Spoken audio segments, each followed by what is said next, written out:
Hello. Hello, can you hear me? Hi, good morning. Good morning. Can you hear me?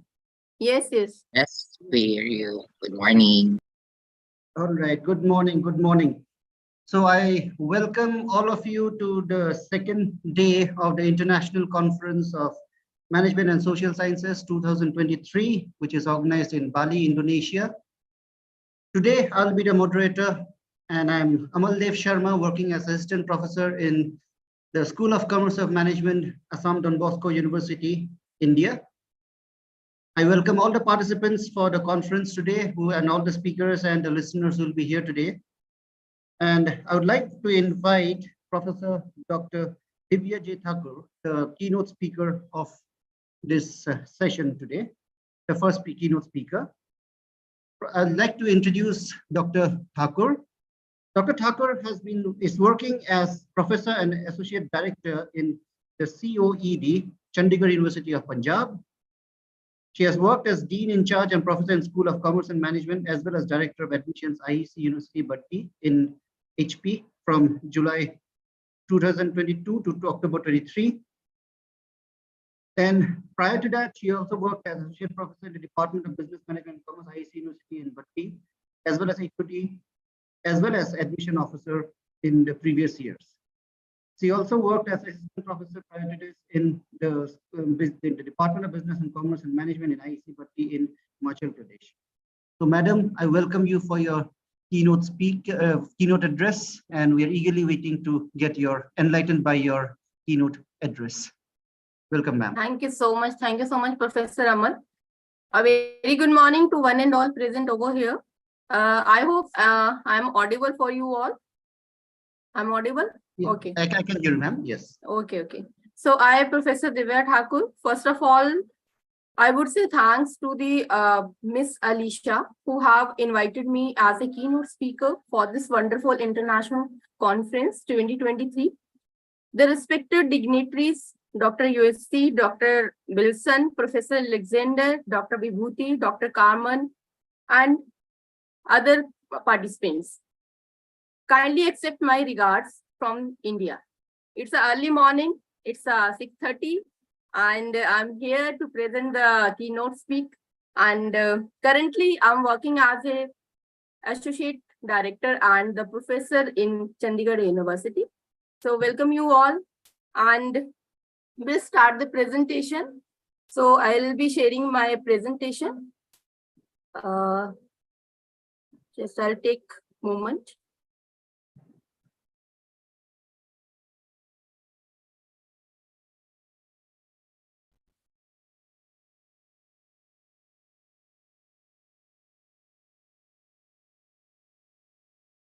Professor, is it visible?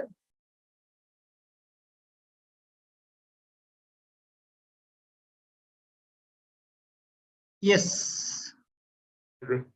It's visible, madam. Yes. Okay. It's visible, madam. Okay. Thank you. Just a minute. I'll share the full screen. Yeah.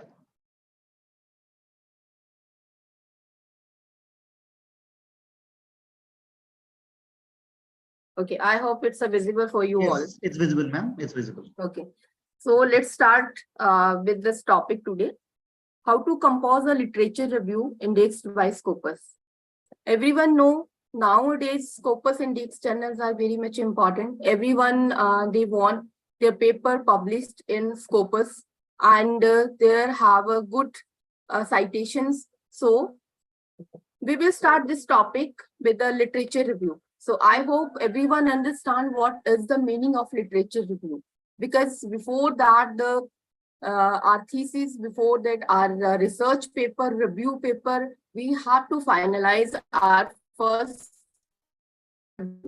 how many reviews we have collected and how many old the reviews, right? So we will talk about the literature review first, then we'll talk about the Scopus. So first of all, this is the first slide, Scopus, right? So just a minute. Yes. So first we'll talk about the Scopus. exactly what is Scopus. I hope everyone is understanding what is a Scopus, because Scopus is a website and Scopus is an index journal. So whenever you will publish your paper, then you should have a Scopus indexed ID. Because if you have Scopus ID, then you can check very correctly where is your paper, and that is under Scopus index journal actually or not, right? So this is the main reason whenever you write a paper, whenever you go for a publish a paper, then you should have ensured that your paper should be published in Scopus Index Journal. So first of all, we'll talk about the literature review. Literature review, exactly what is this? Literature review is an article, that type of secondary literature that talk about the previously published work. That we can say that work already that published, that thesis, that research papers already published in last years, then you can take that advantage from that previous research papers. So research review papers exactly is based on the literature review. If you have a good literature review, if you have a good collection of literature review, then you can find out the findings that you have to analyze in your review paper. Then you can analyze the reviews with the analysis of the your previous papers, right? So review articles give an overview of existing literature as in the field, often identifying the specifying problems or the issues and analyzing information from the available published work in the topic with a balanced perspective. If you have a perspective, you have the knowledge of the previous research papers, the review papers, and the thesis, then you can analyze your review paper with that topic. First of all, you have to find out your topic exactly, on which topic you wanted to write your research paper or your review paper. First of all, we'll talk about the review paper. So if we will talk about the review paper, then you should have a good title. If you are a fresher, if you are only involved in a first time in a research, then you should have take that title that is very much easy and understandable to you, right? So you have to analyze your, first of all, the title. Whenever you will analyze your title, then you can find out the introduction. Whenever you write the introduction about your title, then you can find out the reviews, previously reviews, and you have to collect that reviews approximate for the review paper. You have to collect at least 50 plus reviews so that you can analyze your literature review exactly, because your review paper is only based on your literature review. So it is a very much important how much reviews you have collected and how much that previously that papers published. And good research papers, if you will find out the reviews from the good research paper, then you can analyze your review paper very smartly. So whenever you write your review, then review of literature, then you have to finalize your significance, why you are going for this title, why you are choosing this title. So these analysis, you can find out the significance of the research study. Then next step will be your objectives. So if you will find out the objectives, then you can analyze that objectives and findings you can find out. So you have is very clearly, because type of objective you have mentioned will be very easy for you for the analysis, right? So it's a very much important, the objectives should be clear for you. And the next step will be your findings, your discussions. Whenever you have finalized your objectives in your research, in your review paper, because first of all, we are talking about the review paper. So whenever you settle down your objectives, then you have find out the objectives according to your analysis, right? So analysis, whenever you will go, then whenever you have choose the objective that there is a difference between this and this. So why you have choose this objective? How you will find out the difference, right? So what is the formula? What is the technique you will use at the time of difference, whenever you will find out the difference? So there are many techniques, right? And there are many softwares, you can use that softwares, but this is a review paper. So you should have find your analysis according to your reviews. Previously, you have find out the reviews, that according to that, you can find out your analysis of the objectives. Then after, you can find out the discussion, because discussion is the main part in the review paper.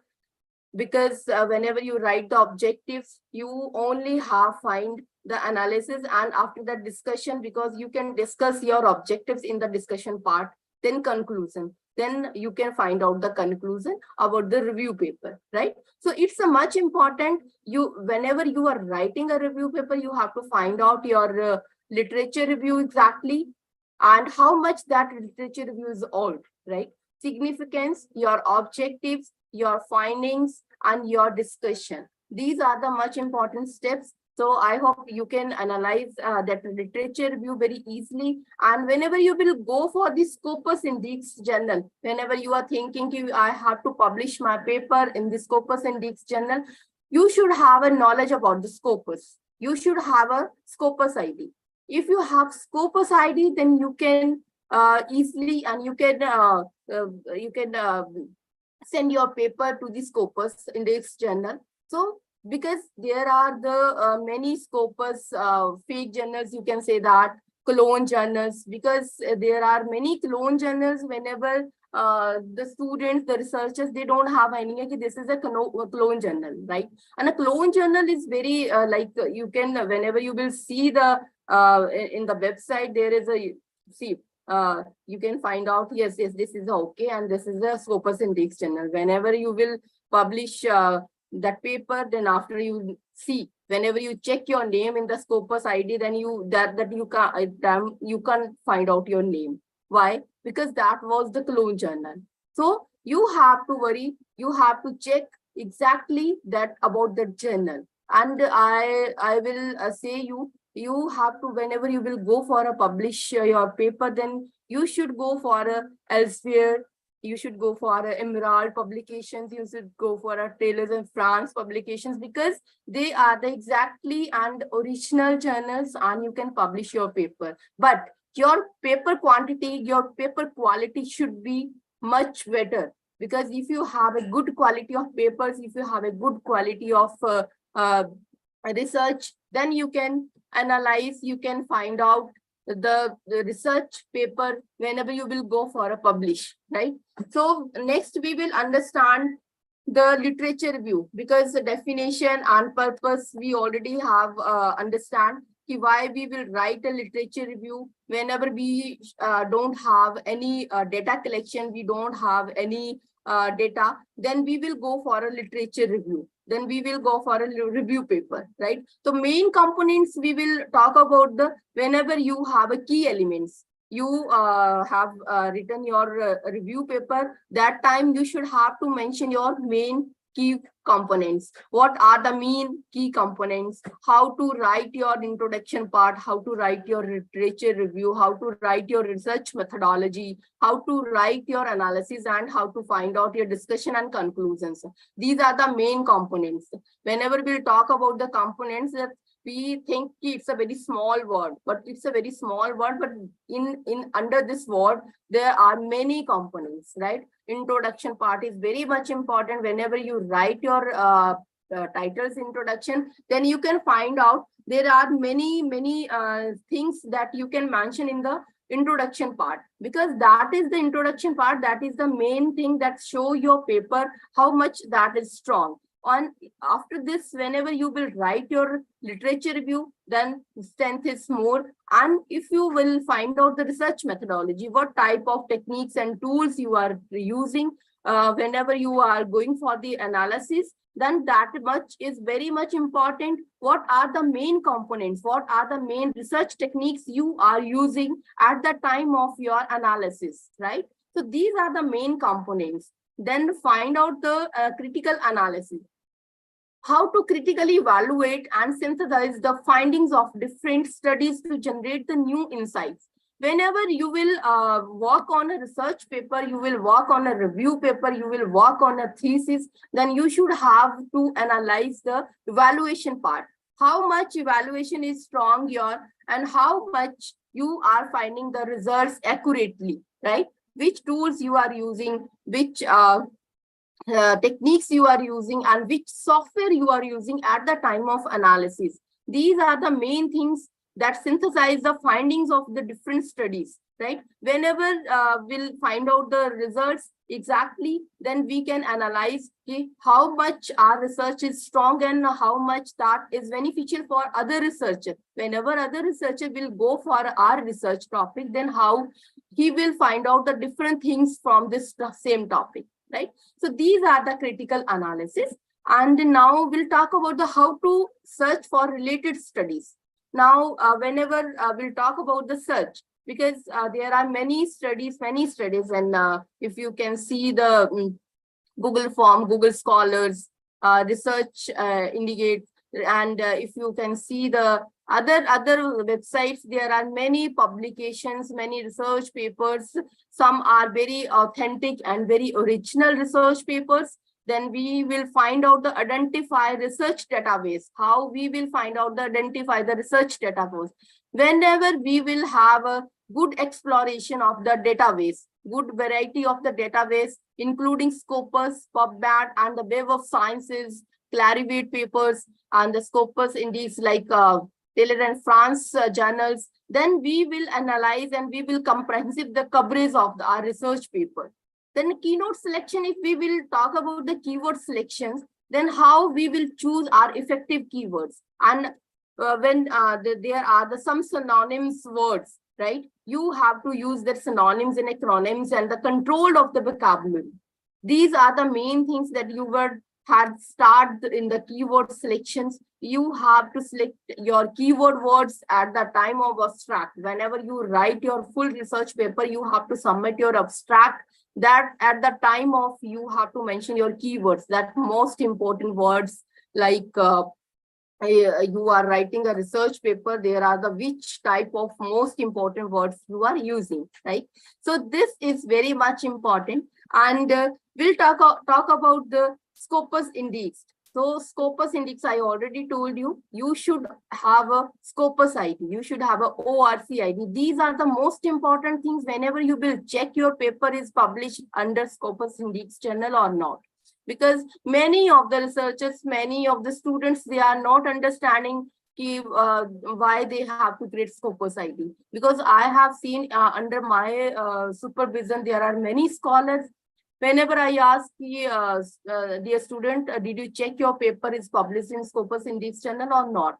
So they said, yes, ma'am, that is showing in this link and paper is published and all. So I said, did you check Scopus ID? Did you check your Scopus in Scopus website? Your name is showing, your name is showing or not? So they said, yes, ma'am, we don't have a ID, we don't have a Scopus ID, and we don't have a ORC ID. So that is very much important, because if you have IDs, if you have a Google Scholar ID, if you have a ResearchGate ID, you can find out the original publications, original research, right? So these are the criteria to select the database. Yes, any query? Anyone wanted to ask anything? Okay, okay, shall I continue? Yes, ma'am, we can continue. Yeah, I think there has been, okay. I think by mistake it has happened. Okay, no issue. So Scopus Index journals are considered to be a higher scientific quality as compared to other the popular indexation services like PubMed and Avasco. Avasco is very much important. Many of the universities, many of the colleges, they are using this software Avasco. So that because with the ease of this Avasco software, many of the scholars, many of the students, they can find out the previous research papers. They can download the previous research papers very easily. See, many of the colleges, many of the universities, they are not giving the opportunity, they are not giving the that felicity to the students, the research scholars. There is a software and all. So we can analyze about the Scopus Index journal with the Avasco software, with the SPSS, with the R journal, because these are the main softwares. Whenever you will go for the analysis, then you can use these all the softwares, because these softwares are very much important. Nowadays, there is a PLS software that is very much new software, and you can whenever you will go for that analysis part, then you can use that software very easily, because PLS is very smart software.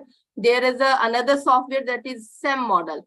You can check the quality, you can check the quantity according to the SEM model, that is structure equation model, because whenever you use your structure equation model at the time of findings, at the time of result, you can find out your analysis very correctly and accurate results, right? So these are the main softwares you can use at the time of research paper analysis, right?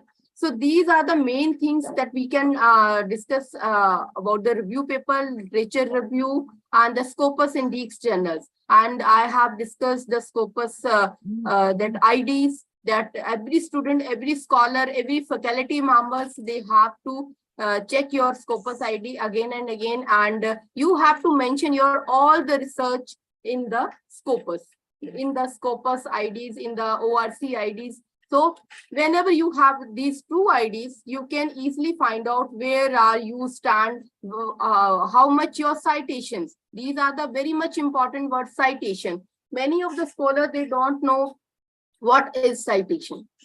See, now I'll be talking about the citation. So citation means that whenever you are publish a paper, how many people have cited your paper, right? Your thesis, your any research paper, review paper. So it is a very much important thing that how many people have cited your paper, because citation is very much important. And if you got good citations, then your name will be showing in the list that generate from the Word format, and you can find out your position at the citation numbers, right? So these are the main things, and these are the criteria to select the research papers that study how much is that relevant with the Scopus Index journal, that quality and the freshness and the credibility. If we talk about the freshness, that there is consider the publication date of the studies to ensure to include the most research in your review. Because whenever you write a research paper, you write a review paper, then there should be a freshness, because freshness is very much important. Because if you have a fresh quality, if you have a fresh research paper, review paper, and it is very unique, then it is very easy to publish in Scopus Index journal, because there is some formats for the Scopus, and that formats you should have to follow. According to that format, you have to submit your paper. According to that format, you have to write your paper, and then they will accept your paper. They will give you some reviews within a time. Whenever they will find out some corrections in your paper, then you have to follow that reviews, and after that you have to submit that reviews. Then within a time, within a quality time, they can publish your paper. That is the original publications, right? So data extraction and analysis method I already introduced at the time of introduction part. How we can data extraction, how we can analyze our data, how we can use the methods, and which methods we can use at the time of extraction, right? I hope you are all understanding the data extraction. That is a systematic extract and relevant the information from the included studies using a standardized approach. If you have a standardized data, if you have a everything else, your questionnaire is set, and that questionnaire as a standardized questionnaire you are using at the time of that setting of the questionnaire, you can use the data extraction. That is a very much important, because how we and you are analyze your data, and which methods you are using at the time of data extraction, right? Data synthesis, explore the various methods for synthesizing the data, such as thematic analysis, meta-analysis, and the narrative synthesis. Means that thematic analysis, you have to analyze your research as a thematically, because many of the candidates, they do like a copy and paste in the review of literature. They are not changing the definitions. They are not changing the words. So that comes under the plagiarism. That is a very much important. That another thing I am involving in my talk, that is a plagiarism, because plagiarism is a very much important thing.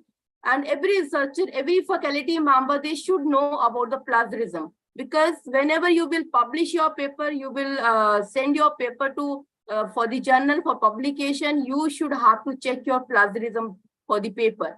And plagiarism, if you find out the plagiarism softwares, there are many softwares in the plagiarism, but software you should have to use. That Turnitin is very good software for to check the plagiarism. Many universities, many colleges, they are using the Orkun. That is not exactly, you can say that that is not the good plagiarism software, but I think Turnitin is very good plagiarism software. If you will go for a Scopus Index journal for the publication, you should have to check your research paper full data in plagiarism. That is Turnitin. So Turnitin is very much important. I hope Turnitin, everyone know that Turnitin is how much important software. And after that, if we'll talk about the data visualization, that data visualization, that is the effective way how we will present your research and visually, and how many charts, how many graphs, and how many tables you are using to understanding that research paper. Because in the findings and in the analysis part, there should be a good charts, good graphs, there should be because that is showing the results accurately. Because graphs and the tables, they are the main things, they are the main things that show your paper is how much strong, your analysis is how much strong, because that analyze your everything, which objectives you have used, which data you are using at the time of analysis. So this is a very much important. So graphs and charts and the tables are very much important during your research paper, during your thesis. I am involving this next word is thesis, because I hope dissertation, I think you are saying about the dissertation. That is very much important, because whenever you write your dissertations, there are some important points we will discuss in other talk. If the management will give me another wonderful opportunity, then I will discuss about how to write a thesis and how to write a research proposal, because I have very much good knowledge about how to write a research proposal. Because nowadays, if you see, there are many projects and many scholars and students are applying for the projects. And so, because many of they are not understanding how to write a research proposal. So this is a very much important. These are the another talks. These are the another things that how to write a thesis, how to write a research proposals. So we'll discuss in another meeting whenever they give me a wonderful opportunity for the another. So next we'll talk about the main tips that effective presentation.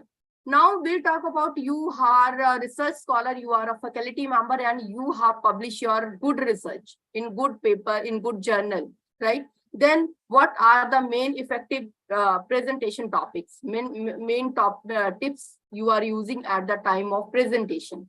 Suppose you are presenting your research paper, your review paper in the conference. Then these are the 3 points I have mentioned. The structuring your review. You have to mention your structure review, because there are the many formats for the reviewing the literature review, and there are many formats that the scholars are using. So you should have a good structure so that you can mention your reviews exactly and accurately, so you can present at the time of in the front of panel at the time of your paper presentation. Critical analysis. Your analysis should be accurate and it will be clearly mentioned, so that the panel, they are watching your presentation, they are analyzing your presentation, they should have a great they find out your critical analysis in your research paper accurately, right? So next point is balanced arguments, because there are many questions, many queries in front of whenever you will present your paper in front of panel, then panel have many questions. So you should sure that your question should be related to your paper. Because if your questions from the panel side will be related to your paper, then you can find out the arguments, you can find out the acknowledge, and you will explain your limitations and you will explain your literature review exactly, right? So these are the main three things that are very much important whenever you will present your research paper in front of panel. So these are the effective presentation points, right? And the last one is the conclusion and the future directions. So whenever you write your research paper, review paper, in the last you are writing these two much important points, that conclusion of your paper and the future directions.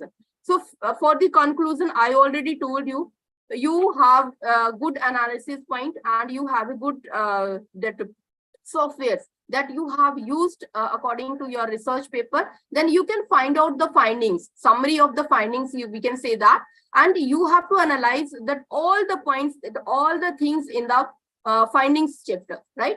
And the research gap, that is very much again important topic. Research gap, whenever you will find out your results and your everything, then you can find out the research gap.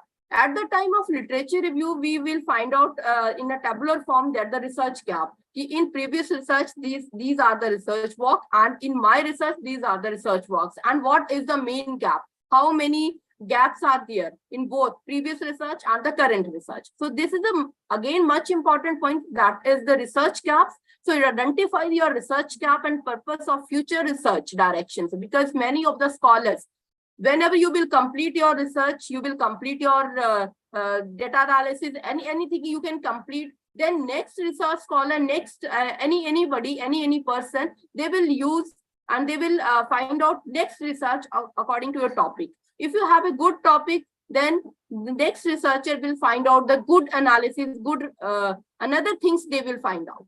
So there will be a research gap that find out the next analysis, that find out the purpose of the future research directions, right? So now next point, that is the third point, possible collaborations. How many possible collaborations you can do? Means that I wanted to say that if you have a good collaboration work, if you have a good collaborations, that you are working with a good journal, you are working with a good as a co-author, then you can find out the good research work, because explore your potential collaboration with researchers whose work aligns with your study to further enrich your research output. Because whenever next researcher will use your research and will find out the next objectives, then they find out the next outputs, because that outputs are very much important. Whenever we will talk about the outputs, we can understand outputs are the things that we can find out next opportunity, next researcher's opportunity. So these are the three main things. Whenever you will write your conclusion, whenever you write your future directions, you can use these all the things, and everyone understand your exactly research, right? So these are the all points I have discussed, and from my side, this is the end. And thank you so much, Alisha and the management, for giving me this wonderful opportunity to present my research in front of the panel. Thank you so much. And I hope in next, we will definitely join the next conference and next any workshop. Then I will present my next topic, that how to write a thesis and how to write a research proposal. These two are the different topics, but very interesting for the scholars, very interesting. So I hope everyone is understanding, and thank you so much to listening me. Thank you for your patience. Thank you so much.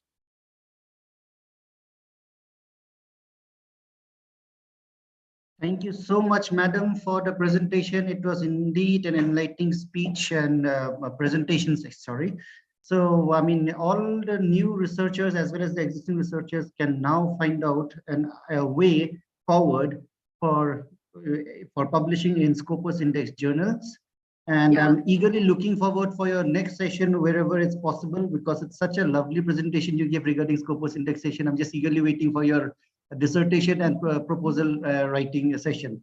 And I am sure that we'll be meeting all over again. I have already this thing. I feel that your slides will be shared with the participants, because your email ID is already given there so that everyone can always get back to you and in fact collaborate with you. In fact, I myself feel like collaborating with you after seeing this.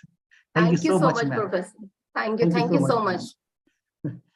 And now we will like to start our technical session for the day in management. I would like to invite Mr. Zarin Katti for presenting his research. It is interplay of research attitudes towards research productivity as mediated by research skills based for EC research and dashboard tracker management. Mr.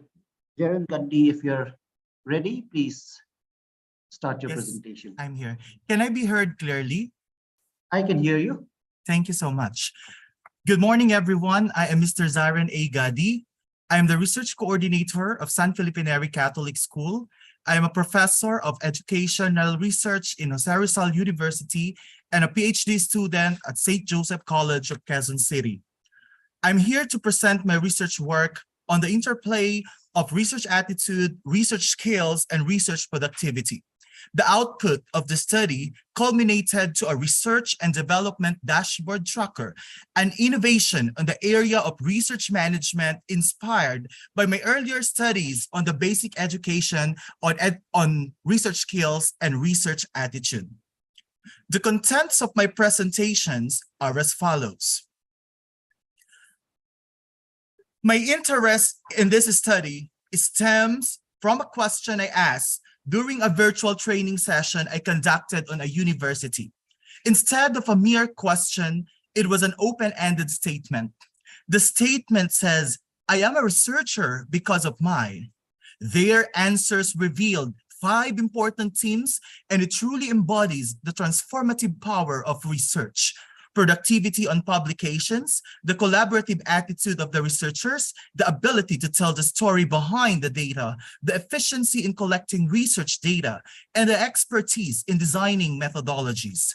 While these qualitative data findings are strongly relevant to the specific group of individuals studied, we cannot deny the profound resonance that the themes evoke when contemplating our own paths. What truly drives us to become researchers? Countless scholarly works and studies have delved into the qualitative aspects of one's research interests, yielding insightful citations that further amplify these themes. However, my curiosity has revealed yet another promising research opportunity. As researchers, we are driven by our inherent value of expanding our knowledge in our discipline. We engage in research to enhance productivity within our field, and it is our skills that enable us to conduct meaningful studies. But what if these 3 elements, our attitude, our productivity goals, and research skills interact and shape our overall view towards research? Moreover, how do our research skills impact our productivity? Could they serve as limitations or challenges that hinder our progress? This study aims to understand the statistical interplay on the role of research attitude, research skills, and research productivity among the Faculty of Arts, College of Education at Jose Rizal University, as inspired from the result of the basic education thesis from San Felipe Neri Catholic School. Regardless of the research experience, tenure, and exposure to research activities, they were the target respondents of this study. Moreover, the study aims to explain the mediating value of the research skills to the interplay of research attitude and research productivity. Lastly, the results of the data will be used in creating a research dashboard and tracker on the research productivity on the Faculty of ACE. This research will seek to answer the following problem. 1, the level of research attitude of the respondents. 2, the level of research skills of the respondents. Number 3, the level of research productivity among respondents. Number 4, the statistical difference on respondents' research skills and research productivity when grouped according to the height and low of research attitude. And lastly, the analysis of the mediating value of research skills to the interplay of research attitude and research productivity. The hypotheses of the studies are as follows. To objectively measure the influence resulting from the assumed interplay among research attitude, research skills, and research productivity, a quantitative research design was employed. A descriptive correlational study was conducted to examine the relationship between variables and provide insights into how one variable may predict the other. The research instrument used by the researcher was a researcher-developed tool which underwent evaluation and validation by experts from institutions such as the Graduate School of Dr. Carlos S. Lanting College, the National Teachers College, and Arellano University, all hailing from the Philippines. The reliability of the instrument was assessed using a Cronbach alpha test yielding to a high result of 0.92, indicative of a strong internal consistency. The slide shows the profile of the respondents, and majority of the respondents are part-time professors with master's degree. The most represented group is the History and Social Sciences Department, followed by the Languages and Sciences. The mean scores indicate that the level of research attitude for each category. It is interesting to note that the participants exhibit a positive research attitude as indicated by the mean score of 4.56. These findings shed light on the general mindset and priorities of the respondents regarding research. However, it is interesting to note that the area of research efficacy, which reflects the participants' confidence in their research abilities, has a slightly lower mean of 4.01. This suggests that there may be room for improvement in terms of participants' self-perceived effectiveness in conducting research. The overall level of research attitude among respondents is 4.56, which means that the respondents had a moderately high average in terms of their attitude. Now, for the research skills, the overall research skills is 4.34 with a verbal description of average. It explains that the respondents are not new in the process of doing research. The level of research productivity shows that except for the accomplished and published research category, most category got an above 50% favorable response in terms of their research productivity or outputs. Let us proceed now to the most exciting part of my study, whether such variables interact or relate with one another.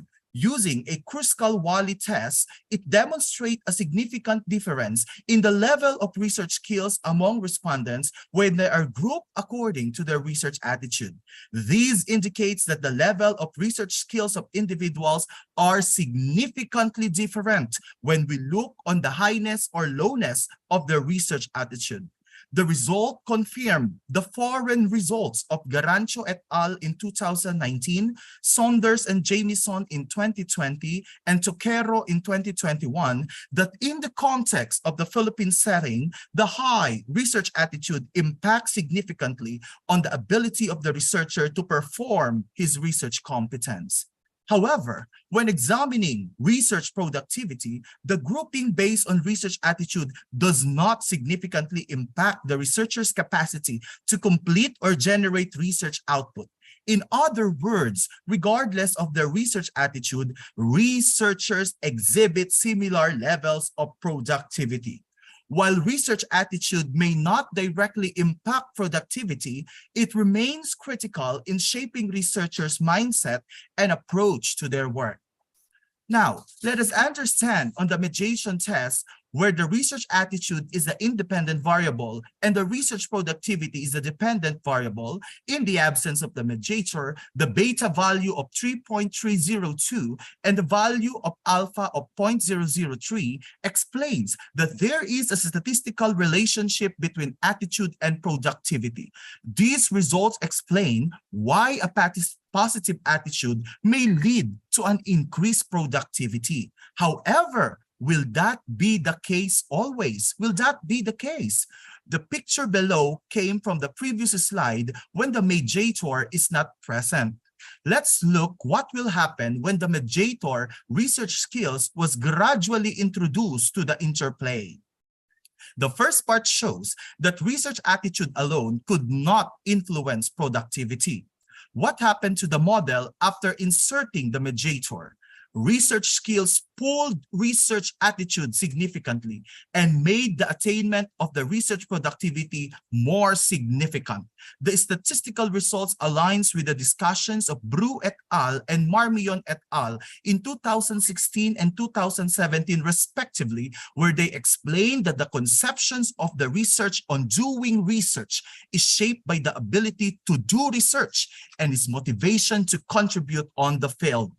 Moreover, they added that being a researcher should never be as solely identified because one was able to publish or present a research, but researchers must be identified on their skill set and expertise. A competitive set of research skills is indeed a gem on a research team. So what is the implication of this in the area of management? These are the summary of my findings.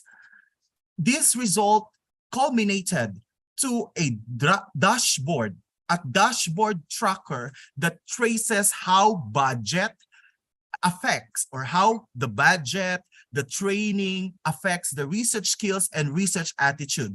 As you can see from the dashboard that I'm showing to you right now, it is the output of the interplay of the three variables that I mentioned earlier. Next, I was able to design a scoreboard that will track the performance of a researcher per school year and what are the areas of improvement that he or she may still be founding on himself as he go on in his journey as a researcher.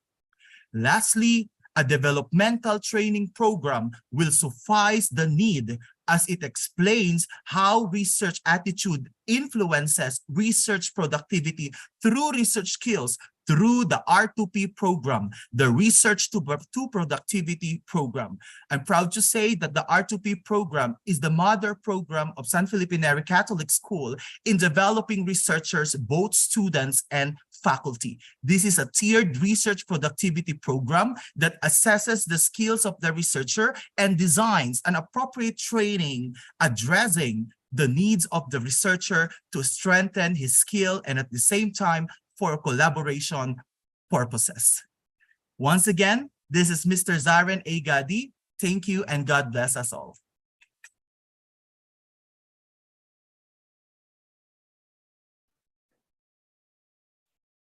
Thank you, Mr. Gadi, for an insightful research that you have presented. Thank you so much for giving us your research and sharing with us your findings. I would like to inform the members today that Professor Alexander Bull, Professor for Business Administration, IU International University of Applied Sciences, Germany, is the evaluator of today's session. I welcome Professor Bull for in this session. I now invite the next speaker, Sarah Devi, for her research in the area of research. Sorry,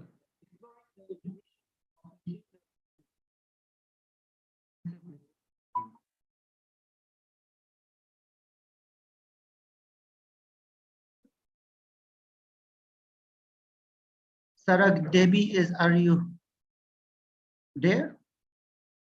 Hello.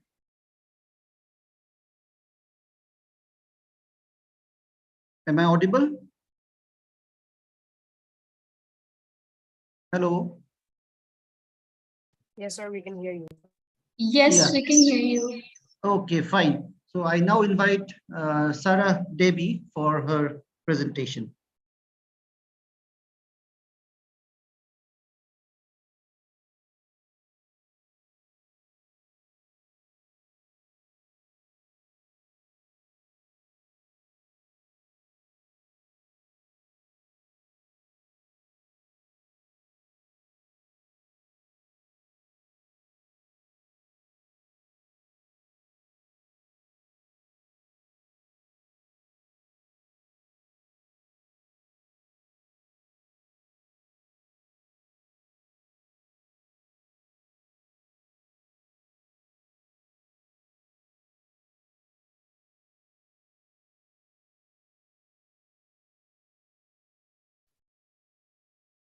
Yes, you can start the presentation.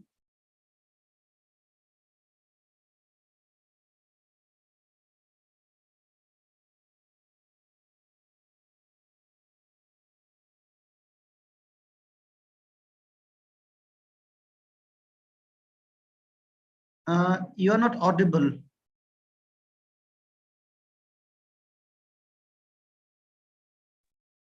If you can hear me, I'm this thing. What about the others? Can others hear it? No, we don't hear it. Yeah, No, there's no audio. yeah, there is no audio. There's no Professor- audio actually.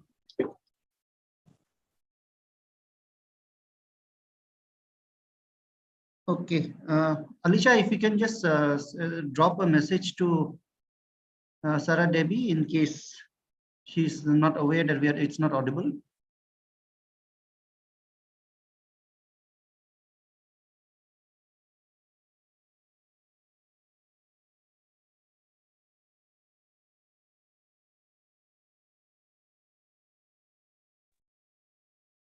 Hello, sir. Kindly proceed for the next presentation, please.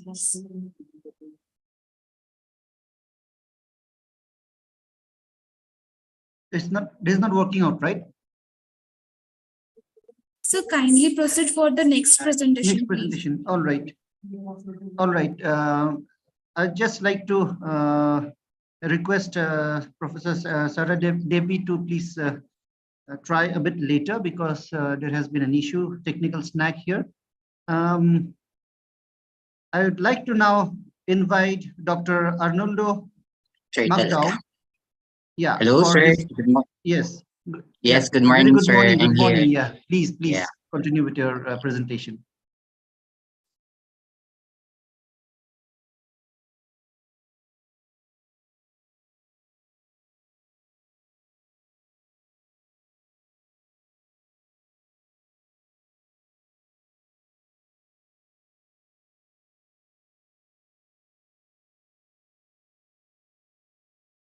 Wait, sir. Yes, we can view your screen. We can also, Is hear my you. presentation visible, sir? It is visible. It is visible. Okay. You are also it's audible also. So please Okay. continue. Yeah. Okay. So before I start my paper presentation, let me show to you this slide as an overview of my discussion. So imagine yourself standing in the middle of a bustling city, surrounded by towering skyscrapers and the sounds of traffic and people rushing to and from. As you make your way through the crowds, you can't help but notice the businesses that line the streets, each one seemingly more successful than the last. However, you also can't help but wonder how these businesses got to where they are today. Did they face any challenges along the way? Did they undergo any significant changes that ultimately led to their success? So this thought lead you to think about the concept of change within businesses, particularly when it comes to leadership transitions.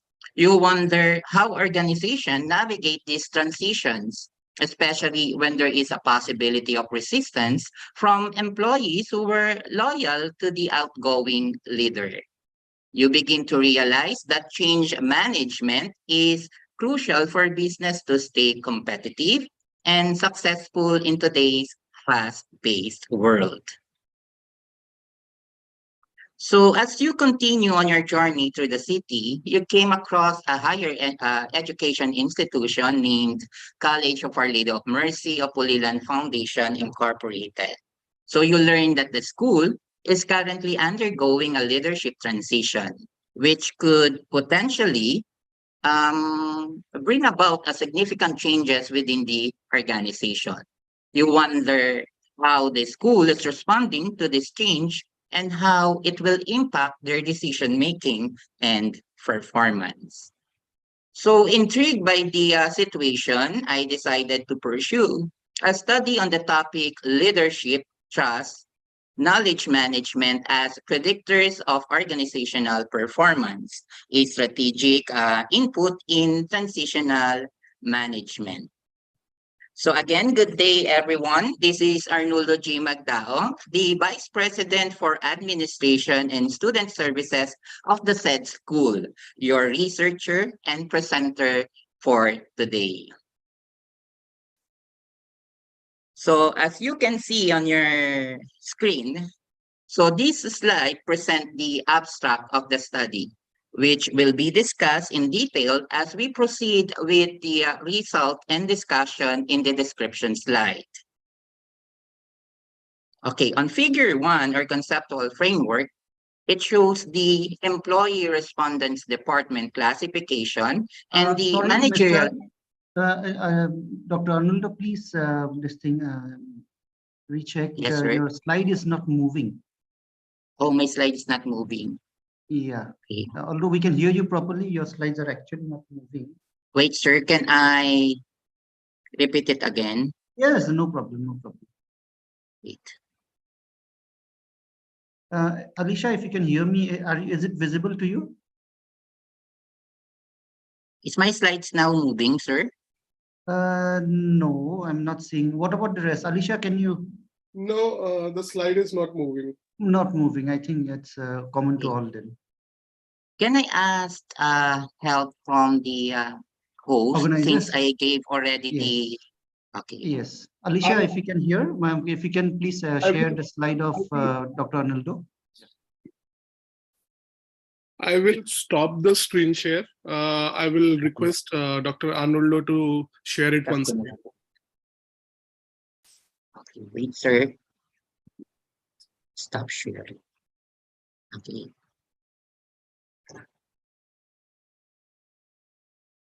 Can you reshare, sir?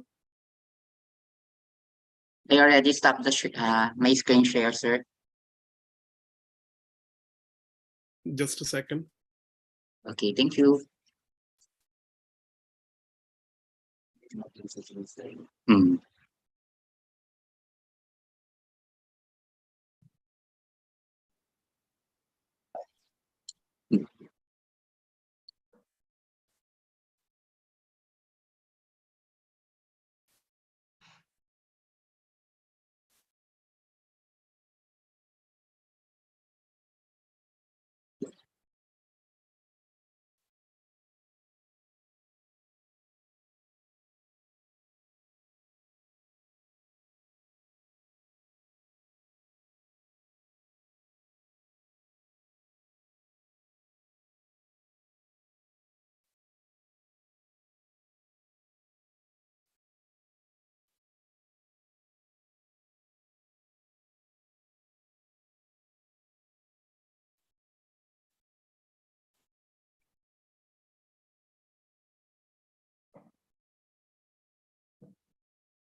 Hello. Do you want me to try again? If Can you try again, because it is Okay. happening the same from our side as well. Okay. Just a second. One of my colleagues is trying it. Wait, sir. Wag na lang siguro.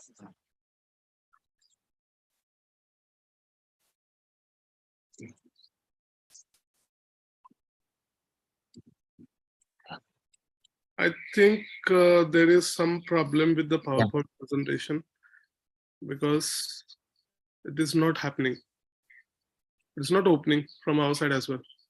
Can you try it once again, Dr. Arnoldo? Wait, sir. Yes, sir. Dr. Arnoldo, if you can have a PDF version also, you can do that, because if there is an issue with the PowerPoint, then maybe PDF may help. Shubhranshu, I think, is that possible? Now, can you try to move the slides? Yes.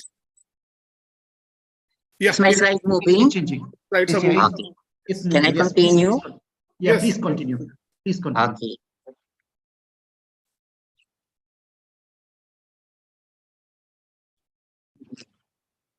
ମୁଁ ଛାଡିକି ଯାଇପାରିବିନି କୁଆଡେ। Okay. So I will continue now, sir.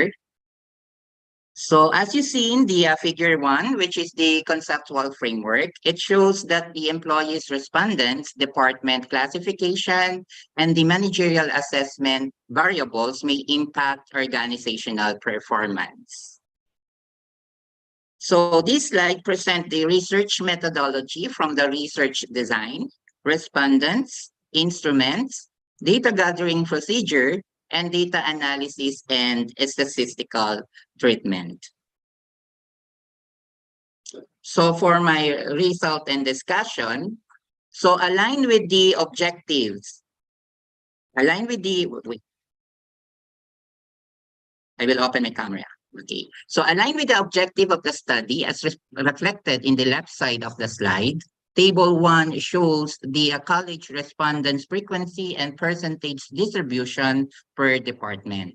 So result shows that most respondents were faculty members, approximately 67%. So with 13 employees, or roughly 19% of the total, the administration department had the second highest response rate.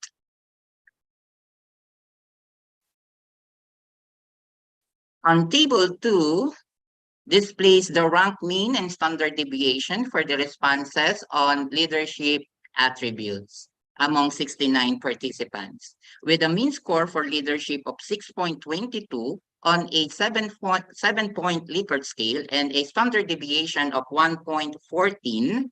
The data indicates that employees share a consensus regarding the traits of an effective leader. So in contrast, a leader must lead change within an organization, receive a lower rank with a mean score of 6.10, and a standard deviation of 1.29. So this could indicate that employees may be concerned about managing organizational change.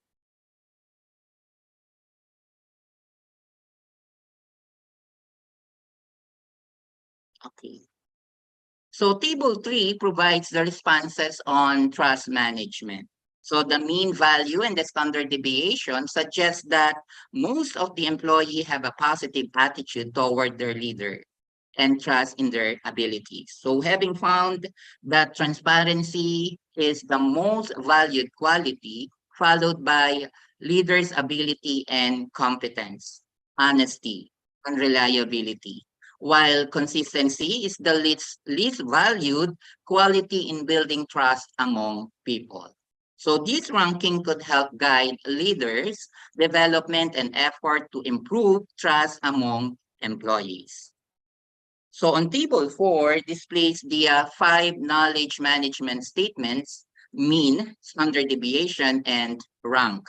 So specifically, the range of mean score for each statement is 5.99 to 6.01. So this indicates that the majority of participants agree that knowledge must be localized and that effective knowledge utilization involves a set of roles and skills. So the findings support that significant emphasis on knowledge management is essential for competitiveness and organizational performance. Okay. So on table 5, it depicts the employee responses on organizational performance with a mean score of 6.01 and a standard deviation of 1.53, the participant gave the statement, the ability to produce desired result should be an important part of any organization, and that is the highest rating or ranking. So this indicates that most respondents consider the ability to achieve desired objective an important feature of any organization. This information can shape organization priorities and decision-making processes. So to strengthen its competitive edge, the college may prioritize improving its graduates' caliber, its services effectiveness, and its employees' well-being by cultivating an atmosphere conducive to organizational performance. So an analysis of variance was conducted to compare the mean of operational performance score across positions or department. So the result showed a significant effect of position or department on operational performance scores. However, it is not possible to determine which specific group are significantly different from each other. Thus, the need of conducting a post hoc test. So a post hoc test using Taki's HSD test was conducted to identify significant differences between the means of operational performance scores across position or departments. The result showed a significant difference in means between position or department 1 and 4, indicating that employee in position or department 4 had higher operational performance scores than those in position or department 1. So no other significant differences were found. So the multifold regression analysis shows a significant relationship between the combination of the three predictors: the leadership, trust management, and knowledge management, and operational performance with a R-square value of 0.967. This means that the combination of these predictors can explain 96.7% of variation in operational performance. So also the trust management and knowledge management coefficient are statistically significant.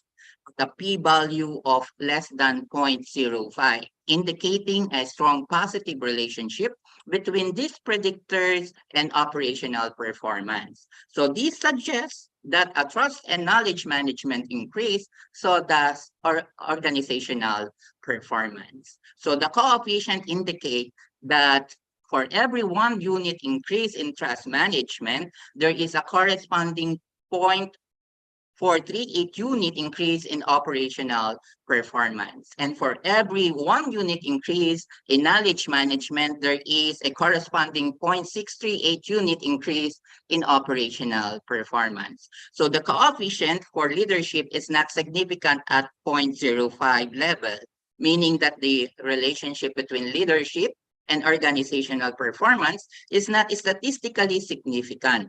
However, the marginally significant p-value of 0.068 suggests that there may be a possibility or possible relationship between leadership and organizational performance. But further research would be needed to confirm this relationship.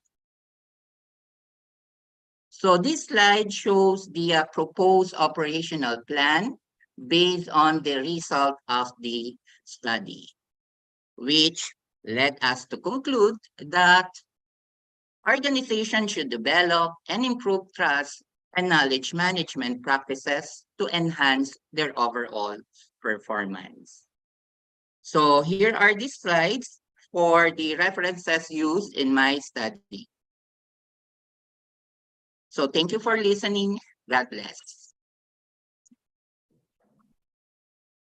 Thank you, Dr. Arnoldo, for the beautiful presentation and a very insightful presentation with proper statistical analysis.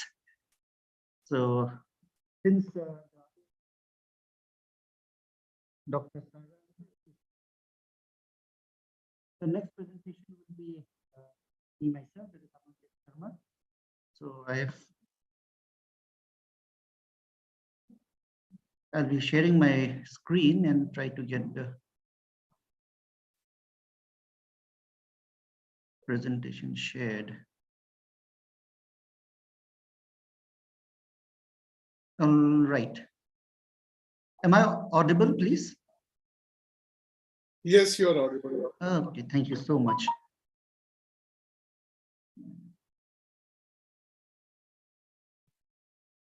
Okay, and I'm presuming that it's visible also. Hello. Yes, yes. It's visible, no? The slides are moving. Yes. All right, thank you so much. So, background of this, the background of this study is that in India we have the idea of startup revolution. So in this process, what happened is various government subsidies are given in various startup companies and various startup agricultural produce. Here, one question that comes into picture is the northeastern region of India, specifically the largest city, that is the city of Guwahati in India, is basically following a diet that is based on animal-based protein. So is pumping in extreme subsidy in mushroom-based products as well as non-conventional mushroom products really a policy that has to be followed? So for a ground reality of this, this research has been carried out. So the name of the paper is Behavioral Intent to Adopt Mushroom and Mushroom-Based Products by Restaurants and Cafes and Individual Consumers in the City of Guwahati, a ground assessment for mushroom industry and policy makers. And I have co-authored this paper with the School of Commerce and Director of the School of Commerce and Management, Assam Don Bosco University, Professor Vibhuti Jha. I'll just start off with the idea here, with the biography here. I am an assistant professor in the School of Commerce and Management, Assam Don Bosco University in India. And my co-author is my director of the School of Commerce and Management, Professor Vibhuti Jha, who's also working in the same university. Now, the abstract of the study as given this thing, the idea is to get an idea of the consumers of mushroom. So the first consumer of mushroom will be the individual customers and also the restaurants and cafes. It is in the, as per the preliminary study, it is the maximum consumer of your mushroom products in the city of Guwahati is the restaurants and cafe operators. So this has a study is a three-stage survey that is carried out. The first stage survey is carried out on restaurant and cafe operators. We call that the B2B survey because they're selling it to business. The second is called the B2C survey. It is based on retail consumers. And finally, to cross-validate the result of the B2C survey, we have used a scale called the Alternative Food Neophobia Scale, which is developed in the medical sciences so that we can get a holistic idea of the thing. So that is the main idea of the research. Now, a summary of the findings here itself is given is that the perceived behavioral attitude and perceived behavioral control impact the behavioral intent for the B2B survey, and the behavioral intent of the B2C survey is impacted by behavioral attitude, subjective norms, and perceived behavioral control. And the food neophobia scale has strongly suggested that alternative mushroom products are usually avoided by the consumers. So how do we do this? How the study is carried out. The first idea is, because we are talking of behavioral intent, we are using the precursors of the theory of planned behavior as developed by IM in 1991. And to study the receptiveness of people for unconventional products, we are using the food neophobia scale, which has been employed in medical sciences. So the three-stage surveys are given here. So the research model that is here is the precursors of the theory of planned behavior, the theoretical underpinning of the research, the attitude towards the behavior, the subjective norms, and perceived behavioral control as per the hypothesis that we have suggested, is that they positively impact the behavioral intent to consume mushroom products. And these hence forms the three hypotheses for the two surveys, the first two surveys. And for the third survey, it's the alternative food neophobia scale, which has this two-factor model as designed by the researchers, the previous researchers, and the four of them are about approaching a particular type of food, and the remaining four are about avoiding a particular type of food. So the hypothesis for the first survey, that is called the B2B survey, carried out on restaurant and cafe operators, as I have shown in the research model, behavioral attitude, subjective norms, and perceived behavioral control is presumed to have a positive impact on the behavioral intent to consume or serve mushroom to the customers by the restaurant and cafe operators. And the hypothesis for the second survey is exactly same. Okay, and that means the three precursors are having a positive association for the behavioral intent to consume mushrooms by individual customers. The methodology for the first survey is that the constructs are measured are the attitude towards the behavior, subjective norms, and perceived behavioral control. The 5-point Likert scale has been employed here, which is anchored by strongly disagree and strongly agree. Since the scales are in the form of composites, because basically the three precursors, that is attitude towards the behavior, subjective doesn't perceive behavioral control, are actually latent variables. So we have measurement variables for it. So that's why advanced analysis of composites have been employed to check the hypothesis that has been developed. The first stage is, because we are talking for advanced analysis of composites, so the first stage is to assess the distribution, because some distribution assumptions are there in structural equation modeling. Then the measurement models are tested for reliability and validity. And then finally, once the reliability and validity of the measurement models are established, the structural models is assessed and the path significance are determined. Based on that, we have used advanced analysis of composites. So we are trying to find out the predictive validity of the model.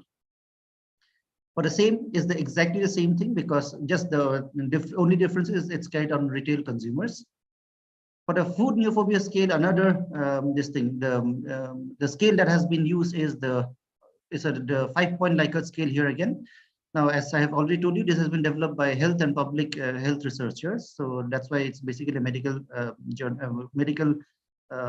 questionnaire that we are using here. And these questions are administered on the consumers, that means the retail consumers or individual consumers of survey 2, so that they can be cross-validated with the model that we have devised. So let's talk about the findings based on the things, the survey that we got. The first one, as we said, the normality test with the distribution assumptions we have to check. So the Shapiro-Wilk test, Kolmogorov-Smirnov test, as well as Mardia's test have indicated the data obtained is not normal. Hence, we have gone for an appropriate structural equation modeling, which is the advanced analysis of composites. And we cannot go for the covariance-based structural equation modeling because the data is not normal. Based on the advanced analysis of composites, we have found out that the Cronbach's alpha, the conventional reliability measure, but having a limitation of tau equivalence. That's why the other relevant measure for reliability is the composite reliability, also known as the Dillon-Goldstein's rho. These have both exceeded 0.70, hence the data is reliable, and hence we went forward for the establishing the validity of the model. The average variance extracted is above 0.50, and hence conversion validity is established, and that means that the latent variables, that means the measurement variables have converged into the latent variables. Talking about the discriminant validity, the famous Fornell-Lurker criterion, wherein the square root of average variance extracted has to be greater than the off-diagonal elements, we have found that the discriminant validity is established. Based on the advanced analysis of composites, the two other validity measurements is the finding of cross loadings. This also revealed that the loadings of the intended constructs are higher than the others, and that's why the discriminant validity is established. The most reliable discriminant validity as developed by Hensler is the heterotate monotoid ratio, HTMT ratio, for partial least squares. And that has also shown that each and every variable is less than 0.85, and hence the discriminant validity is established. So this is the structural model. Because the reliability and validity is established, we went for assessing the structural model. The model is given here on the screen, and we have seen that the t values in the arrows, means the major arrows that we have, 2.955 and 2.32 is more than 1.96. That's why so the first and the third hypothesis are supported, but the second hypothesis is not supported. So that means if you look at it, the behavior intended to offer mushroom is positively affected by behavioral attitude as well as the perceived behavioral control, but not the subjective norms. That's why peer and reference group do not have much significant impact for restaurant and cafe operators to prefer mushroom-based products.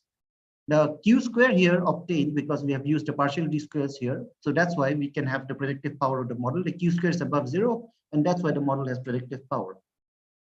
Coming to the second survey, the B2C survey, we have seen based on the 3 normality tests of Shapiro-Wilk, Kolmogorov-Smirnov, and Mardia's test that the data is normal. Since we have obtained normal data in the B2C survey, that is the retail consumers, we have gone for assessing the conformity factor analysis.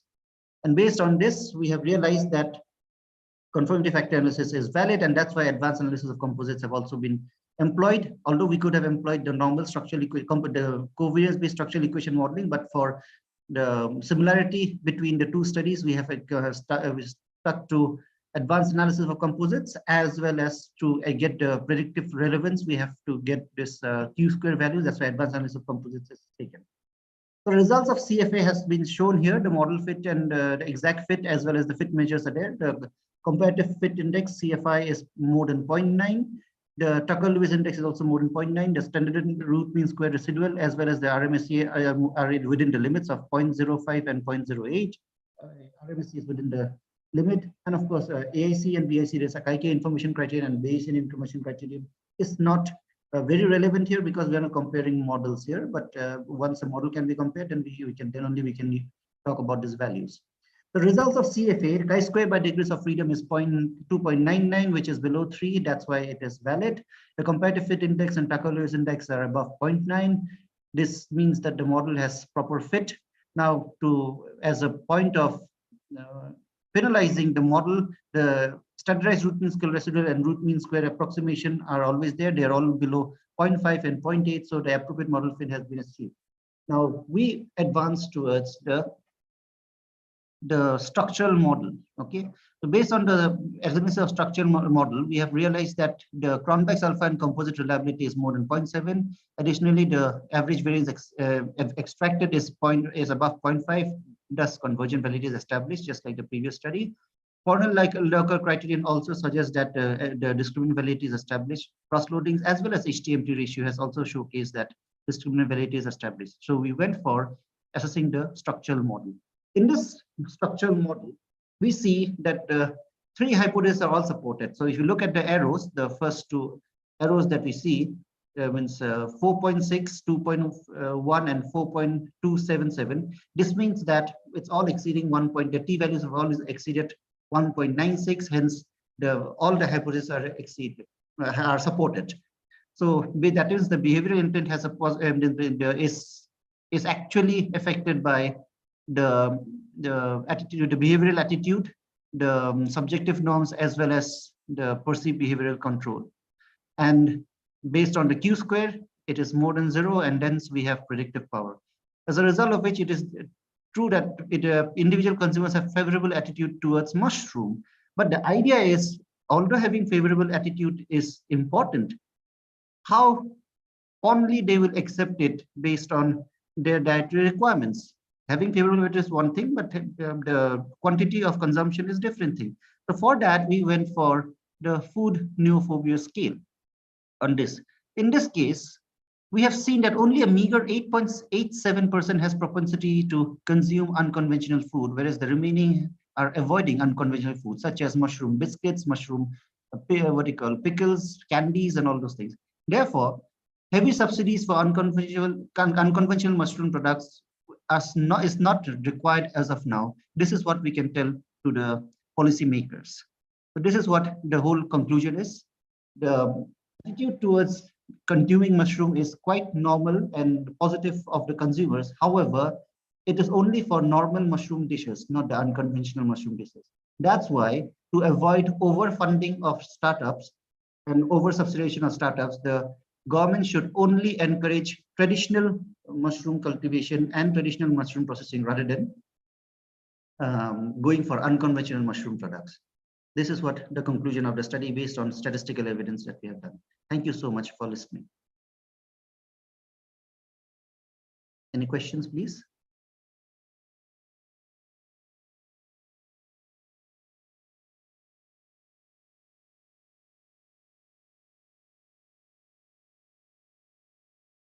All right, any questions, please? All right, I presume there are no questions. So we move on to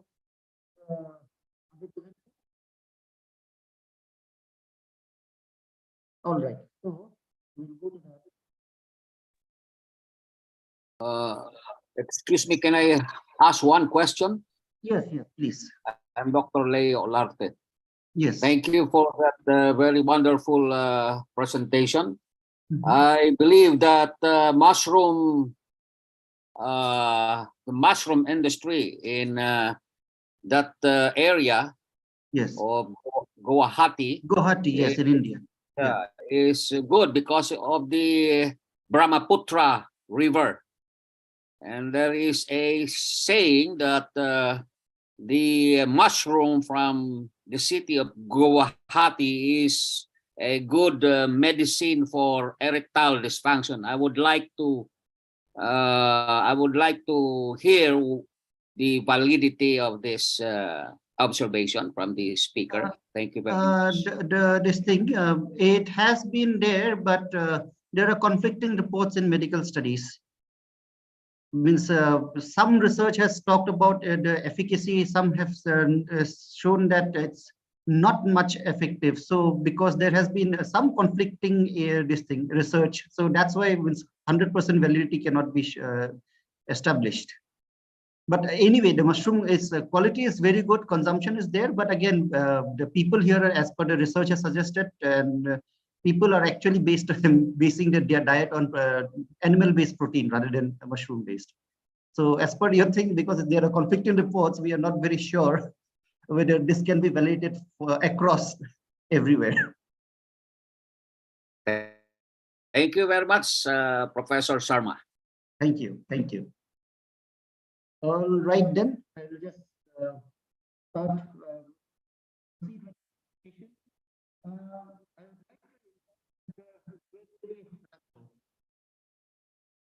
Mr. Are you ready? Dr. Amnan, we are unable to hear you. Yeah. Yeah, this Yes. is better. Yes, madam. Yes. Yeah. Please invite the next participant. That's good. I'm inviting the next participant.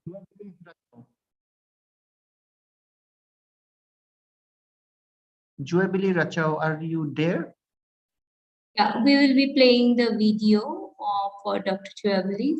All right, fine, please. Yeah, thank you. You're welcome.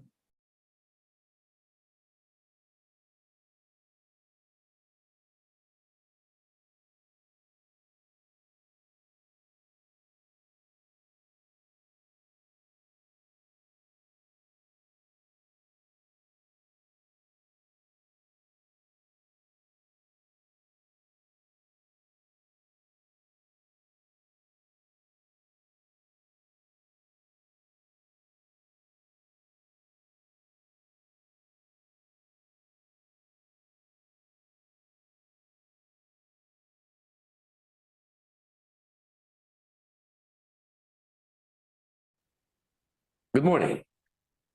Today we'll be discussing the comparative analysis on the number of on-time renewal of licenses in one of the government revenue generating agencies in the Philippines between months in 2022 and same months in 2023. This is authored by yours truly, Mr. Joabili P. Racho and Dr. Wilson Cordova.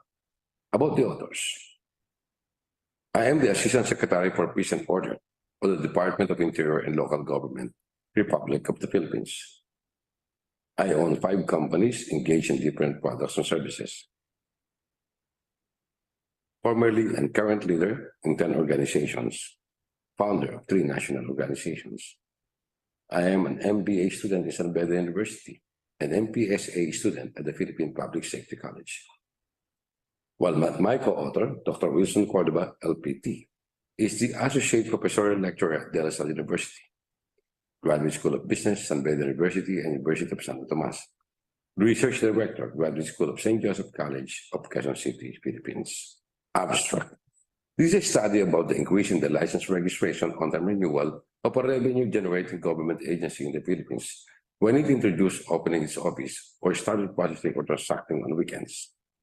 The objective of the study is that should it be proven that there is a dramatic increase, it would recommend that other government agencies with the same or similar nature be encouraged to open or process transactions on weekends. When more agencies will follow suit, the potential of increasing the revenue collection on time will greatly help and fund the government activities and projects on time. Thereby, the government will be able to service its people on time too.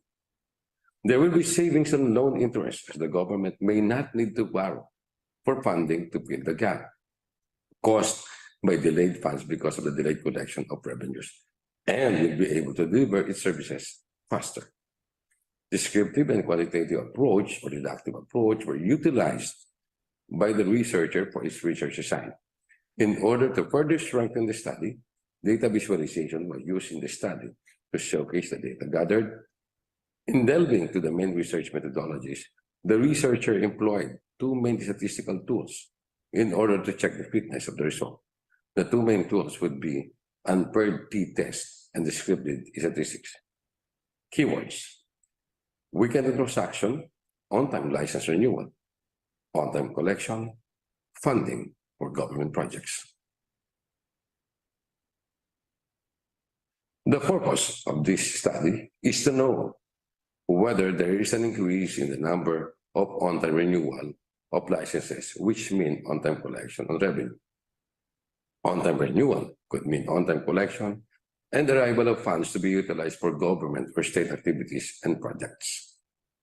This study determines if the opening on weekends has improved the on-time registration or on-time collection.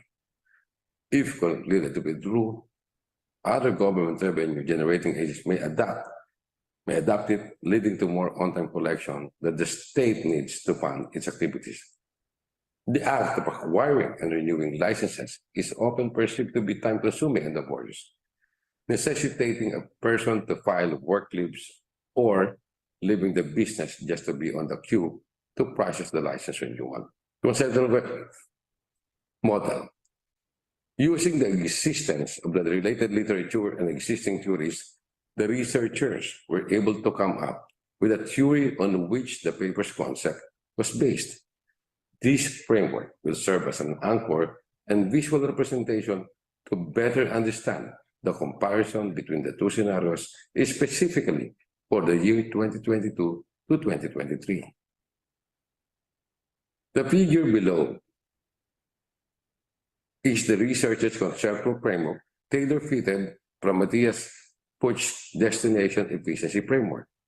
The model was modified in order to fit the current study that compares the years 2022-2023, depending on the total renewal rate of service productivity.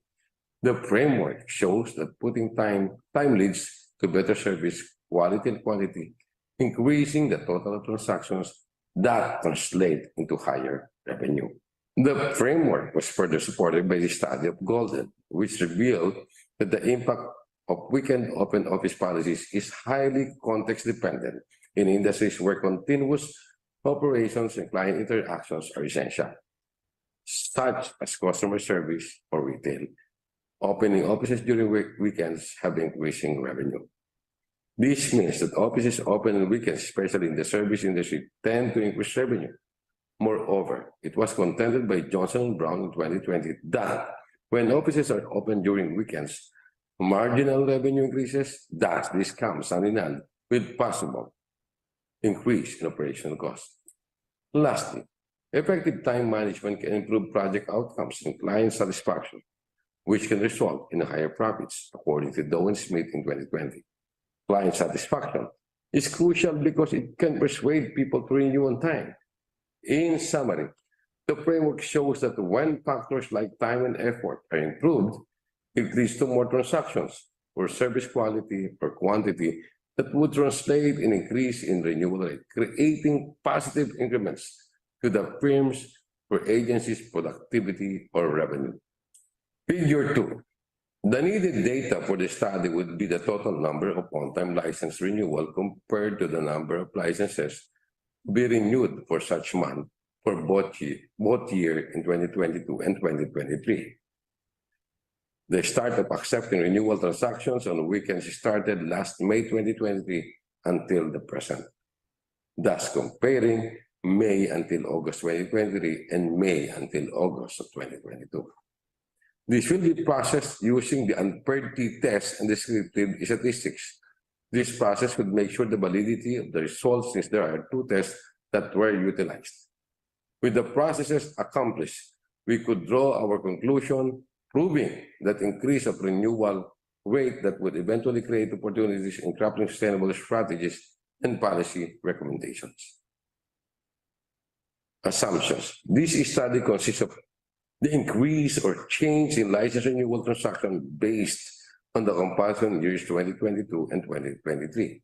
Hypothesis: the researcher hypothesized that the current rate of renewal is greater than the previous year of renewal. Method: this chapter includes the necessities in selecting and analyzing the data needed in order to know the comparison between the renewal rate of the year 2022 and 2023. Additionally, this section will showcase the data sources and the types that would be utilized, research design and strategy. A descriptive and quantitative approach or deductive approach was utilized by the researcher for his research assignment. Moreover, for the analysis of the comparison on the per year analysis based on the total renewal rate, the researcher utilized months of May, June, July, August for the year 2022, and the same goes for the year 2023. In order to further strengthen the study, data visualization was used in the study to showcase the data gathered. In delving to the main research methodologies, the researcher would employ two main statistical tools in order to check the fitness of the results. The two main tools would be unpaired t-test and descriptive statistics. This section shows the finding on the comparison between the difference in the total renewal rate between 2022 and 2023. The figure below illustrates these results. You will notice that the rate of registration versus the number of to be registered in 2022 is quite low, like 20.52%, 19.33%, 32%, and 33%. The next slide will tell you what happened in 2023 upon introducing the weekend transaction. So figure 4 presented above shows the number of renewals per month in the year 2022. This will be used to determine regarding the comparison between 2022 and 2023. As shown is figure 4, which is the months differ on the total renewal rate per month, showcasing an upward trend. As mentioned, the figure 5 or the numbers for 2023 will show you drastic increase. It exhibits the number of renewals per month in the year 2020. This will be used as a determinant regarding the comparison between, as shown in figure 5.0. The month renewal rate shows a fluctuating trend in every month that passes by. The test of differences between the rate of renewal in 2022 and 2020 using unpaired t-test. The results show a significant difference between the rate of renewal in 2022 and 2023, where P equals 0.04. Thus, the current rate of renewal with weekend is greater than the previous year renewal without weekend. Table 2 contains the descriptive statistics for both of the years, which showcases the mean of both of the years. It is clearly stated that 2023 has a relatively higher mean than 2022, which supports our alternative hypothesis that the current rate of renewal with weekend is greater than the previous year renewal without weekend. Moreover, the standard deviation for 2022 is lower since the values revolve around the mean, showing lesser changes or improvements compared to 2023, with a relatively higher mean, meaning values show large changes or increments. Conclusion and recommendations. The overall findings, the year 2022 and 2023, depending on the renewal rate, is included in this section. This chapter would also entail the potential areas for improvement and recommendations anchored in the conclusion of the study for the development of government licensing agencies. Conclusion. The descriptive statistics show that there is a positively significant difference in the on-time renewal rates between 2022 and 2023. That consequently supports the result of the t-test. We can therefore conclude that adding processing schedules on the weekend significantly increase the number of on-time renewals. This implies that license holders are facing time constraints during the weekdays due to either livelihood-related commitments or personal schedules, which prevents them from renewing their licenses on time. The weekends may be their allotted free time wherein they can take care of others' duties and that they cannot face on the weekdays. This is both beneficial to employers and employees, as workers would minimize the use of undertimes or leaves or absence to ensure the on-time renewal of their licenses. About productivity of the employees and the company shall increase due to this. On the government side, it is to be concluded that extending their processing schedules over the weekends is beneficial to their socioeconomic outlooks. As the number of on-time renewal increases, the on-time acquisition of revenues is to be expected as scheduled. Therefore, the government need not delay their projects that would result in inefficiencies and incurrence of debt through borrowings. All of this would result in the constant flow of economy.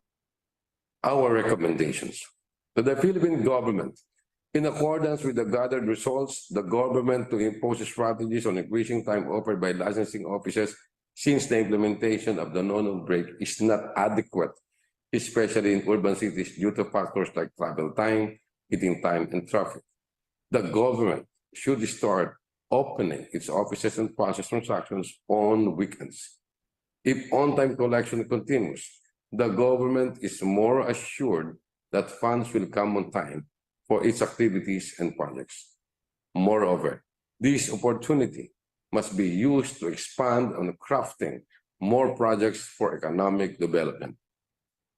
To license holders, with the additional period for license renewals, license holders are recommended to ensure that they commit to on-time processing. These shall serve their interests as it is them who will benefit most in the utilization of the revenue from their on-time renewals through government projects and economic improvements.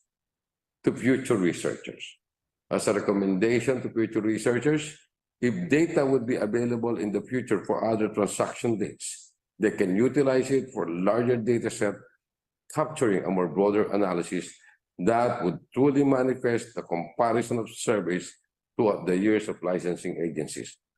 Moreover, this study could be applied in all other licensing offices so that we can see its comparison, especially in service efficiency.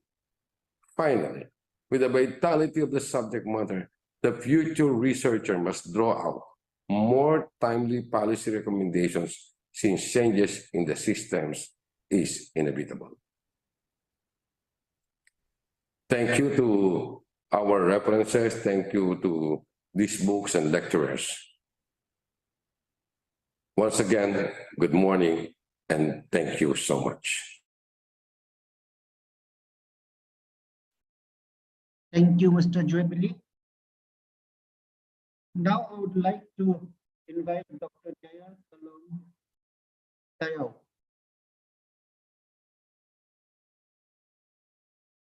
Dr. Tayao. Good morning, sir. Am I audible? Good morning. Yeah, you're audible. You're audible. Thank you. Thank you.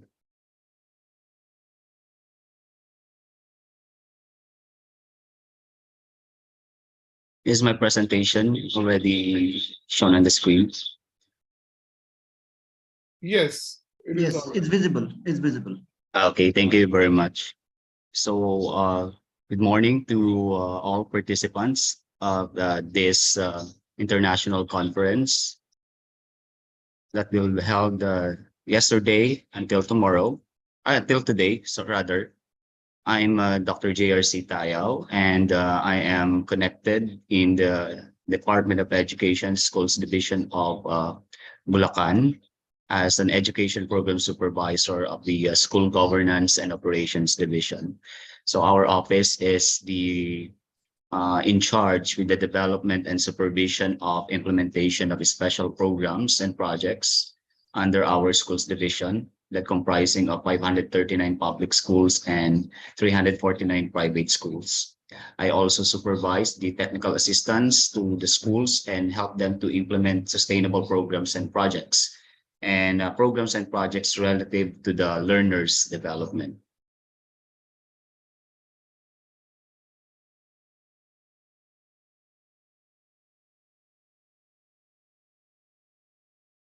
My study is entitled Examining the Entrepreneurial Management Competencies and Decision-Making Skills as Undergraduate Attributes of Bachelor of Science in Entrepreneurship students.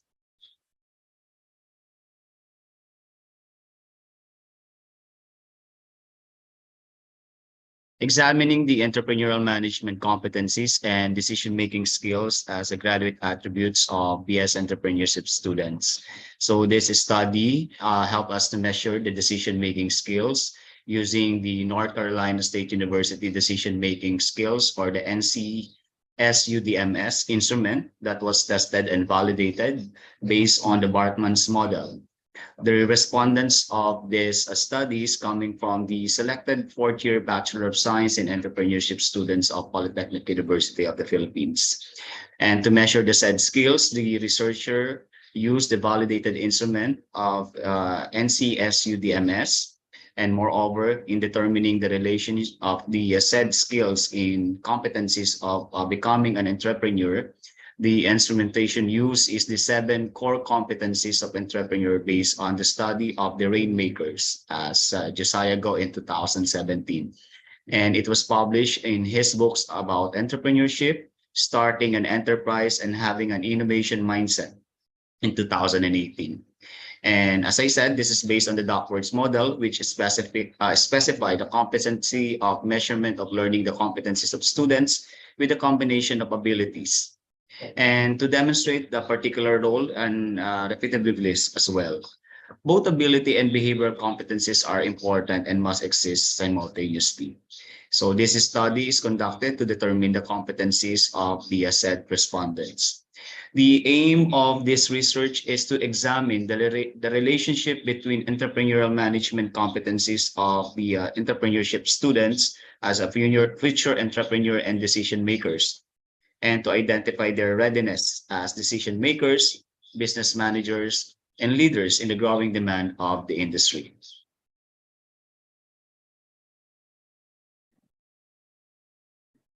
The entrepreneurial management competencies, also known as the EMC of an entrepreneur, is the instrumentation used the 7 competencies of entrepreneur based on the study of the Rainmakers of Josiah Go. And this model measure the specific competencies that student with a combination of abilities. So sometimes it's called technical skills, knowledge skills, and real life skills, and behavioral peoples of motivational skills levels that demonstrate to a particular role repeatedly well. There were items in each competencies and classification on personal competencies, or PC, and we have risk. These are risk appetite, adaptability, grit, and initiative. Under interpersonal competencies, or IC, it has influence, business competencies, sense making, customer focus that contributed to the skills of the category of each level. We have used the 5-point Likert scale, and the research based on the Duckworth model has shown us the highest AQ with high IQ, betas low AQ with highest IQ. So furthermore, it supports the proponent to readers a better understanding of the 4 Gates models of quotients, which includes the IQ, or intelligent quotient, which is the preparation for capacity to think and reason, adversity quotient, or AQ, which is self-leadership and capacity to recover, make progress, and creativity quotient from marketing and capacity to innovate, and the emotional quotient, or EQ, for the execution and capacity to sense and empathize. Moreover, the researcher used these instruments to, which consists of 2 parts. So for the decision making, we have the components of decision making, and the second part is the reliability and confirmatory principle components analysis of decision making. Also, we use 5-point Likert scale to evaluate the 5 factors. Methods and participants, as I mentioned a while ago, the competencies of entrepreneurs is based on the Duckworth model of Josiah Go 2017 and 2018. Of the identified 55 respondents, and they were correlated in their responses and decision-making skills measured by the NCASUDMS instrument by getting the mean and using the 5-point Likert scale level of frequency responses. It is composed of 23 females and 32 males with the 41.81 and 58.19 respectively, a total of 55. So the level of entrepreneurial management competencies, or the EMC, of the respondents per classification of competencies as a whole. So table 2 shows that the level of entrepreneurial management competencies of the respondents per classification of competencies with the overall rating of the respondents for the risk appetite, PC, it's 4.33. Sense making, 3.78. Customer focus, 4.64. Initiative, 4.58, influence, 4.24, adaptability, 3.56, grit, 3.87, and the overall competencies of 4.14, which shows the potential as required for entrepreneur and of the dependent of the person traits and character, and influenced by various sociocultural aspects such as family, community, school, and other institutions. While in table 3, the level of decision-making skills per degree program, or for the respondents. So overall combined scores received the 3 respondents of 3.99, which fall under often. So often category reflected that the respondents' systematic, analytical thinking of the situation. They are willing to make choices and comprehend the decision-making. It is cognitive process. The results of decision-making suggests the respondents are capable of making decisions because of their capability to develop the criteria for responsive and possible solution. The correlation and coefficient between EMC and DMS, it has a moderate degree of correlation. So in this table, it represents that's a significant relationship between entrepreneurial management competencies, or EMC, and decision-making skills, or DMS. Correlation coefficient between the two variables is 0.305956, or moderate degree of correlation. Therefore, there is a significant relationship between the two variables using the Pearson product R correlation. It is also evident that the two variables have correlation to each other, whether it is competencies or per factor in each instrument used, which suggests that decision-making factors are dependent on their entrepreneurial management competencies. So for the conclusion and recommendation, based on the findings of the study, the following conclusions were drawn. Number 1, the level of entrepreneurial management competencies of the respondents belongs to the potential as required for entrepreneurs and dependent on persons' traits and character, and influenced by sociocultural aspects such as family, community, school, and other institutions, which means that the respondents are just starting to evaluate the experiential learning of their course, the difficulty and comfortability, as this is the stage where they are just starting to learn how deliberately and conscientiously apply their competencies, criteria, and principles in evaluating arguments and other propositions. Second, the level of decision-making skills is a multifaceted to consider.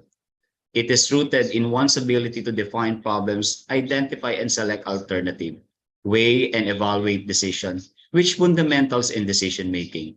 The result of the decision-making test is comparatively the same with entrepreneurial management competencies. Designing a curriculum focused on acquisition of both EMC and DMS will improve the skills, capabilities, and competencies, as well as the abilities of the respondents in situations requiring intelligent decision as they become entrepreneurs and business leaders. Third, the existence of evidence of relationship between critical thinking or decision-making of the DMS and the entrepreneurial management skills as former serves predictor. So EMC proved the significant but no highest level of DMS, as they are moderately correlated with means higher EMC level, the higher decision-making skills level that they have. For the recommendation, there is a need to develop more comprehensive understanding and application of EMC and DMS as a graduate attribute among BS entrepreneurship students or BS entrepreneurial management programs. Future related research may be conducted by adding more variables not found in this study, such as competencies of an innovator and what we call the entrepreneurship journey mapping. These are the relative studies, helps to conduct this study, and relative articles and published journals. So thank you for listening. Let me share you this quote. The success of every company and educational institution is through people-inspired leaders, heart-driven employees, and tech-enabled organization. Once again, I'm Mr. JRC Tayaw.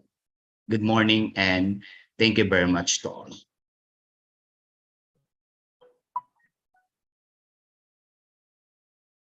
Thank you so much. Thank you so much, Dr. Tayaw. I would like to invite Mr. Rifki Tuju. Rifki Server Tuju. Is he available? Rifki Server Tuju. I think he's not available. Okay, he's not available. Is can I request? Can I request Ms. Andrea Austria? Yeah, to- please proceed with the next Yeah. presentation. Right. And Yeah. I just would like to invite Ms. Andrea Austria for giving her presentation. Hi, everyone. Good morning. Let me just share my screen.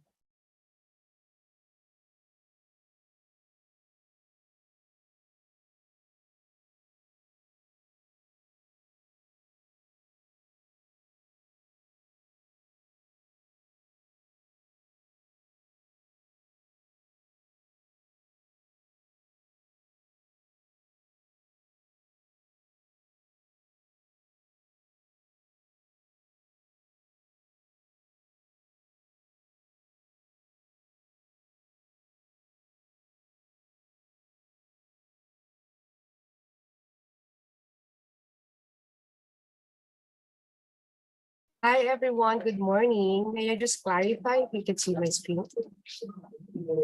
Yes, we can see your screen. You can All right. continue. Yeah. Wonderful. Thank you so much. Good morning, everyone. I am Andrea Austria, and joining you live in Bali is my partner, Alvin Oblea, and our Professor Dr. Wilson Cordova. I am here to discuss our study examining the impact of inclusion on novice general education teachers' classroom. Next one. All right. This study, we conducted this study together with the Associate Professor Lecturer from De La Salle University, Manila, St. Joseph's College, Quezon City, and San Beda University, Dr. Wilson Cordova.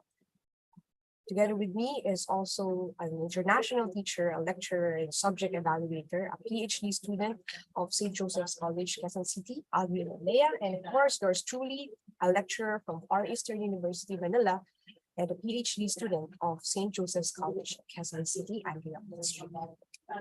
Now, let me quickly present to you the abstract of this study. Basically, this study delved into the experiences and preparedness of general education teacher, particularly novice, a new general education teacher of basic education, primarily in the public schools of the Philippines. Later, I'll discuss why public schools and why focused on general education novice teachers. So basically, this a survey was conducted to establish the results of this study that delves into the support mechanisms, effectivity of ensuring handling of children with special needs, and the challenges that arise based on the research approach, which is a descriptive research approach. The participants had the initial conception of problematic inclusive classroom. However, resiliency of these teachers arise in the discussion of this study because while they are experiencing challenges and problems in handling inclusive classes, they were also able to eradicate some misconceptions that was existing in relation to children with special needs. Now, this study was able to discuss the educator's vital role as parents in the classroom, basic education classroom, and how they face challenges in providing and maximizing the potential of the learners and providing comprehensive education to these learners, be it they are just new teachers. Also, this study showed that GE or general education teachers, be it they're novice or new, show that they are versatile professionals and they're willing to be trained to teach various subjects and adapt to different grade levels. It also showed that these teachers had initial misconception of the aims of inclusive education. However, through their willingness to learn, their strength and their stability and willingness to progress in the institution, they were able to accept the eradicate the misconceptions and correct these misconceptions for them to provide equal educational opportunities for children with special needs. This study also work on how these teachers made use of strategies to ensure that these learners with special needs in an inclusive classroom will have maximum opportunity, equal and opportunities that will make them tap on their full potentials. Okay. So this study, on the conclusion of this study, we have here the four main topics that arise. Number one, novice general education teachers' attitude towards inclusion. Basically, when the survey questions were released and probing questions were asked, the novice general education teachers, they were able to provide their attitude rather towards inclusion.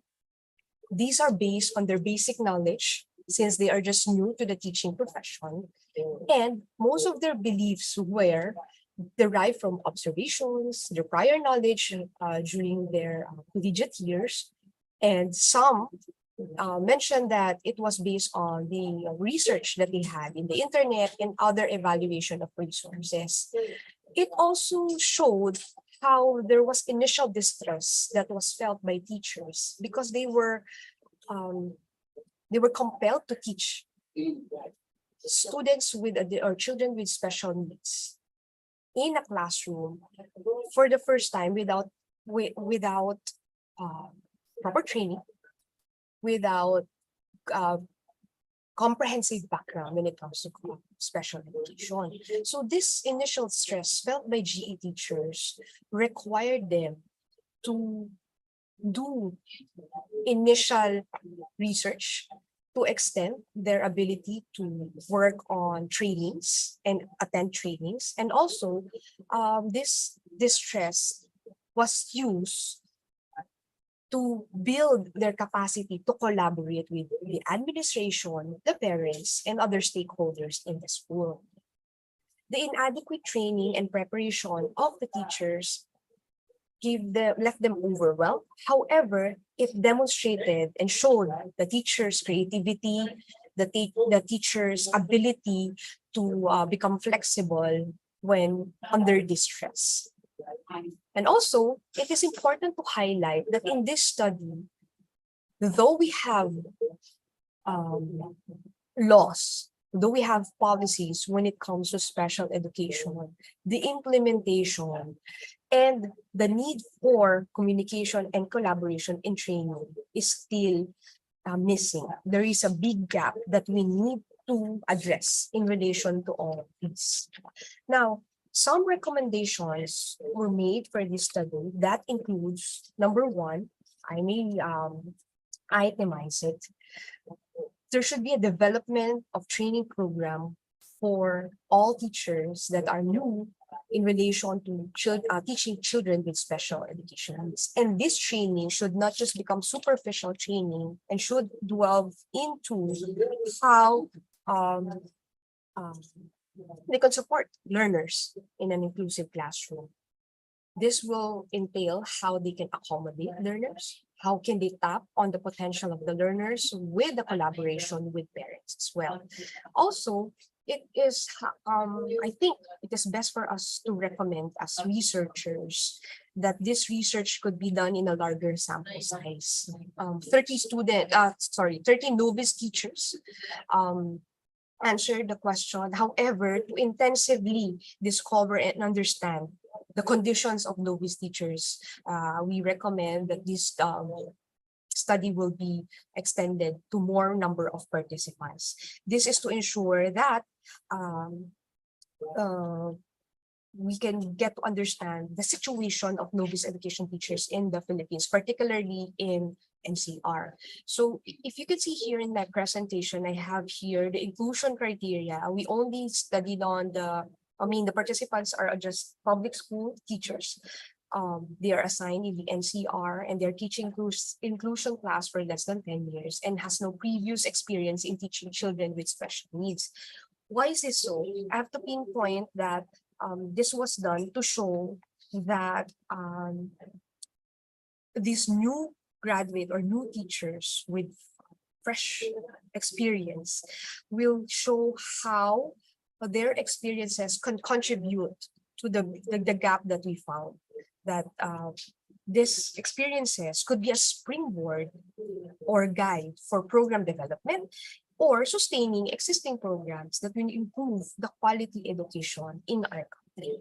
So basically, these questions were asked to support and see how we can further involve general education teachers, novice in particular, to improve on their craft and how we can support them in teaching children with special needs. That's all. Thank you very much. We have questions for me.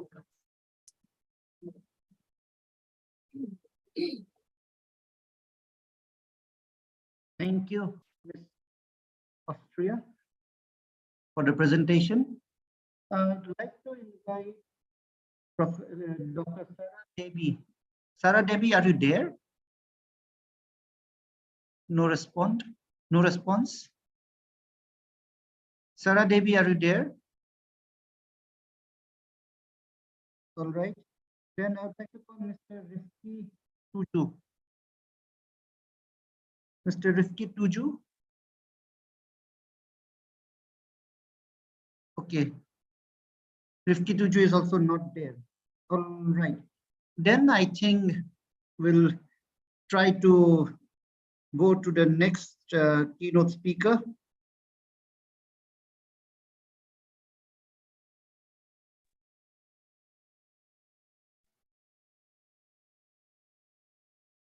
All right. I hope Professor Bibhuti Jha is there. Just check. Yeah, he's there. Yeah. Okay, fine. All right, ladies and gentlemen, I would like to invite our next keynote speaker, Professor Bibhuti Jha. Professor Bibhuti Jha is my director. We are from the same university, so it is my pleasure to introduce him.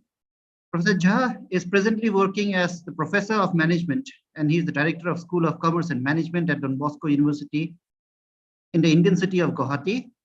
He has 23 years of industrial experience in MNCs and public sectors in India. He took voluntary retirement from Indian MNC Ashok Leyland as General Manager Marketing and joined academia 15 years ago. I'm glad to introduce his qualification. He is a double PhD in management, an MBA in marketing. He is a postgraduate diploma in marketing and also an MTech in mechanical engineering. He has one patent in India.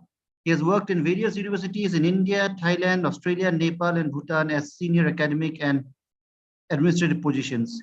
He also headed the research and consultancy wing of Siam University of Thailand in Nepal as Director of Center for Research Excellence and Management Impact for 4 years to conduct various management development programs, research projects, and studies for reputed industries in Nepal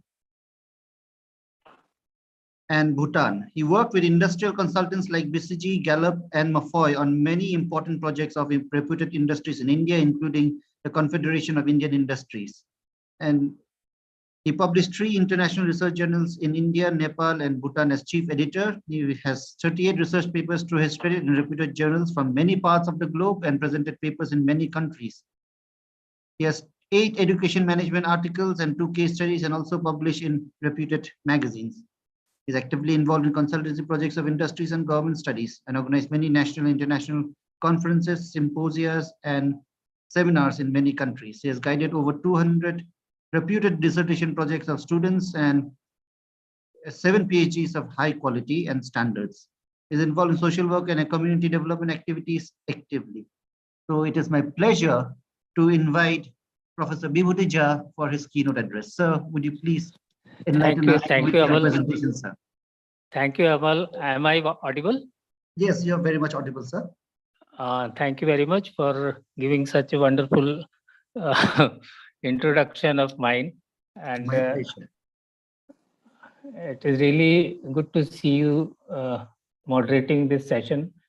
Thank you, And sir. I'm really happy that you are my colleague. And My this honor is is mine. The honor is mine. yeah, this is the very good platform. I think I can say that we all are sitting today, the International Conference on Management and Social Science, where we all are part of these streams. Today, actually, I have shared my slides and I will try to share also. Let us see.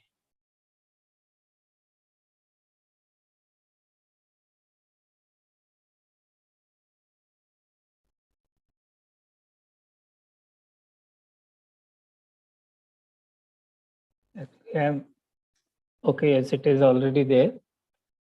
Yeah, it is visible. Thank you. So, thank you. So, my topic of keynote is employability enhancement, the academic need of producing industry-ready professionals. Why I have chosen this topic? Because I worked in industry also for 23 years, and now for the last 15 years, I am into academics also. So I've seen both the sides. I worked as a recruiter also. I worked as a management professional also, engineer also. So I know what actually the issue is, where the issue lies. So I decided to give this keynote on this education management, you can say, where I'll be talking about education or academic sectors in India, which needs a drastic change in its management strategy to cope up with changing requirement of fastest growing industrial sector. We all know that in India, especially the industrial sector has grown like anything in last decade. And the expectations, the requirement, the demand, everything is in a different level now. And the education sector is also a core sector of every country, including India also. This sector is responsible for producing managers who in turn are responsible for growth of industrial sector. So this is a cycle. If you produce better, another will get benefited, and in turn, you will get good credit for that. And education sector relies on this credit only. If you produce good personnel, you will get good credit, your institution will grow. And on the other side, the industry will also get benefited and it will also grow. So this is some kind of producer-consumer type of relationship, if I talk in marketing terms, where the academia is a producer and industries are the consumers of this final product, which we call as a professional produced from education institutions. But despite this simple relationship, the perspective of other side, means industry side, is not that easy to understand today. This scenario of today has made this condition of producing employable students or product, or which can be absorbed easily in the industry, is not that easy. It has become very tough. Let us see how it has happened. In earlier days, when I was working in industries, or I joined the industries, at that time employability was having a very simple meaning. This meaning was to get an entry to a company, that's all. And the rest was considered that that company will take care. We also faced the same thing. We were recruited by a company as a very raw hand. We were not knowing anything. And they prepared us, they developed us by giving a training of 1.5 years. That 1.5 years, putting efforts, resources, money on the person whom they have recruited, is a very problematic today. Now, what has happened? The things have changed drastically, and accordingly, the definition of employability has also changed. Now, there is much more requisites. There are much more requisites for a job seeker than the routinized elements like good marks, like some co-curricular, extracurricular activities, which were considered as routinized elements. Now, those have become, you can say, a secondary kind of aspect. Now, many new requisites have come up. Now, companies want to recruit the ready-to-work professional or personnel, not a raw personnel, like we were recruited as raw personnel. Now, they don't want people like that. Because competing with global competitor companies need best professional who can sustain to high performance expectations, absorb corporate work pressures, meet global quality benchmarks and high productivity norms. Companies need people who can take important responsibilities and accountabilities of best performance, results, and productivities. Now these companies, under the cutthroat competition in global level, global platforms, they can't afford to have a single professional error or shortfall on performance and productivity. Otherwise, they will lose the market. We have seen many giant companies losing the market in quickest of time. This is the reason why companies have become so cautious on recruitment. The companies don't have, but at the same time, companies don't have enough time, resources to actually waste on this raw personnel to develop him for high performance requirements. Actually, they consider it as waste. In our time, it was a training and development activity. Now also it is happening, but companies actually don't want to invest anything on that. Companies want new entrants to take charge immediately with minimum of time and resource put on him and expect him to deliver best of results from day one. They want people to join with high readiness to join industry as best employable candidate from industry perspective, not from academic perspective. They need people with positive mindset developed for the industrial responsibilities and roles, matching personalities to deliver results and face challenges, confident performance who can take responsible roles from day one and with no excuses at all. So under these scenarios, these conditions, an employment seeking students who wishes to make career in best companies need to have high employability to qualify such high expectations of good global companies. Now, he cannot approach the companies, good companies, with a casual approach, with not preparedness. Now he needs to prepare himself before applying for good companies. This employability of a student or pass out is measured through employability quotient. Some refer it as EQ or some refer it as EMQ. And these companies measure this level of employability through a structured selection process to ensure that whomsoever they are recruiting is good for their requirement, their job profiles, their type, their nature of industry.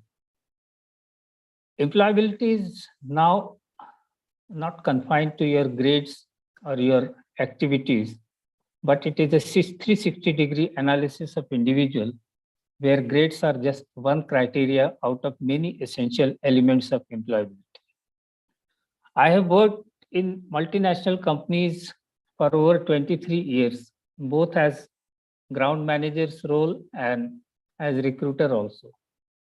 In my career in industry, I was leading the recruitment team of my company, which was going to reputed institutions for recruitment of students. And I know the issues of both the sides. As I discussed that now the managers of the industry don't want people who are raw, who are not prepared for taking up the roles. Now industry wants real industry-ready professionals from academic institutions on whom minimal efforts are needed to put them on task with highest of efficiency and effectiveness. Employers want those employees who get fit in and get along well with others in quickest of time and deliver best productivity and results. At the same time, we can say that there are diverse kind of industries which have diverse requirements also, and they assess their employability of a fresher candidate from their own perspective. So many industries, diverse requirement, requisites, diverse perception towards the job seeker's abilities. So things are becoming more and more complex for a job seeker. This complexity of requirements from industry has made the role of institution, academic institution, further difficult. And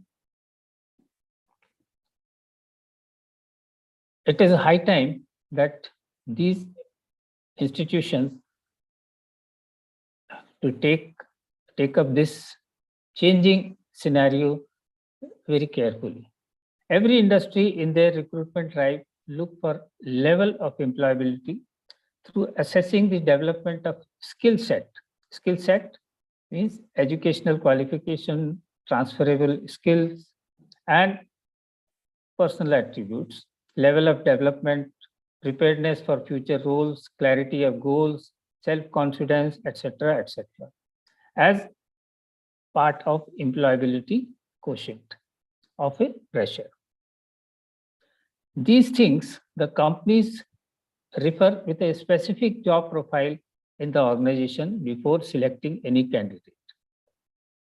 This selection process is done under the scanner of various related aspects of employment in the specific industry.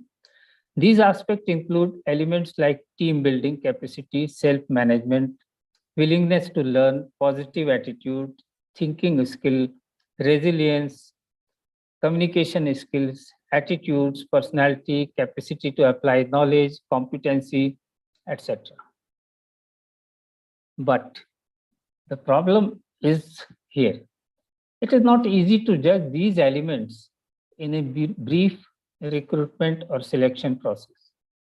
So, in order to assess the presence of these elements, the recruiters assess employability quotient of the student applying for the particular industry through candidates' assessment in various aptitude tests, potential ability test, skill test, personality test, self-assessment sheets, one-to-one interview, self-stress interview, and so many other ways.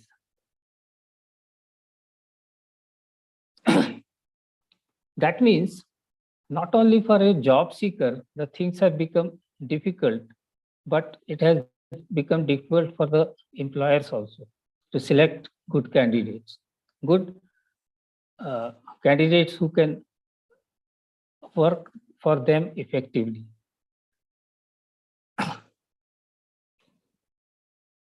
So now let us move to the role of academia. Now we have to see that under these challenging conditions, changing conditions, we can understand that the role of academic institutions are going to be very crucial in development of the students as professionals. Students come to universities as raw material of production with no or little presence of these employability elements. Even the students, those who are coming to the institution, they hardly know about their own capabilities, their own competencies. They are there under this transformation process. They face a lot of difficulties also, because transformation from a student to a professional is really tough for a student.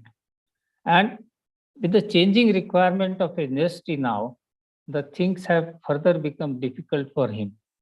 So now we can understand the changing role of academic institutions.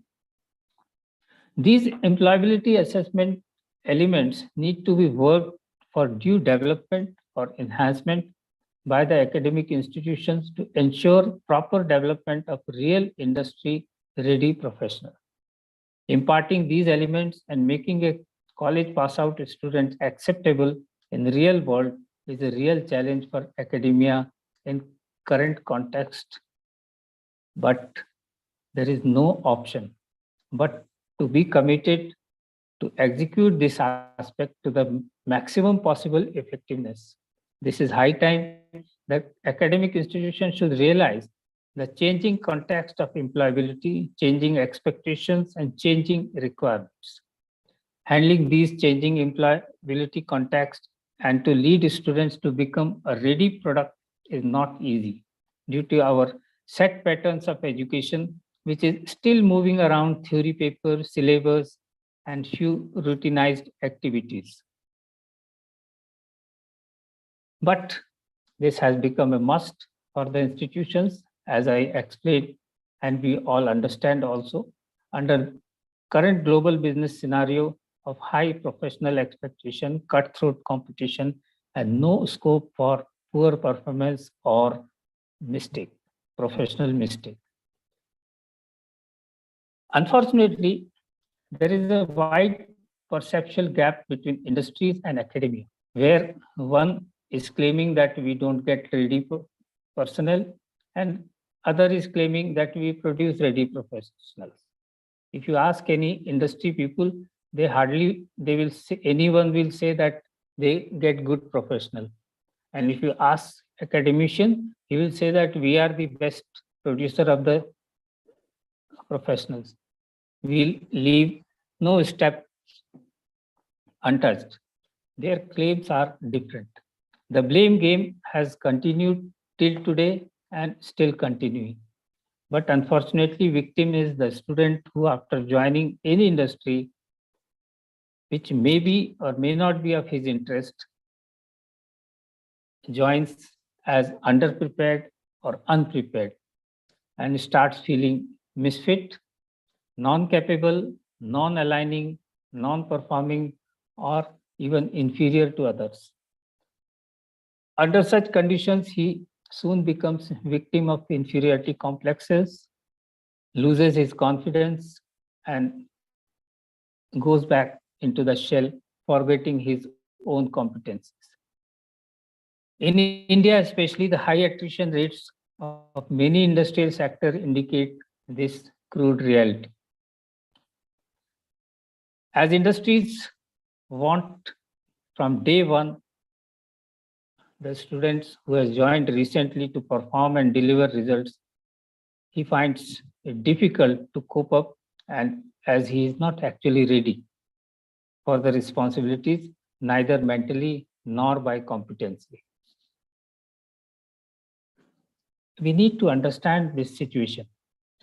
We must realize that industries are the consumers of university product, and as producer of the industry professionals, academic institutions must see things from consumers' perspective, which has drastically changed.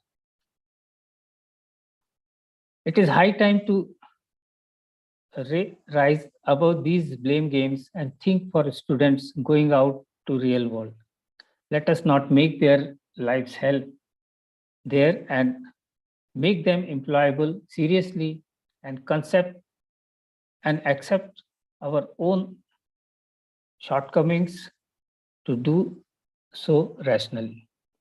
Take real feedback from your consumers, that is industry, for improvisations like we do for any other consumer product. Let academic institutions take accountability of producing ready-to-work professionals. It can be done, and many good institutions have already started doing it and working on employability elements. It is our responsibility to make students ready with all these elements. Students, before facing selection process, must be imparted with the confidence that he is employable in all respects. He must be given confidence that he has skills, competencies, and attitude for the industry he is applying for. This could be done by raising above routinized way of teaching learning through effectively planned developmental activities, industry-oriented seminars, industrial exposures, realistic industrial projects, effective on-the-job internships, out-of-box thinking activities, practical coaching, training, and interaction with industry experts on a regular basis. People for industry should be deployed or engaged in academia to impart knowledge through their vast experiences. Non-industrial teachers, that means those who don't have the industrial exposure, should be given realistic exposure on diverse industry sectors time to time. Make students to spend time in real tasks. Works should be given priority through latest happenings of industries over traditional system of class lecture and age-old pattern of banking on syllabus or analyzing old out-of-context case studies. Revising syllabus continually, updating with changing industrial requirements and skills, developing strong interface with industries, and teaching with student-centering approach is needed with the aim to develop them ready for industry. Deploying experienced teachers and professionals from industries is the need of the hour who can provide latest updates from industries. Apart from knowledge and its assessment, elements of attitude building, personality development, behavioral and mindset change, imparting skills need to be considered and assessed effectively to enhance employability. Help students to identify their own core competencies and interest area. This will also help in making them employable. So in brief, imparting of subject knowledge in most practical way using real case studies, instances, scenario, logical interaction on current topics, etc. This also requires guiding students to develop positive mindset and attitudes towards their future roles and responsibilities. A delivering personality is always adds on to excelling in tasks, so it needs to be taken seriously by the institutions in their developmental program. Value addition on industry-specific content, making the students believe in himself, making them learn new industrial skills and do practical internship, involving students in real-world projects and making them come out of box to innovate, think, involve is required on serious, realistic note. Syllabuses should always be in line to current industrial requirement. Academia has taken up this challenge by intense interface with industries. It is the most important industry which refines the human raw material to transform into more valuable, employable product. This must be always kept in mind, and keeping this in mind, if we work on our students' transformation process, we are sure that we can transform them into a responsible professional and accountable citizen of the country. Thank you very much. This was my thought process on the development of students as industry ready and how the academic institutions can take up this challenge. Being part of institutions now and earlier part of industry, I can say that this producer-consumer relationship must be developed very strong like any other product we are doing in marketing. If we can think from the perspective of the industry and start planning our activities on the students, I am very sure that we can achieve this goal, especially in context to Indian industry and Indian academia. We are still struggling with this problem of blame game. And I am observing this every day, where now I am claiming that I am producing good professionals, but when I was in other side, I was claiming that I was not getting good professionals. So this is my request to all the academicians that let us join hand with industries and do something good for our students who are the real professionals of the industry, leaders of the industries, and who can take the industries to new heights, which we are recently observing happening in India with the help of good institutions. Thank you very much. Thank you so much, sir. Thank you so much, sir, for enlightening us. It's always a pleasure to hear you. Always a pleasure to understand the insights that you give. And truly, employability is a pertinent issue that has to be addressed.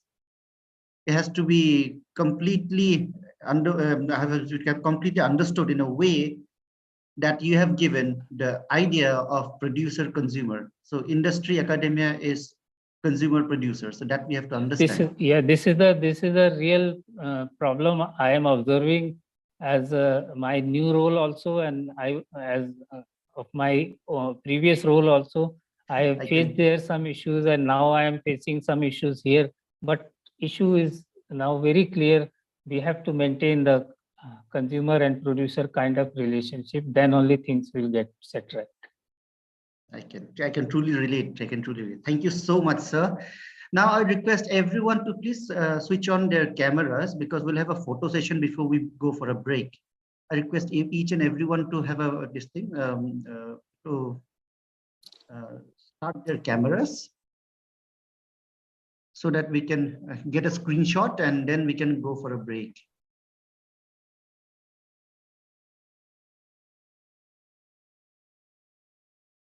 I'd like to ask the organizing team, are all cameras as per your requirement? Madam Priyanka is, or anyone, please check it.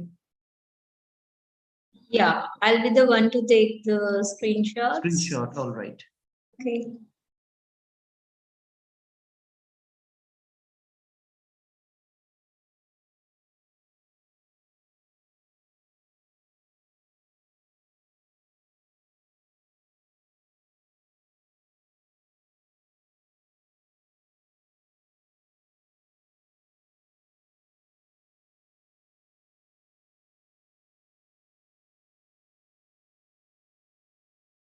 Okay.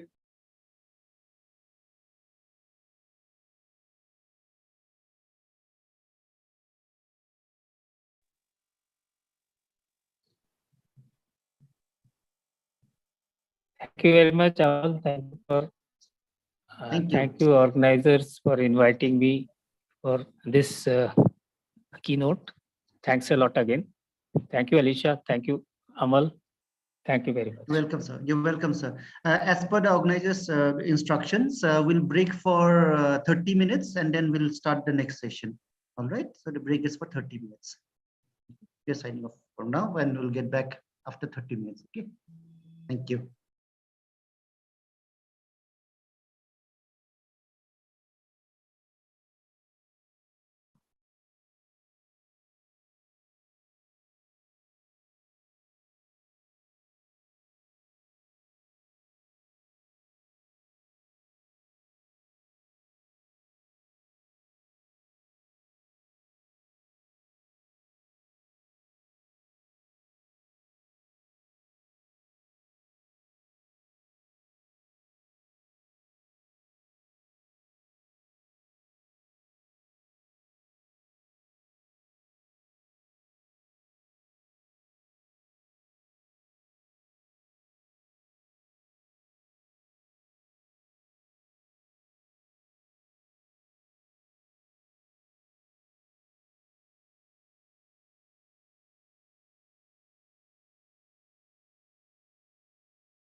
तो मैं अपना screen share करके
This study is a retrospective.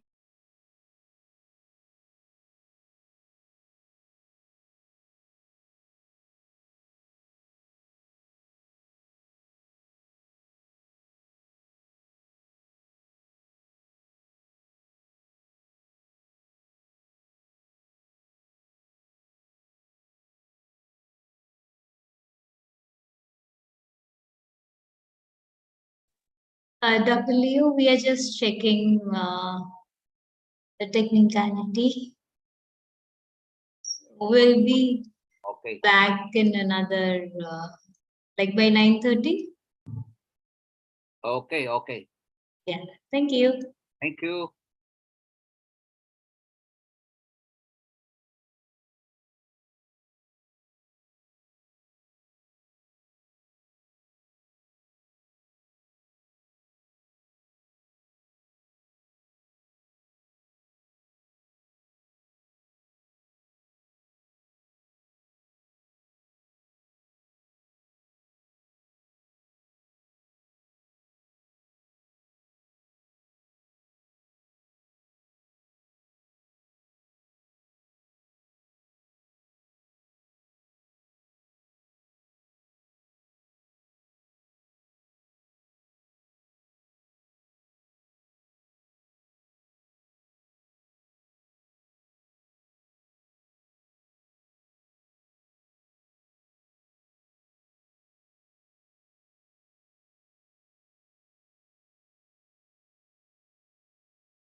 Hello, I have logged in. Hello. Hello, is Eric Parila, will he be giving online? Madam Priyanka, is Eric Parila will be giving? Yeah, he is all right, online already. All right. You can invite him.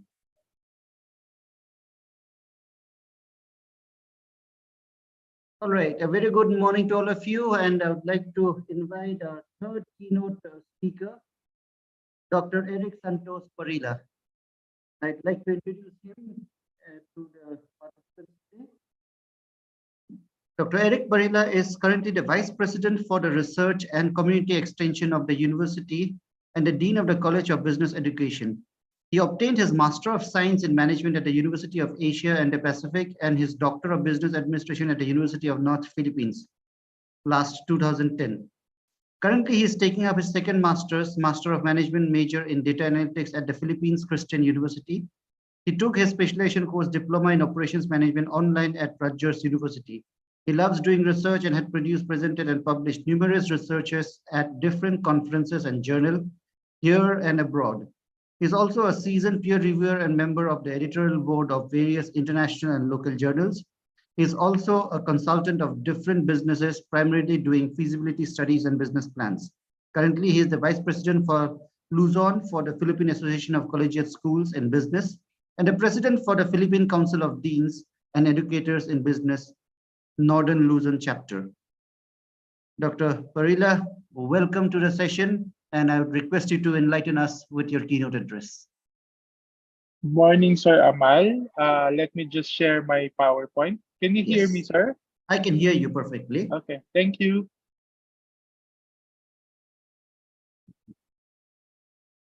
Okay, so yes, it's visible. The Good Business Social Entrepreneurship is the slide name, right? Okay, yes, sir. Right, yeah. We can hear you. So, please continue. The stage is all yours. Thank you, sir. So, good morning to everyone from the Philippines, Northwestern University. I am Eric Santos Parilla. I'm going to speak today about the good business, which is social enterprise, or the idea of social entrepreneurship. So before that, let me just introduce myself. I'm Eric S. Parilla, the Vice President for Research, Community and Social Development of Northwestern University, currently holding a professorial chair for social entrepreneurship of this university, a teacher, a mentor, and of course, your friend. So I'm tasked today to discuss what social enterprise or social entrepreneurship is. But before we go to the idea or the concept of social entrepreneurship, let's first discuss the definition of entrepreneurship, because this is the keyword of social enterprise or social entrepreneurship. So when we talk about social entrepreneurship, there are two fathers of entrepreneurship. These are Jean-Baptiste and Joseph Schumpeter. Okay, so according to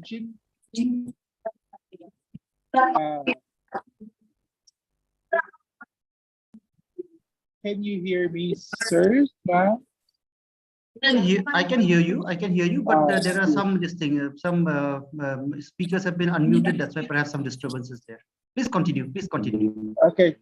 So as I was saying, entrepreneurship can be defined according to Jean-Baptiste. Entrepreneurship is about combination of the factors of production, and we all know the factors of production: the land, labor, and capital, to meet the demands and consumers by introducing a new product, service, or process. Okay, that's one side of entrepreneurship. And the other side of entrepreneurship is, sir, can you please mute? I am. Okay. I think Dr. Wilson Cordova, I think your mic is on. Yes, I think now it's muted. Yeah, please continue. Yes. Thank you, sir. Sorry for that. There are two sides. of the definition of entrepreneurship according to Jean-Baptiste. The one side is called invention because you are introducing a new product, service, or process. Or another side of the definition of entrepreneurship is to increase the beauty of an old one to produce greater economy. So what Sir Jean-Baptiste is trying to say to us is that entrepreneurship is innovation and invention. Okay, so it is combination of land, labor, capital, the factors of production to produce new product, service, and or to increase the beauty of an old one to produce greater economy. On the other hand, Schumpeter suggested that entrepreneurship is all about the ultimate source of innovation and technological change that drives economies and nation. So he's trying to say, Sir Joseph Schumpeter is trying to say is that entrepreneurship will drive our economy's progress. So in that two definition, they both emphasize the two most important concepts of entrepreneurship, which is novelty and innovation. Both in the definition of Schumpeter and Baptiste suggested the words novelty and innovation. So what is the difference now of business and entrepreneur? So common people usually interchange business and entrepreneurship. So what's the difference? When we talk about business, it is the activity of making, buying, selling, or supplying goods or services for money. So it is the activity of making, buying, selling, or supplying goods or services for money. Whereas when you talk about entrepreneurship, it is the activity of making business or of making money by starting or running businesses, especially when this involves taking financial risk. So that's the difference between business and entrepreneurship. In other words, entrepreneurship is larger in scope and it is business which is part of entrepreneurship. So we cannot actually interchange business from entrepreneurship because these are two different concepts. Entrepreneurship being the larger concept, whereas business is the smaller concept. And another difference is that when we talk about business, it is the administration of business. When we talk about your entrepreneurship, it is the invention or innovation of business based from the definition of Schumpeter and Baptiste. That's the difference between business and entrepreneurship. Therefore, entrepreneurship has the higher function of adding value to the economy through innovation. Okay? Let me just emphasize the word innovation. Therefore, what is the meaning of innovation? Innovation refers to creating or introducing new ideas, products, services, processes, or methods that bring about significant improvement or advancement in various fields. For example, for education, we have the AI, that's the latest innovation. In medical field, we have the vaccines that we have. In terms of business, especially manufacturing, we have robotics. So these are the new ideas, products, or services that bring about significant improvements or advancement in various fields. So that is innovation. It is about transforming existing concepts or practices into something novel or unique and valuable, thereby fostering progress, efficiency, and growth. So here comes again the word innovation. So it is transforming existing concepts or practices. It's not just inventing new products, but it can be transforming existing concepts or practices into something unique and something valuable. Thereby, as what we have said a while ago, it fosters progress, advancement, efficiency, and growth. So that is the function of innovation to the economies. Innovation drives economic development, enhances competitiveness, and addresses societal changes. So this robotics, this AI, when put in the right use, can help us improve our economy, enhances our competitiveness, and addresses some societal issues or some societal dilemma. So that is innovation. That is, when we talk about entrepreneurship, we talk about innovation. Innovation cannot be separated from entrepreneurship. Therefore, so what is social entrepreneurship now that we know what entrepreneurship is? As what I've said, entrepreneurship is towards value addition through innovation. That is the entrepreneurship side. But when we talk about social entrepreneurship, the key element here is the social issues, which means that we should start with a social issue in mind. Okay, with a social issue in mind. Social entrepreneurship value addition towards the end of shifting economic resources from an area of lower social satisfaction to an area of higher social satisfaction. So that is your objective. That is your primary objective. From a lower social satisfaction of a certain community, you are to help them achieve higher social satisfaction.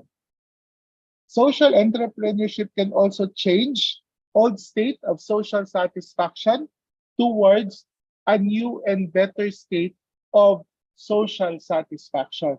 So what is social satisfaction? So social satisfaction in the context of social entrepreneurship refers to the positive impact and fulfillment that social entrepreneurs experience when their ventures successfully address social and environmental changes or challenges. When you put up a business, when you put up a social enterprise, and that becomes successful in terms of addressing your environmental problem or social problem, then you have social satisfaction. It encompasses the sense of accomplishment in terms of the social entrepreneurs and purpose that arises from creating and implementing innovative solutions to tackle societal problems and improve the well-being of communities. So social satisfaction, that is the purpose of a social enterprise or a social entrepreneurship. So where do we start? When you put up a social and when you want to put up a social enterprise, you must start with the social issues. So where can we get the social issues? Here in the Philippines, we have a lot of social issues. We have poverty, gender inequality, hunger. These are the social issues. Primarily, when this social enterprise or with this concept of social entrepreneurship addresses the social issues through innovative and value-adding solutions done by the social entrepreneurs, then you have your social issues addressed, thus promoting social satisfaction.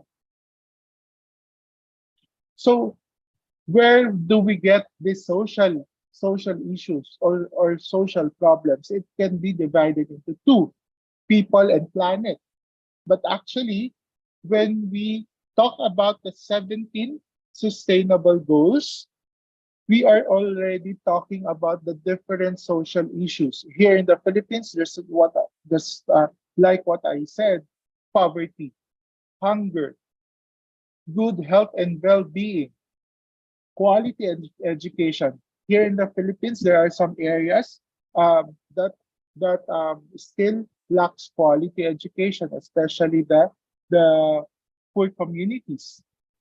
Some children doesn't have access to quality education. Gender equality is also a social issue.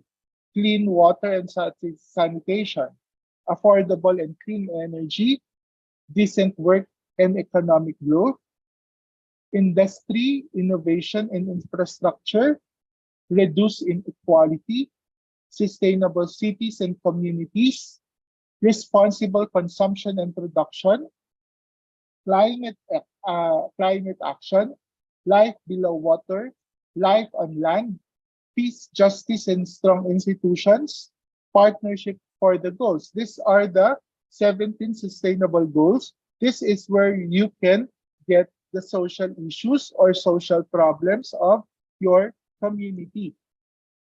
When you want to put up a social enterprise, you must think of a social issue. What is your social mission? That's what I'm trying to say. Because that differentiates your common enterprise or entrepreneurship from the concept of social entrepreneurship, the idea of social mission. And it comes from any of the 17 sustainable goals of development or social issues. So right now, what's the difference between entrepreneur and a social entrepreneur? If you are a social entrepreneur, you are a catalyst of change because you are filling a market gap because you want to change the world. Big words, but that is the social mission of a social entrepreneur. Whereas when you are just a mere entrepreneur, your main objective is how to make my business profitable. Money. How to make it profitable. How can my product services that I innovate be acceptable to the market? So you are to capture a market if you are just entrepreneur. But if, as I said, if you are a social entrepreneur, you are to think how you will change, how you can change the world. Also, as you can see, the objective of an ordinary entrepreneur is to build business and eventually earn profits. That is the main goal of an entrepreneur. Whereas your social entrepreneur, the main goal is to think of what she or he can do to give solutions for social dilemma, to bring about social change. Of course, the profit motive of entrepreneur is to maximize the profit in order to satisfy your different shareholders or stakeholders. Profit is the end. Whereas for a social enterprise or a social entrepreneur, the profit motive or the motive of the social entrepreneur is to advance its social aims or social mission. Meaning, of course, profit is a means to financial sustainability, but financial sustainability is just one of the main concerns of a social entrepreneur. Another concern of a social entrepreneur is he achieving his social mission? So these are basically the difference between an entrepreneur and a social entrepreneur. So therefore, speaking of the principles of social entrepreneurship, these are the three principles. It must be an enterprise. As you can see a while ago, financial sustainability is one of the concerns of a social enterprise. You cannot put up a social enterprise if you are not profitable. You are not putting up a foundation wherein you are to depend on the donations of your donors. No, that is not social enterprise. A social enterprise or social entrepreneurship must be an enterprise, must concern financial sustainability as well.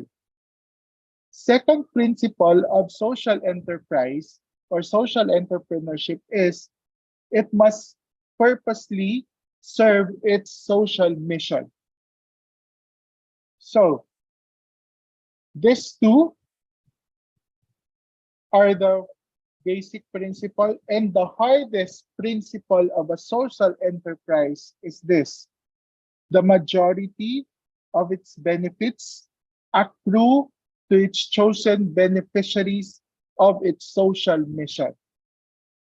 Meaning to say, the majority of the benefits of a social enterprise should be for its beneficiaries of its social mission. That makes it hard because aside from the fact that your main concern is financial sustainability, you should also concern yourself in terms of your beneficiaries. So this is a spectrum of social enterprise. Okay, spectrum of organization operating within social economy. The yellow dots are considered as social enterprise. I repeat, the orange dots are considered as social enterprises or social entrepreneurship, which includes inclusive businesses, that business who follows inclusive model, fair trade enterprises are also considered as social enterprises, foundations with income generating activities. Let me emphasize this: foundations with income generating activities, meaning these foundations are not dependent on donations, but their income generating activities. They exist because of their income generating activities or IGPs. And of course, as we all know, the highest form of social enterprise for the moment is a cooperative and association. Because of a cooperative or association, let me again go back, thinks of its beneficiaries. Aside from the fact that it earns profit, it thinks about its beneficiaries. So these red dots are considered as pure enterprise. Okay. Traditional enterprises, enterprises with corporate social programs. What's the difference between corporate social program and a social enterprise? Enterprises with CSRs are just there for public image. Okay, the companies who practices corporate social responsibility, their main concern still is profit. Whereas a social enterprise, the main concern is how will the benefit accrue to its beneficiaries. Okay. So there are three concerns of a social enterprise or a social entrepreneur. Three hats or three roles. First one, as a businessman. Secondly, as an entrepreneur. And thirdly, as a social entrepreneur. As a businessman, his main concern is to generate profit. That is his main concern. Whereas, as an entrepreneur, his main concern is innovation. How can he improve his products or services so that it is acceptable to the market? And as a social entrepreneur, his role is to create social value, thus creating change. So three hats of a social entrepreneur. It's quite difficult. Okay, so let me just state the status of social enterprises in ASEAN, because we are in ASEAN. Currently, because there is no consensus on the definition of social enterprises, so no formal definition. As you can see in my presentation, there is no formal definition of a social enterprise. Most social enterprises are self-identified or loosely classified as social enterprises through their memberships in various social enterprise networks. That is the status, unfortunately. Other than cooperatives, there are relatively few legally recognized or accredited social enterprises. This is because only 3 countries in our organization, ASEAN, have legal definition or accreditation schemes. And these 3 countries are Malaysia, Thailand, and Vietnam. But even in these 3 countries, the majority of its social enterprises are not legally recognized or accredited because there are no relatively governmental initiatives or accreditation done. The extent of social enterprises sector across ASEAN varies greatly depending on the country, with the highest number of social enterprises with the highest being Indonesia, with over 200,000 social enterprises. Secondly is my country, the Philippines, with over 164,000 social enterprises. Thailand, with over 116,000 social enterprises. And Vietnam, over 115,000. Many of the social enterprises are cooperatives. I repeat, many of the social enterprises in ASEAN are cooperatives. There are 2 problems. Okay, there are 2 problems or challenges that social enterprises face.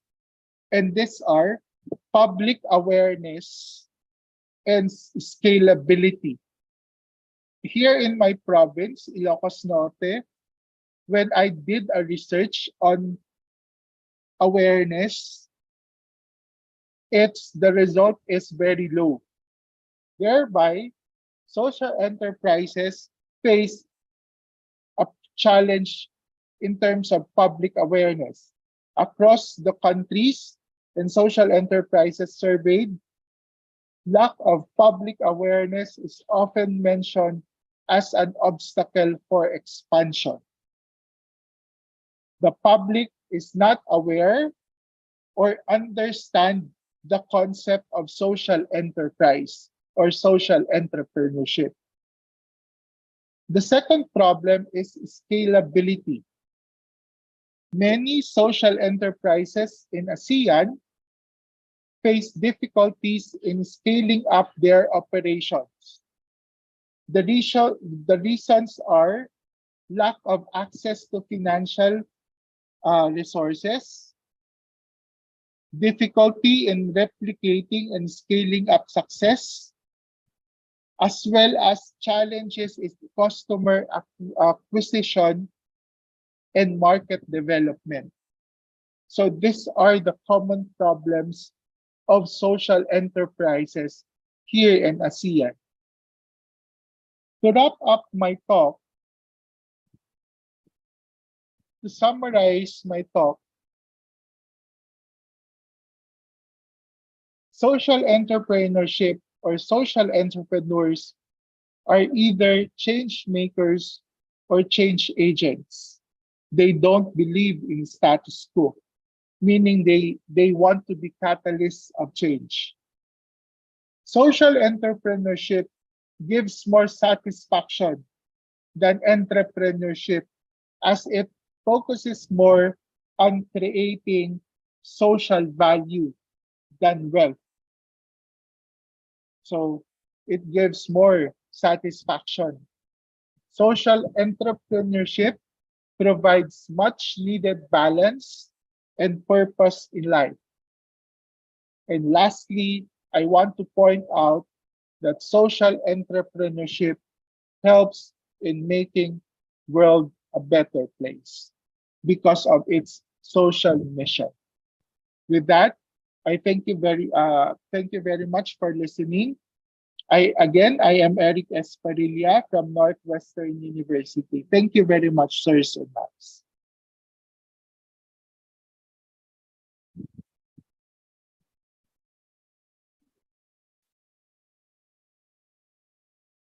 Thank you, Dr. Parilla.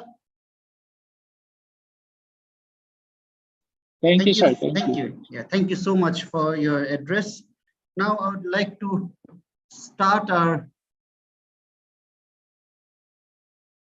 next presentation. I would like to invite Dr. Sharmila Charan for a presentation. Yes, madam. Great to see you here.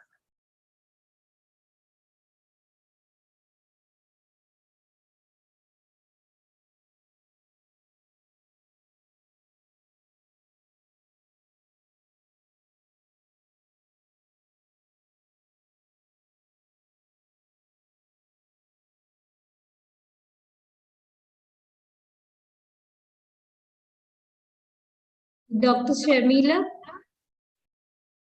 Yeah.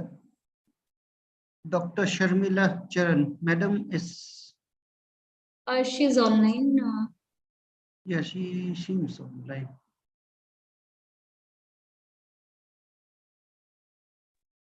Am I audible now? Yes, ma'am. Yeah. You're audible, ma'am. Yes, ma'am. Please continue.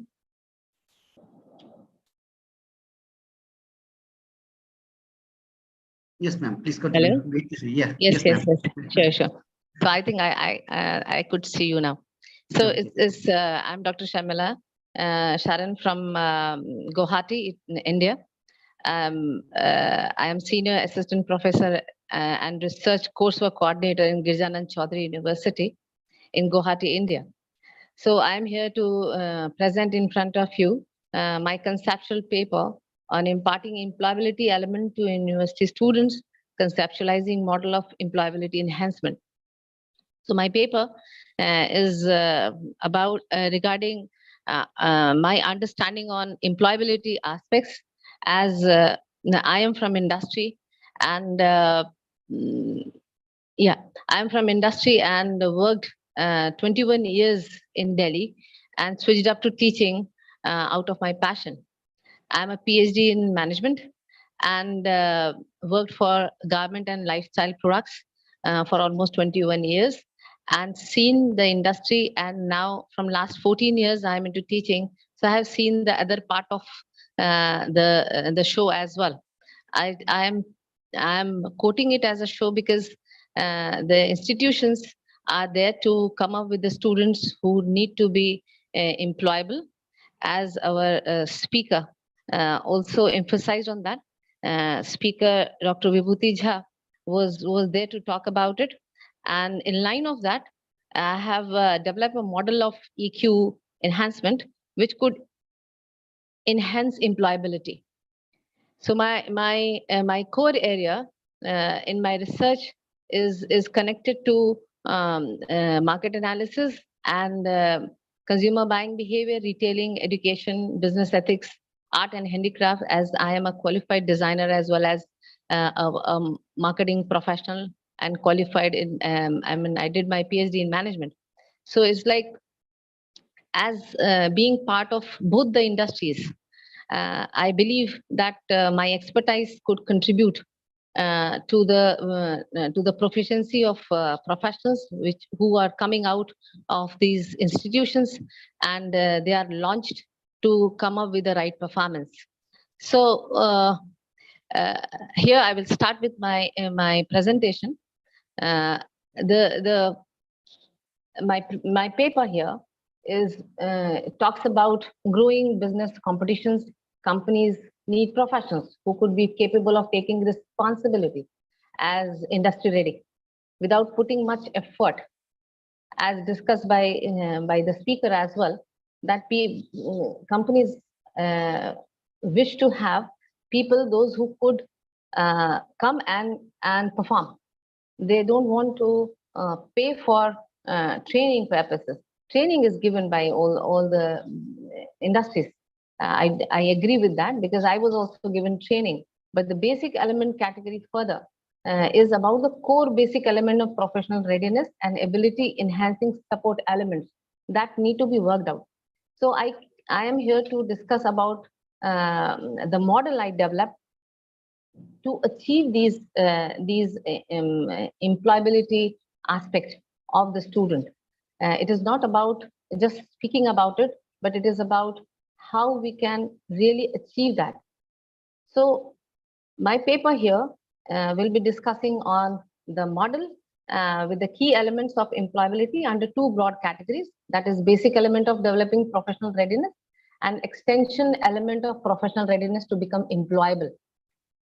The basic element category further contains core basic elements of professional readiness and ability enhancement support elements that I will be discussing further in my presentation. So the extension element of professional readiness to become employable category consists of two sub elements.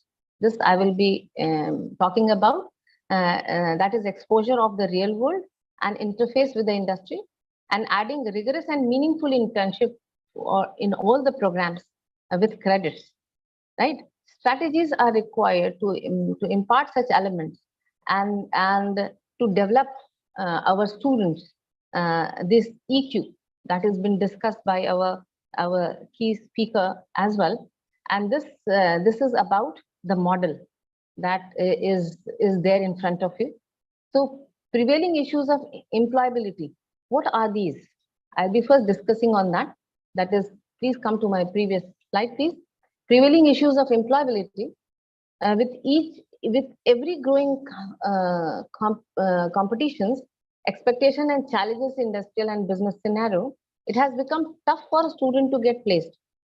See, we all are facing, as I'm part of institution since 14 years now.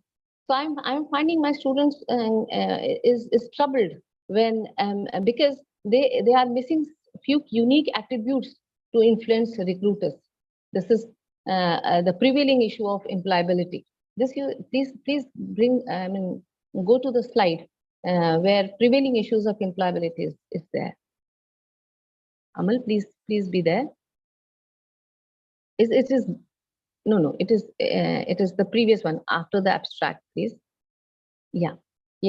So specific attributes that I will be talking about is knowledge, skill, attributes. This is what I feel as an industry professional. That what I feel that my students and our student as a whole, it is not about India, it is a global issue.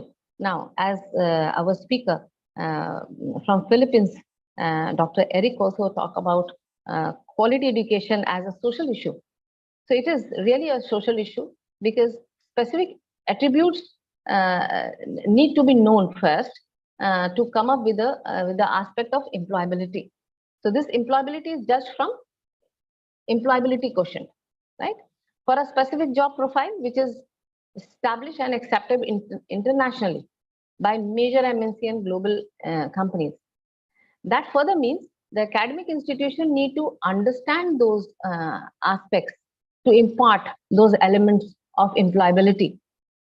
It is not about just giving a exposure, sending to the field to the students, those who don't know what market is all about. Academic institution need to work on these employability elements to impart these things to general students as a profile. I will not be talking here about the institutions, those who are within 1 to 5 top categories of the institutions, because all our students are not studying there.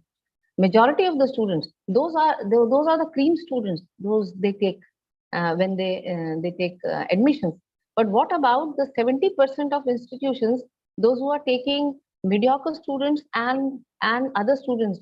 Those are also part of the industry, and they are meant to be the part of industry because they are there to take that education, and we are there to give them degrees. Now, what is happening is that good institutions are there very conscious about giving these kind of elements. And I agree on that they work very hard on that. But what about those 70% of institutions which lack this kind of a concept of what is required in academic activities? Like people in real scenario, what is happening? My next slide, please. It is real scenario. What is happening is academic activities like superficial industrial expert sessions. I may just interrupt here. The screen is being shared by Core Research Foundation. So okay, so please come to my real scenario. Yeah. Yes, it is. Yeah. So the aspect, what I find in line to what is being discussed till now in this international conference, that why we are not achieving this. The issue is that I am raising is here through your platform is I'm talking about that those 70% of institutions where academia is taken in a very different manner. Like the real scenario, what I'm talking about is academic activities which they take as superficial industrial expert sessions, where students hardly understand anything or get involved into the session because they don't know the industry. Industry visits are given, guest sessions are given, but unfocused internships are also given, where they are not given objective what to achieve in internship. Because the academicians, those who are taking, I mean, they are part of academics, they themselves don't know the industry at large. So usually developing these students to be employable becomes tough. Actually, we offer non-ready candidates as ready candidates to the industry. So the candidates find themselves in a troubled zone from the day one they are employed. Very low percentage, and what it is resulting to? It is resulting to majority are opting to leave the job or they switch over the jobs. That leads to high attrition rate of employees worldwide. It is not about the Indian scenario. It is, I'm talking about globally what is happening. So non-ready students get confined to limited career scope now. Now, what is happening is it develops frustration, depression, and disturbing. I mean, students are disturbed with their own life balance because they are not understanding what is expected by them, because we are not giving the accurate thing, the best of the thing which we are expected to. Somehow we need to accept that, because being part of both the industries, the industry at large, where I was part of for 21 years. And then from last 14 years, I'm teaching, so I'm part of institution as well. So I'm here with this paper trying to give a conceptual model for that, how to achieve that. Most of the institution fails to impart that employability element. And the institution maintains records. I have seen that institution maintains record of a few successful alumni, but what to do about those who fail to be successful? The blame game continues between the institution and the students or the industry. Industry says that we are not getting the right candidate, and institution says that we are giving the best from our side to the students. So academic institutions need to take serious steps enhancing employability of students in general, right? So we require employability of the student enhanced to boost their EQ.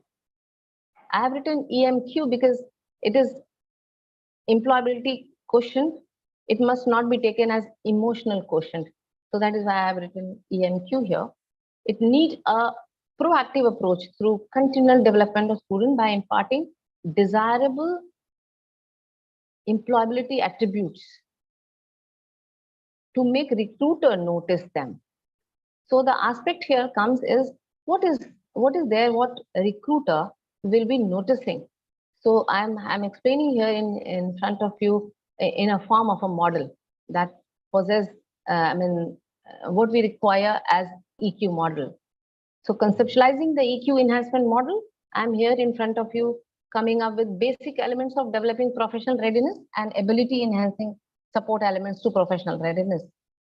And then I will be talking about extension element of professional readiness to become employable.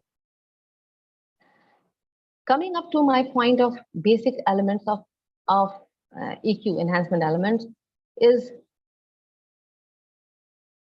it will talk about industry expectation of the employable candidates, analysis of curriculum, suggestive inputs received from industry managers of diverse industries, inputs from faculty academicians through their experience sharing with alumni.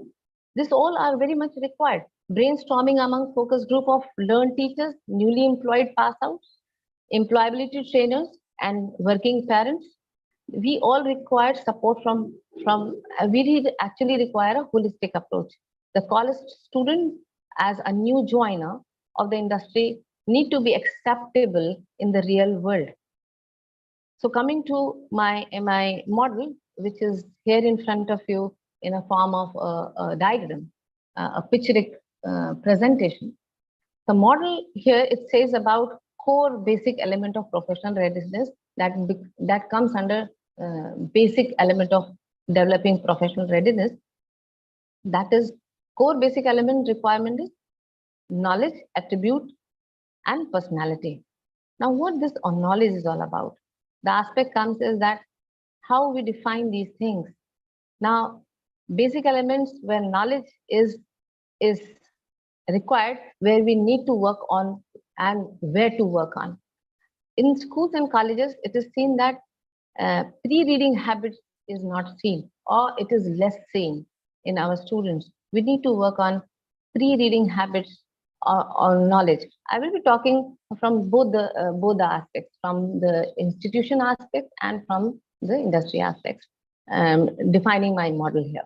So first, I have taken up core basic element knowledge. Now, pre-reading habits, which is somewhere is a gap, which is coming up where students find a book not so interesting. Rather, they become a Google person. Now, they don't have a reading habit. We need to work. Our teachers need to work on that. Logically, coming up with a classroom discussion among the students, it will facilitate grasping the subject knowledge and giving them memory. It is vital for acquiring subject knowledge and retaining it for long, because we need pre-reading habits. So in our curriculum and in our CA component, we need to add these elements somehow in our curriculum. Now, personal touch is required. Now, teaching pedagogy need to be taken up in a very different manner, where the hidden talents and interest area and competencies of the students need to be identified and then enhanced. Value addition on industry specific contents need to be focused, where value addition of core subject knowledge need to be given as an added advantage to the students. We need to ask student what is his core area, and then we need to analyze what is his competency and whether he is focused towards it or not. So we need to come up with a course and overall program outcome to understand that where we are landing up and how we can make it out. Making the student believe in himself is required to come up with the right knowledge. Right? Knowledge cannot be taken if the confidence level go low. Personality can be altered or changed with effective and systematic strike on thought process of the student when there will be a human touch. And making the student believe in himself, that is very much required. Because we are into semester system, we are very fast covering all our courses and other things because it is part of our work. But we need to give more time to students to help them forming professional mindset to face challenges. Now, ability enhancing support aspects that I'm talking about, ability enhancing support elements this is all about attribute and professionality. How we can develop that attribute and how this personality could be developed by adding this human touch and then giving students as per their requirement, enhancing their competencies. Now, the second aspect that I have identified is ability enhancing support elements to professional readiness. That is, we need to work on skill competencies and communication here. Now, learning new skills need to be the core area. Skill learning of planning, organizing, team building need to be worked out. And it need to be part of the assessments. The deep competency need to be taken and provided to them to enhance their skills. Now, public speaking becomes very important part, right, on public platforms.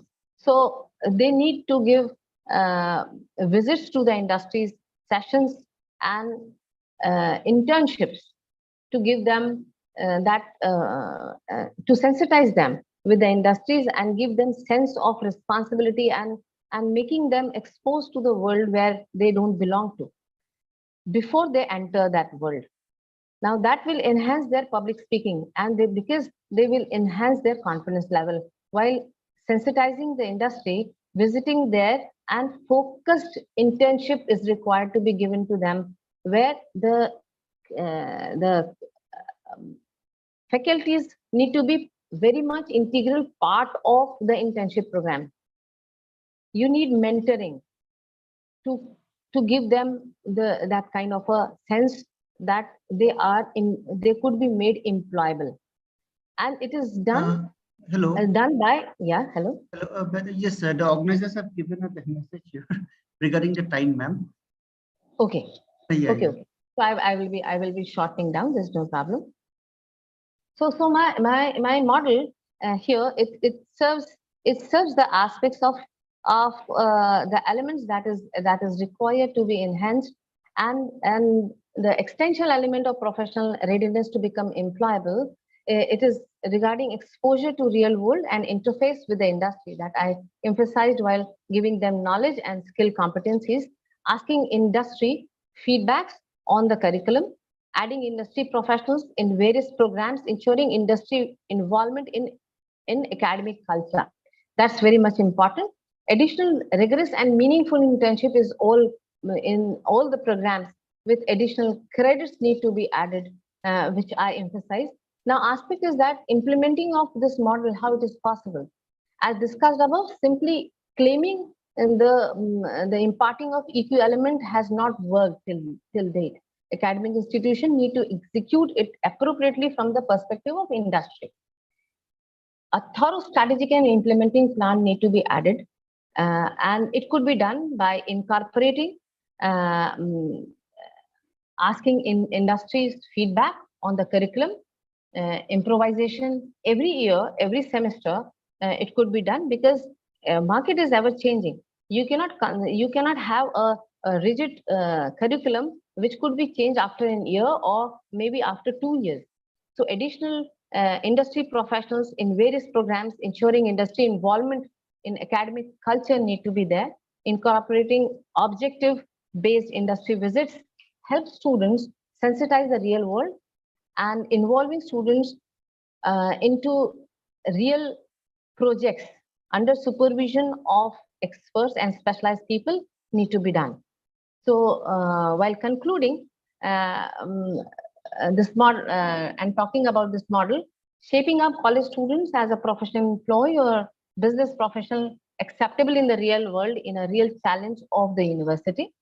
And it requires orientation in the beginning of the professional program itself to give new approach of learning to students and new approach of delivery to faculty members.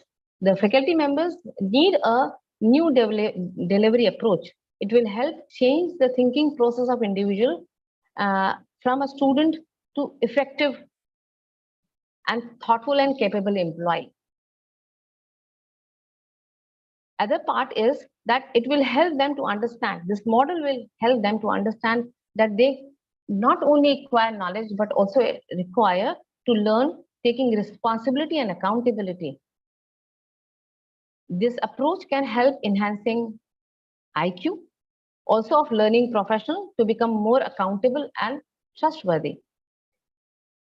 With such continuing efforts on the model of EQ enhancement elements, it could be possible not only to boost EQ of the building professionals, rather than it will be giving them more opportunity, and our industry will be getting right, ready professionals to take up, and our industries will be performing better than before, for sure, because industry waits for the professional, and in their recruitment process, they are coming up with so many things to come up with the right professional. And I hope this model will be helping to that, and this will help them to come up with these difficulties on both the parts.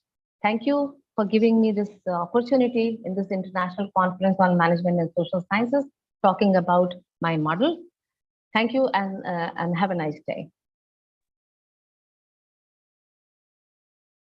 Thank you so much, ma'am, for your paper. It is really relevant for academicians like us, because this is actually haunting the academics and industry, because students are not industry ready. Thank you so much for enlightening us with your paper. Thank you. Thank you. Welcome, ma'am. I now invite the next speaker, Professor Lim, to present her research. Is Dr. Lim here? Yes. Yes. Yeah. Please continue with your presentation.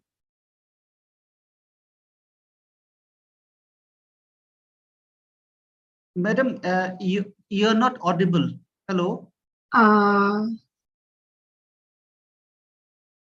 Hello. Yeah, now you're audible. Yes. Hello. Yeah, you're audible, madam. But there's a video that is in the background. Yes. Because that's my presentation. So Okay. can I ask Miss Alicia to share sound, please? Okay. To play the video, is that what you want? We'll try to play it from Yes. our. Yes. Okay. Share sound.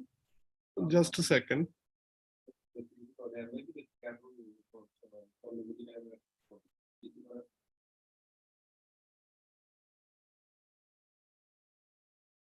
Can I share sound now?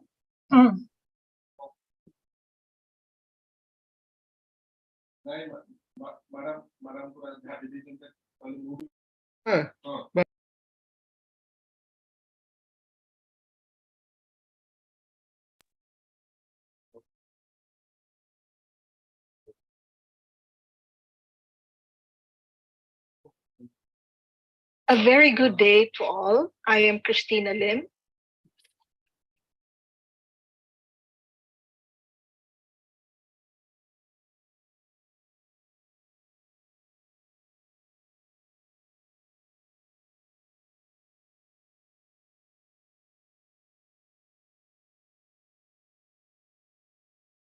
from De La Salle University, and I will be presenting my paper entitled Unlocking the Potential of Mass Personal Communication Media Do Live Streaming Platforms Enhance Video Game User Experience?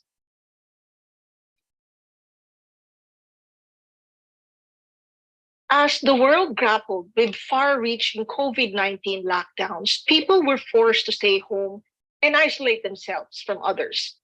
As a refuge emerged, a digital haven known as video games. With this immersive reel, individuals discovered comfort. Video games can provide social interaction, escapism, and a sense of accomplishment. And these factors made them an attractive option for people during the pandemic. The social and the entertainment value of the video game and platform propelled a boom in the gaming industry. Live streaming services like Twitch also saw a major increase in usage with over 5 billion hours of gaming content. What made live streaming services truly captivating was the seamless integration of user interaction. This interactive element, especially in esports, took viewer engagement to new heights. Live streaming introduced a new concept, the mass personal communication. Streamers acting as information senders communicated with the masses. Viewers, on the other hand, engage in interpersonal communication through chat, creating a dynamic experience. Now, let me first discuss what's mass personal communication. In a term coined by O'Sullivan in 2005 to describe a hybrid of the two communication modes with elements of both mass media and interpersonal interaction. Mass media are channels of communication that reach a large audience, such as newspapers and television, whereas the interpersonal communication is communication between two or more people, such as an email or a text message. Now let us focus on the motivation as to why individuals use media. That's where the uses and gratification theory, or the UGT, comes in. It was introduced by Katz in 1959. The users and gratification theory focuses on the active role of the audience, offering insights into how people derive satisfaction and fulfillment from the media they consume. UGT's application to live streaming platforms highlights two key motivators. First is information's usefulness and engagement. And this platform meets users' demand for pertinent game-related content or insights, such as gameplay tips, strategies, enriching their experience, while also offering entertainment engagement and a sense of community by connecting users with streamers and fellow viewers. Another important concept, which is media richness. Media richness is a concept that was developed by Daft and Lengel in 1986. It refers to the ability of a medium to convey information and provide feedback. Channels with high media richness can convey a lot of information and provide immediate feedback. Now consider video game streaming services. They allow users to watch other people play video games in real time. This allows users to interact with the streamer and other viewers, providing a lot of information. As such, live streaming platforms are a type of medium with high media richness. The high media richness of these platforms leads to positive attitudes towards both the specific game that is being streamed and the live streaming platform itself. As such, the research dives into gaming and communication nexus, asking a pivotal question. How does mass personal video game related media in live streaming platforms impact users' attitudes and in turn, users' intention to use the game and the platform? Following the research framework of Chang and Lee in 2022, this is the operational framework of the study. It defines the variables of interest, such as usefulness, enjoyment, and media richness of live streaming platforms and their individual relation to attitude towards the video game and the attitude towards live streaming platforms.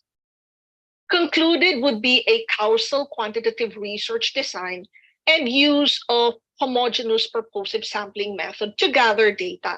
A data set of 590 survey responses were collected from people aged 18 to 44 who had either actively engaged with or been exposed to video game related media through live streaming platforms. SEM is a powerful tool that combines factor analysis and path analysis to model the relationships between the latent variables and their multiple indicators. I use SEM to examine the research hypothesis and confirm the reliability and the validity of our measurement model. Moreover, use the Lavaan package in RStudio to conduct statistical analysis. In terms of data distribution, the result indicates non-normality. Following Rusil 2012, was strategically adopted a maximum likelihood robust or MLR to address this issue. LMR is a robust estimator, which means that it is not as sensitive to outliers as other estimators, making it a good choice for use with non-normally distributed data. Furthermore, to detect any potential common method bias, I employ the Harman single factor set.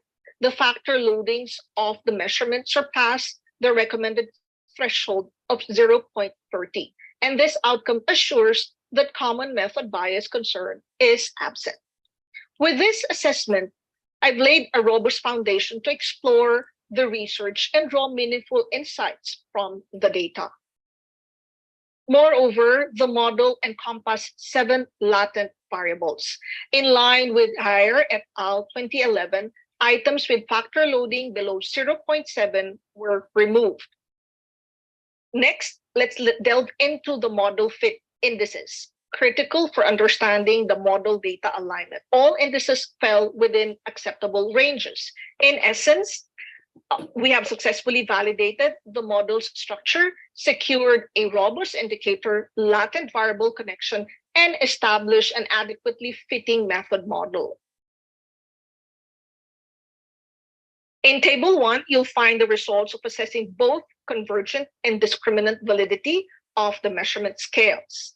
The average variance values surpass the threshold of 0.5, making a robust construct validity. The HTMT values to assess discriminant validity are all below 0.90, except for a minor exception between the attitude towards media and intention to use media. But the overall observation is still within the acceptable range established guidelines provided by Fornell and Larker in 1981 and Hensler in 2015. The study's findings suggest that live streaming platforms can be a valuable tool for promoting positive attitude towards the video game and media. Live streaming platforms are useful for learning about games, improving skills, and finding inspiration. They are enjoyable for watching skilled players compete and connect with other gamers. They are media rich and immersive, thanks to real-time interaction between viewers and streamers, by providing users with useful, enjoyable, and media-rich content. Live streaming platforms can help to attract new gamers and encourage existing gamers to continue playing. Furthermore, users' attitude towards both the video game and the live streaming platform has a positive impact on their intention to use both. This is because a positive attitude indicates that users have favorable perceptions, emotions, and evaluations of the video game and live streaming platform. And these positive perceptions make users more likely to engage with the video game and live streaming platforms, which in turn increases their intention to use them. The overall conclusion of the study is that usefulness, media richness, and enjoyment derived from obtaining video game-related media in live streaming platforms positively impact users' attitudes towards the game and the platform, and in turn directly influence the user's intention to use them. The The overall conclusion of the study is that usefulness, media richness, and enjoyment derive from delving into the policy implications stemming from the research. These are the key takeaways that can shape strategies for a more enriched user experience. First, live streaming platforms should provide a rich and engaging experience for users, such as giving useful and informative content. Second, streamers can be powerful advocates for video games. Live streaming platforms should select streamers who are aligned with their brand values and who can deliver entertaining and informative content. Third, they should create opportunities for meaningful interaction. This can be done through interviews, question and answer sessions, or in-game collaboration. This is because the real-time interaction between users and streamers fosters a sense of community and belonging.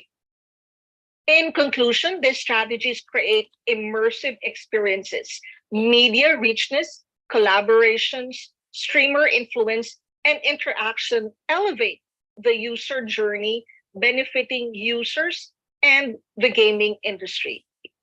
And that concludes my presentation. Thank you very much for listening, and may you all have a wonderful day ahead.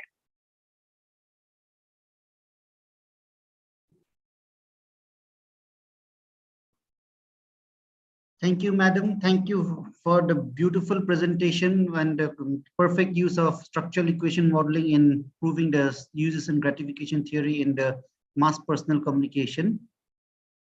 I now invite the next speaker, Beata Maria to present. Hi, good afternoon. Can you hear me? Yes, I can hear you. I can see your presentation also. Okay, sorry, I forgot to share sound. Okay. Research is entitled, Good day, everyone. Our research is entitled Models of Small Farmer Upliftment, a multiple case study on Philippine rice farming communities, co-authored by Assistant Professor Beata Maria del Campo and Professor Delfo Scanceran. 90% of rice-producing farmers are smallholders. They are the prime food producers, and the world depends on them, yet many of them, especially the rural poor, are in subsistence situations. There is therefore a sense of urgency to improve their welfare, which is in line with various United Nations sustainability goals. The research questions are: what are models of smallholder rice farmer upliftment in the Philippines? What are important insights that could be gleaned from the experiences of smallholder Filipino farmers in finding sustainable solutions towards upliftment? This exploratory multiple case study is aimed at discovering various models of upliftment for Filipino smallholder farmers. Theoretical sampling was initially conducted in rice farming communities in Lukban, Quezon Province. The interviews were extended to Quezon, in Bacalalan, Laguna, Iloilo, Pangasinan, and Ifugao. Cross-case synthesis was employed to categorize and analyze the models. Data triangulation was done through interviews with subject matter experts and document review from scholarly literatures, statistical reports, authoritative global reports, and news accounts for currency of information. Among the struggling farmers, common situations that stood out: many smallholders found themselves to be caught up in a cycle of debt. Case in point are those who were granted land through the Comprehensive Agrarian Reform Program, wherein they transitioned from being tenants to landowners, and as such, they needed to operate their own businesses as opposed to just being laborers previously. Also, in the face of calamities, with the Philippines being the top disaster country in 2022 due to typhoon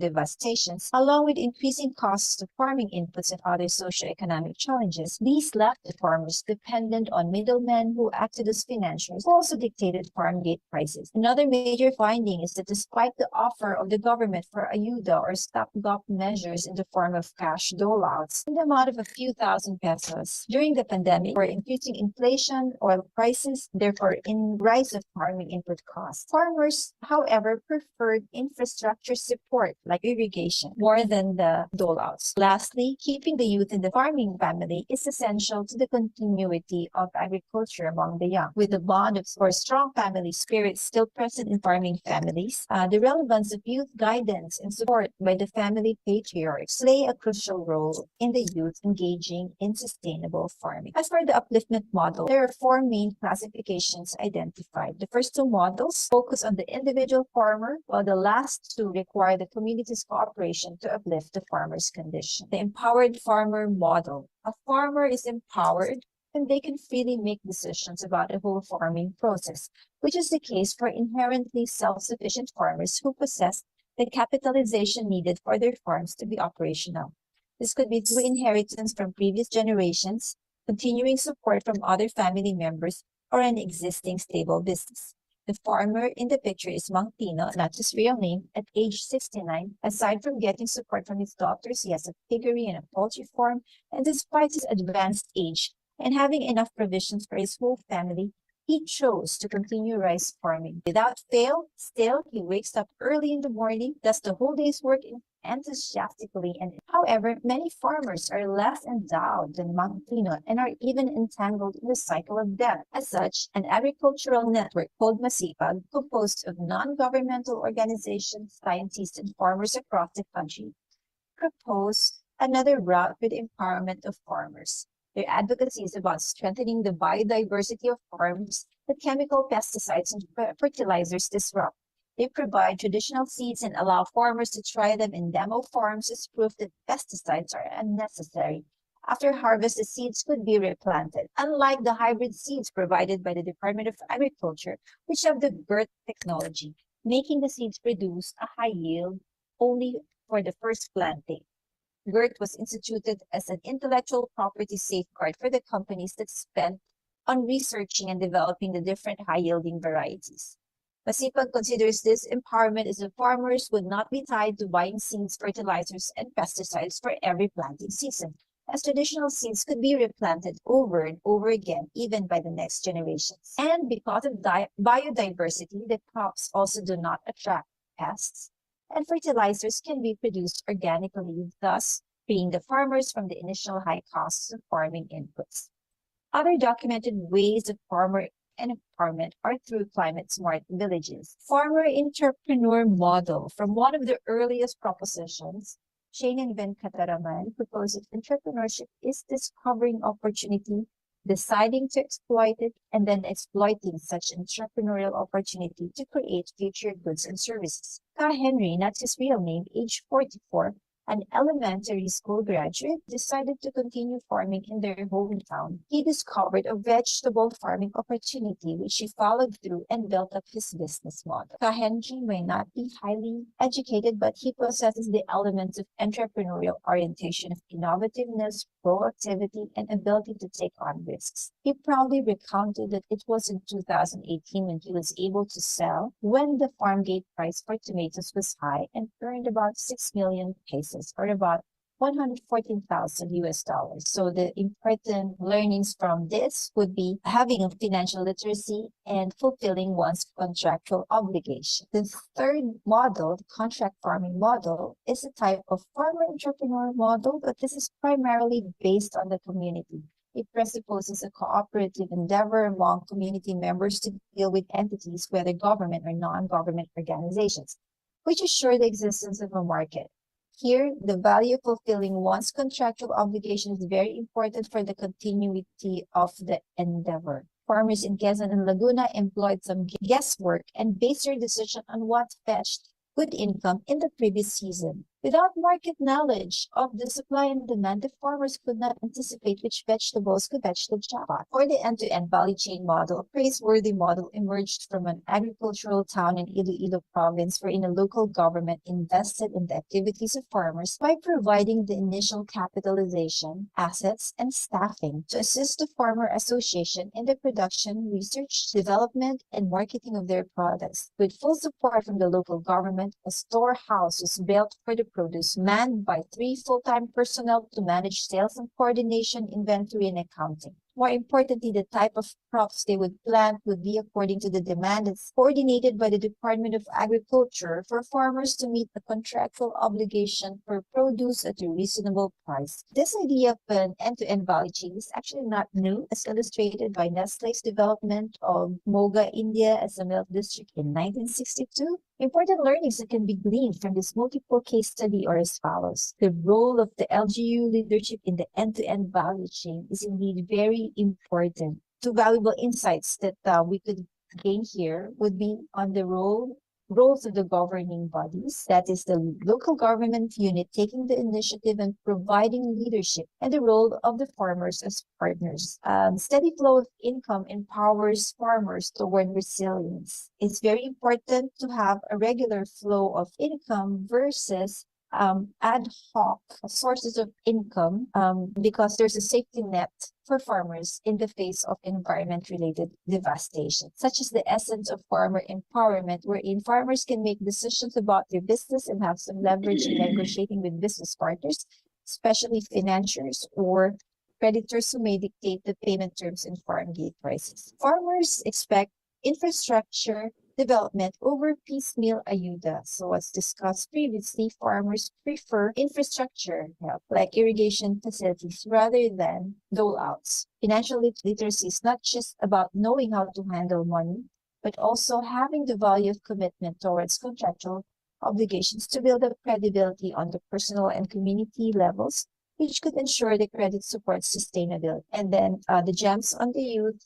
engagement on agriculture. Two main insights. The first is the strength of the Filipino family spirit. There is an unwritten rule that children should be helping their parents in farming, regardless of whether they graduated from college. It is therefore important to keep the youth interested and engaged in agriculture. The second is teaching them financial literacy and guiding them in business startups, which could encourage youth agribusiness. And that concludes the presentation today. Thank you very much for your attention.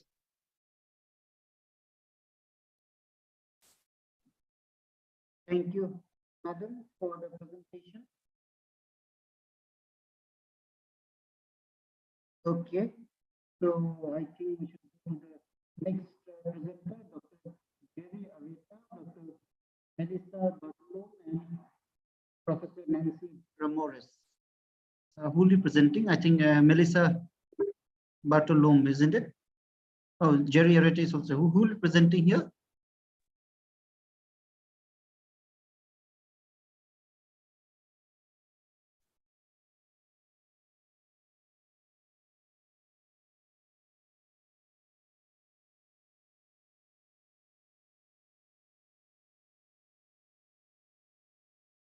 Hello, good afternoon. The three of us will present. Sir Jerry.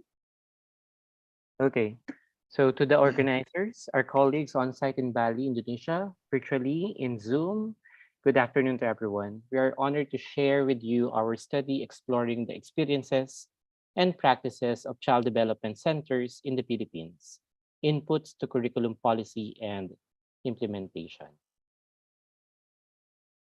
The research team is composed of the faculty members from the Faculty of Education Sciences, College of Teacher Development of the Philippine Normal University, Manila.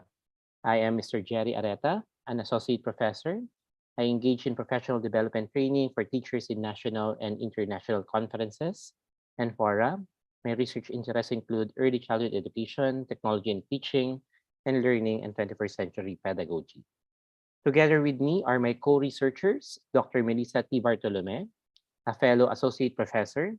She was selected as one of the 2022 to 2023 Global Leaders for Young Children cohort. Her expertise and research interests are in the area of early childhood education, special education, and parental involvement. And Ms. Nancy Ramores, an assistant professor. She is an advocate of reading literacy among early childhood learners. She teaches in ECE, specialization courses, and a consultant in areas of early childhood education, reading, and literacy programs.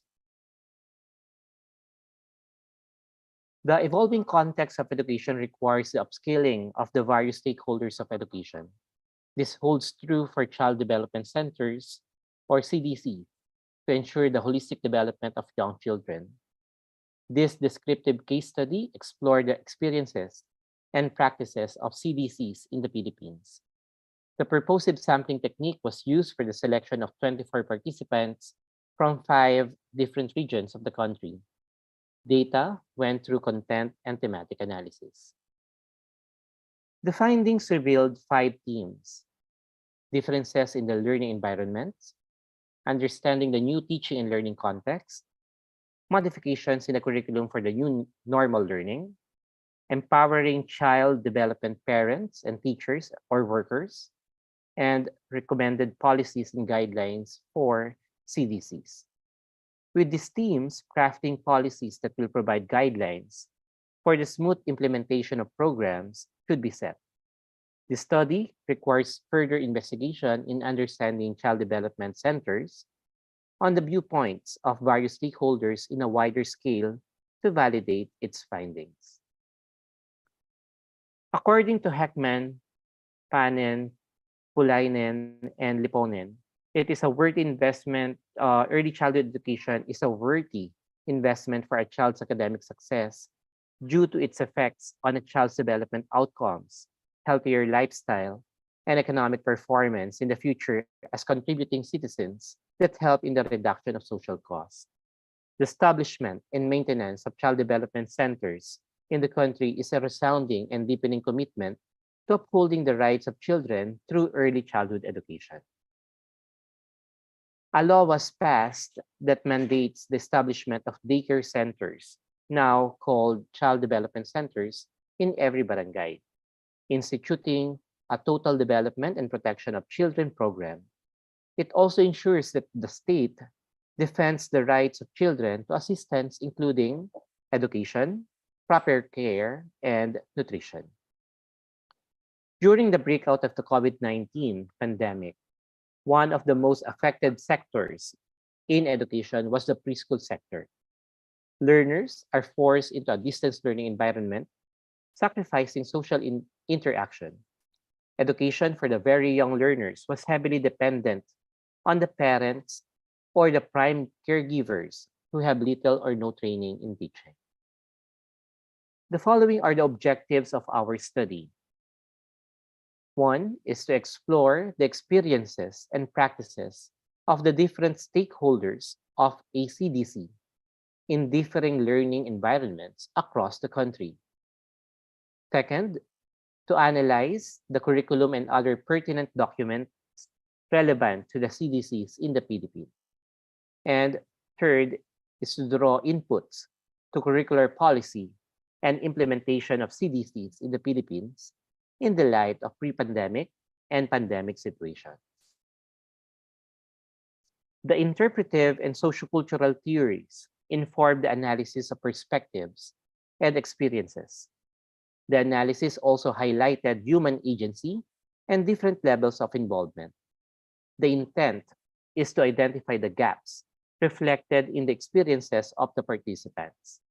The study looked into the factors that influence particular ways of responding to unsettling situations in order to deliver services, considering the need for child development that is holistic and integrative with strengthened partnerships from home, school, and community. A qualitative descriptive case study methodology was applied in this study. 24 participants were purposely selected from strategic regions of the country where the Philippine Normal University campuses are present. We covered Isabela Province in North Luzon, Quezon Province in South Luzon, Metro Manila, Cadiz, Negros Occidental in Visayas, and Prosperidad, Agusan del Sur in Mindanao. Our data gathering process is divided into 3 phases. Phase 1 focuses on document analysis to systematically review and examine pertinent literature and documents related to the study. Phase 2 zeroed in on the development of interview protocols and doing a semi-structured interview via video conferencing apps such as Google Meet, due to mobility issues because of the lockdowns. Lastly, phase 3 addressed the content and thematic analysis of the data-driven from phase 1 and 2 of the process. Let me turn you over to Professor Nancy Ramores. Good afternoon, everyone. After conducting a focus group discussion, the researchers generated various themes gathered from the information revealed during the discussion with the participants. First, differences in the learning environment. The pandemic resulted to various global challenges, especially in the education sector. There were challenges on monitoring and evaluating the effects of the pandemic in the learning environment of various child development centers across the country. These challenges include changes in the physical spaces of young children from face-to-face to online meetings. The participants were able to compare between the learning environments prior and during the pandemic. They talked about the benefits that children get from face-to-face interactions, which provide young children with the needed social interactions with their peers and teachers. Second, understanding the new teaching and learning context. The new teaching and learning landscape, as affected by the pandemic, resulted from the suspension of school sessions that was eventually adjusted to modular and homeschool lesson delivery, and limited number of sessions, which is now called blended learning delivery. This setup limited the CDC's program implementation and the support that teachers, workers, and parents extend for the children. The different stakeholders learned to adjust and find alternative ways to address and mitigate the situation and still continue the delivery of the different programs and services of the center.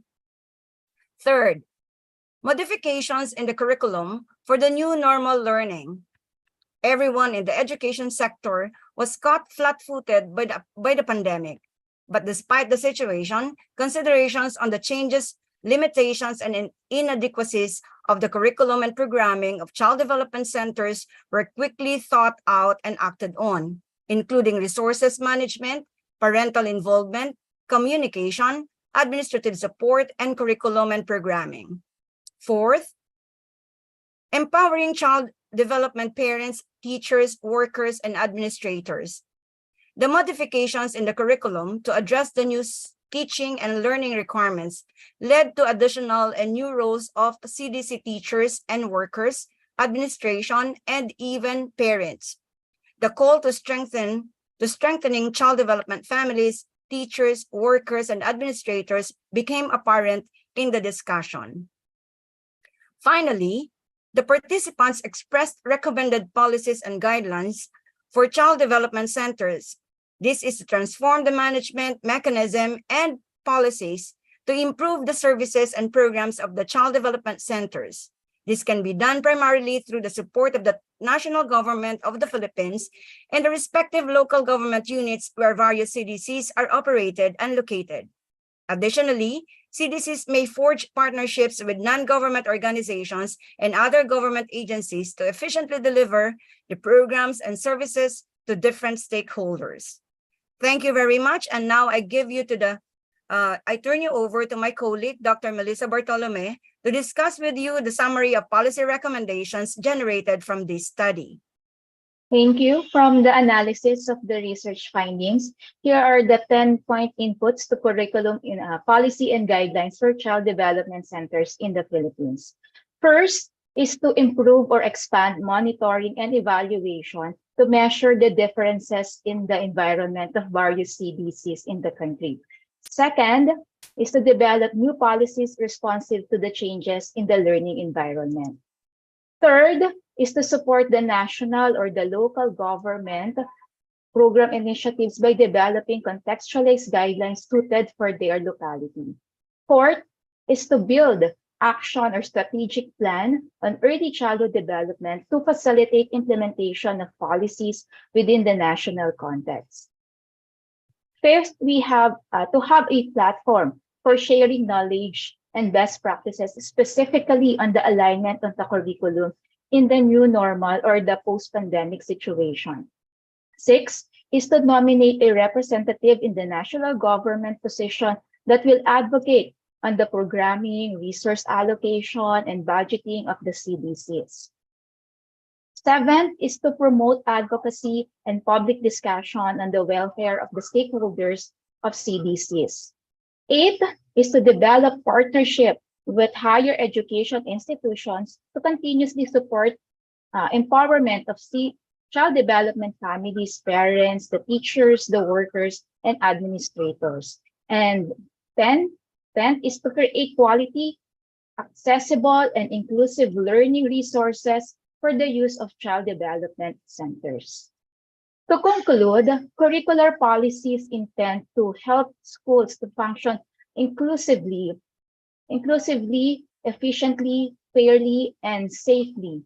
It establishes procedures and standards to ensure the quality of teaching and learning. In the past years, the pandemic brought a lot of changes, including the way young children learn.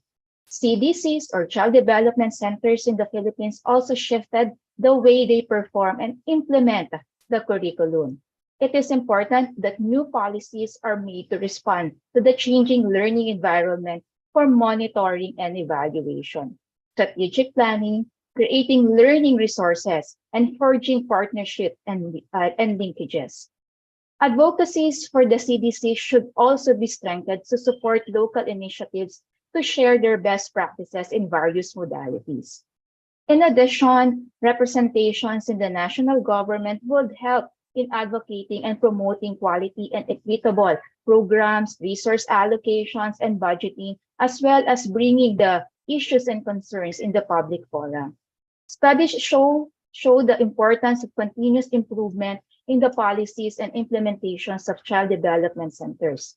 For improvement of CDCs in the Philippines, the findings of this study drew recommendations for the DSWD, the CDC administrators, the Philippine policymakers, and also the future researchers. To end, we'll share this quote by William Butler Yeats. Education is not filling of a pail, but the lighting of a fire. This quote relates to the importance of kindling a passion for learning in child development centers in the Philippines, serving as a guiding principle in shaping curriculum policies that inspire lifelong learners and foster curiosity, creativity, and love for learning. With that, thank you so much for listening to us. Terima kasih.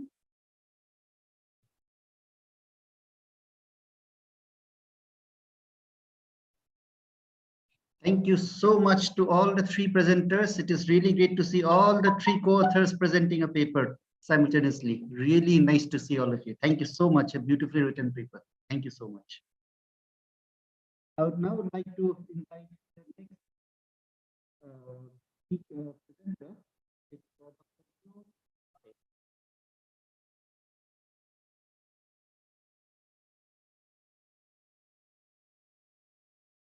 Dr. Leo Olarte.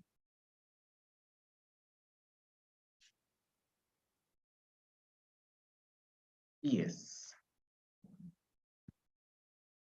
Your presentation is visible? Yes, sir. Yeah, and your voice is also audible. Please I'm going present. to present to you the Philippine Physician License or Examination. Trends for year 2011 to 2020.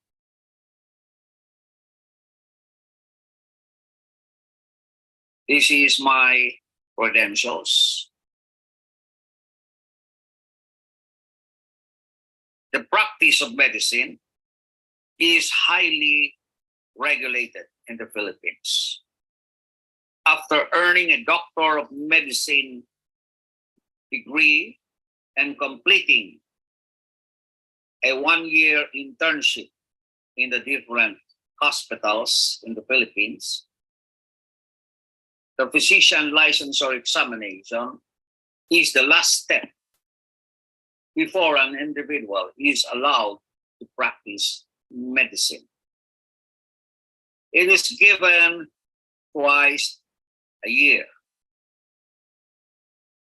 at 6 months interval. At present, it is given every March and September of the year. And the examination is composed of 12 subjects, 6 basic subjects, which are anatomy and histology,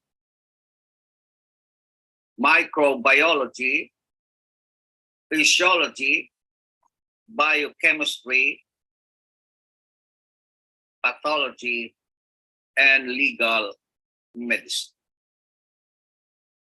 The 6 clinical subjects are pharmacology, internal medicine, pediatrics and gynecology, surgery, and preventive medicine.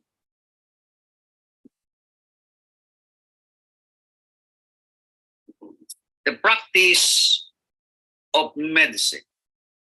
This study is a retrospective analysis of the physician licensure examination results released by the Professional Regulation Commission, the regulatory body for the practice of medicine, for the 10 years licensure examination covering the years 2011 to 2020. Results are reported in frequency and proportion. Inferential analysis utilized t-test to determine the difference between the passing rate in March and September physician licensure examination and between first-time examinees and repeaters. The period of 2011 to 2020 had a total of 45,427 examinees taking the physician licensure examination. The number of passers for that period was 34,362.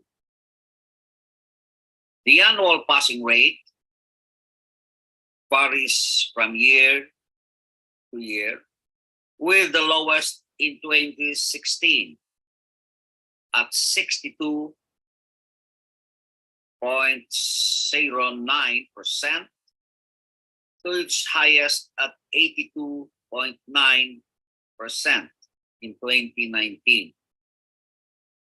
The average passing rate for the 10-year period is 75.65%. The examination is given twice a year, every March and September. The first question asked is there a difference in the passing rate between the two scheduled examinations? The results show that there is a significant difference in the passing rate. It is higher during the September schedule at 80.93%, while it is only 59.82% during the March schedule. The difference in the passing rate can be explained by the population of examinees taking the examination. The examinees who take the September examinations are those who recently graduated from medical school and the one-year internship. There are regular students and the knowledge is fresh in their minds. In contrast, the March schedule is populated by examinees who did not graduate on time. They are irregular students. And those who failed the preceding September schedule. The ratio of first-time versus repeaters is only 2:1 during the March schedule while it is as much as 9:1 during the September schedule.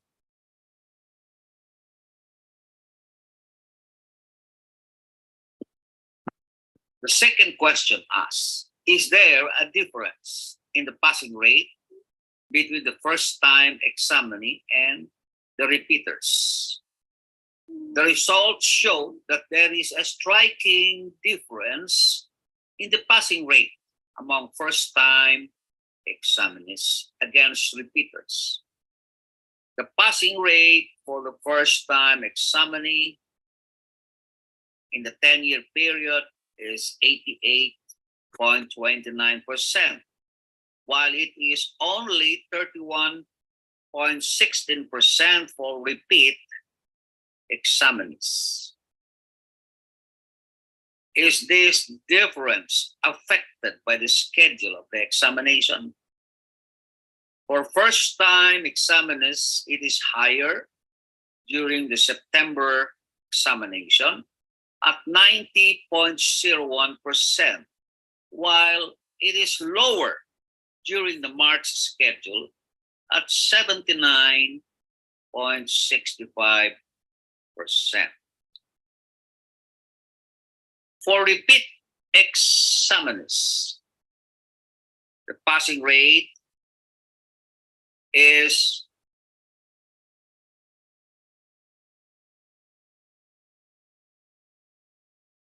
only 21.4% during the September schedule and 38% during the March schedule. The physician licensure examination is the last hurdle that the doctor of medicine has to face and needed to pass in order to be given the privilege to practice medicine in the Philippines. In general, the examiners take the physician licensure examination after completing the 1-year internship in different hospitals in the Philippines.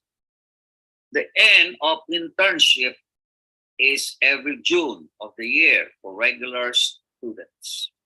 These examinees appear to have the highest probability of passing the physician licensure examination when they take the September schedule at 90.01%.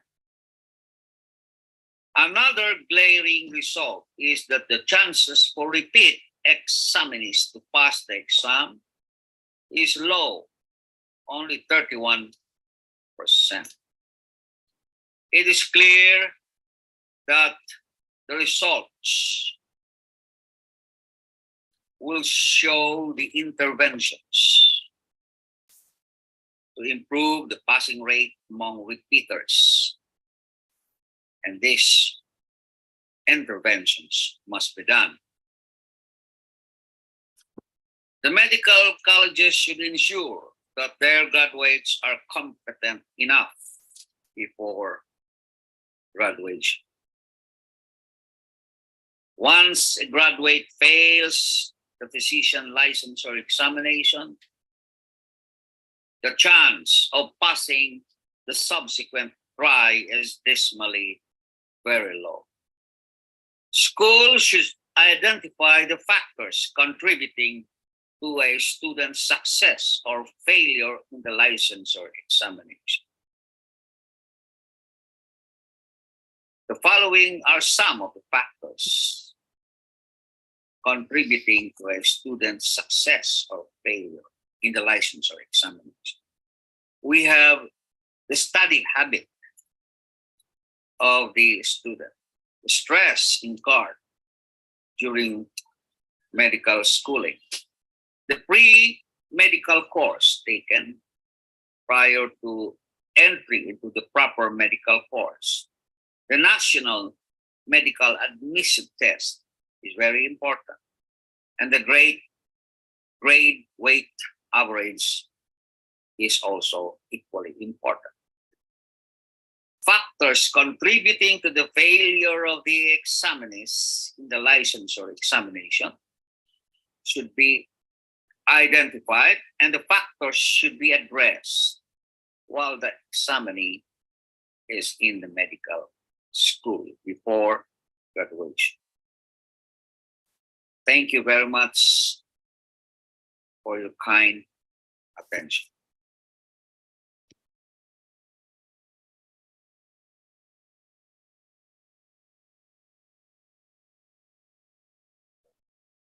Thank you, Mr. Olarte. Thank you, Mr. Olarte, for the presentation. I now invite Irene Jedorio. Irene Jedorio.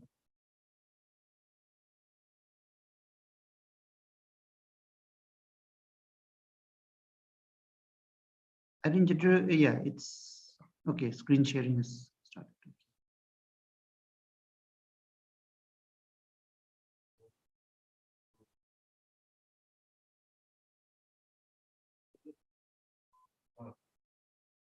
Hi, good afternoon. I am audible.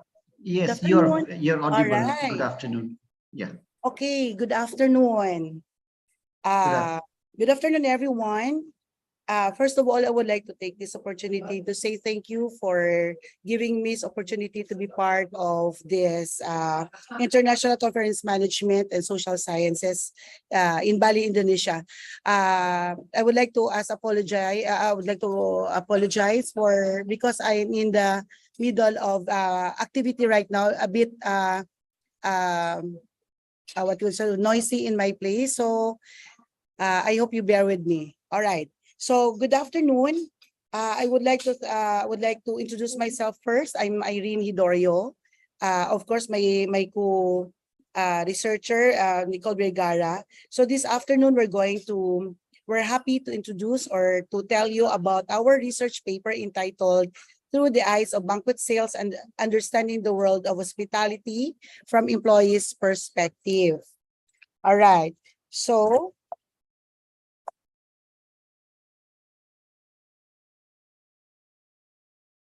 yeah, for my introduction, experiences are widely regarded as the most effective teachers, and by learning and understanding diverse viewpoint, and one gain insights and develop comprehensive understanding of realities faced by the employees in hospitality management.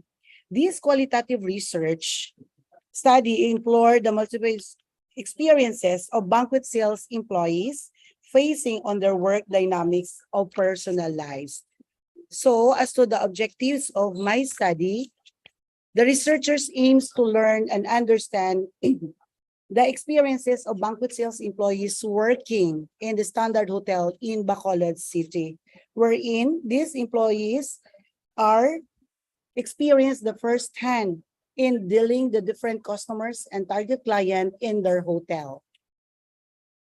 So as to the methodology of my paper, the purposive sampling was employed and selecting 4 female banquet sales employees from 2 different hotels or 2 different standard hotels in Bacolod City.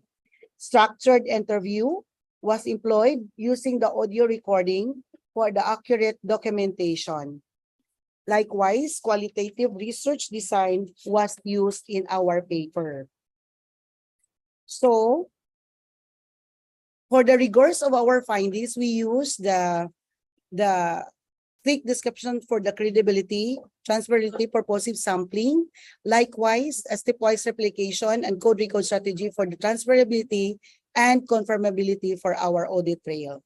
And the researchers used the thematic analysis of Braun and Clark 2006. And for the ethical consideration of our paper, so we asked the voluntary approval of our respondents, and also we give them informed consent, and they have the right to withdraw in case they don't want about the topic about the study. Okay, so as to the result of my paper, So it was presented here that out of our interview, we come up with the 5 major themes, namely the traits of employees, the duties and responsibilities, experiences of employees, either good experiences and the bad experiences, their adversities while working, and knowledge in skills and development. So in this study, dwelt into the various aspects of banquet sales employees, including their individual traits, their duties and responsibilities as employees in the hotel, and also it shows that they encountered a positive and negative experiences in handling the different customers, in dealing with different clients. Also, the exploration of adversities faced and the opportunities for knowledge and skills development. By the comprehensively analyzing these facets, this study provides experiences and aim to foster greater appreciation for their contribution and promote strategies to enhance their well-being in their workforce. So that is the result of our findings. And these are the different traits, as you can see on my screen, if you can read there. Some of the traits are patience, manage wide range of client. They wanted to meet the demand of the client, treat their client with calmness, attentiveness, and also particular solutions, especially if there's problems arises. So it's stated here in the result of the traits. Under the experiences, they have sampled there in the good training, good experiences, training and development, high remuneration, and relationship with colleagues and employer. As to their bad experiences, work-life balance, because they have these issues in their work-life balance, because sometimes they need to stay more than 8 hours in the hotel. They are required to stay more than 12 to 15 hours in the hotel, especially if there is a large function or large bookings. As to their duties and responsibilities, some of the responsibilities came up with this in our study during our interview. They are very responsible for coordinating and managing the events, and they are trying to ensure the seamless execution and fostering a positive client relationship. So good client relationship and rapport is very important. And also, they are in terms of the knowledge and development, so they wanted to improve more and to have a wide variety of the knowledge. And for my conclusion, as hotel employees, specifically banquet sales, there are many different experiences you might endure, a positive or negative experiences. The most significant aspect is to learn from failures. It's stated that they are going to learn from their failures and apply the competence in their workplace. These distinct encounters have capacity to mold us not only for the employees, but also to the individuals. Furthermore, there are little information on how employees regard hospitality as vital in their performance and services delivery process. Hence, influence client satisfaction, feelings, and actual experiences is very important. And as a result, there is an increasing need for a research into employees' perception on hospitality. So there is a further study, hopefully, to the employees' perception on hospitality and how it may influence their behavior and perceptions on their organizational practices. So with that, these are my references in my paper. So thank you so much, and that ends my presentation. So I am now ready for some of your clarifications. Thank you. Thank you so much, ma'am, for the presentation.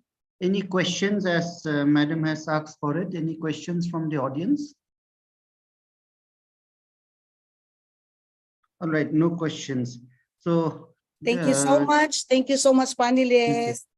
Thank you. Thank you. Bye. And bye. Next, this is Madam Dominica is the last presenter. So I think we have come to the end of the International Conference on Management and Social Sciences 2023, which is held in Bali, Indonesia. Now, I would like to put forward the Best Prepare Award in the first session. Okay, and then we will try to this thing. I mean, I just want to is Dr. Aman, Yeah. one more presentation is there. it's still there, still there. Okay, who's that? Yeah, Dr. Dominica. We will be playing the presentation right now from our end. Whose presentation is that? Dr. Dominica. It's my presentation, sir. Yeah. Okay, okay, okay. I cannot, on my computer, I cannot start sharing my screen because the other participant is still sharing. Yeah, we'll just settle the things, please. Okay.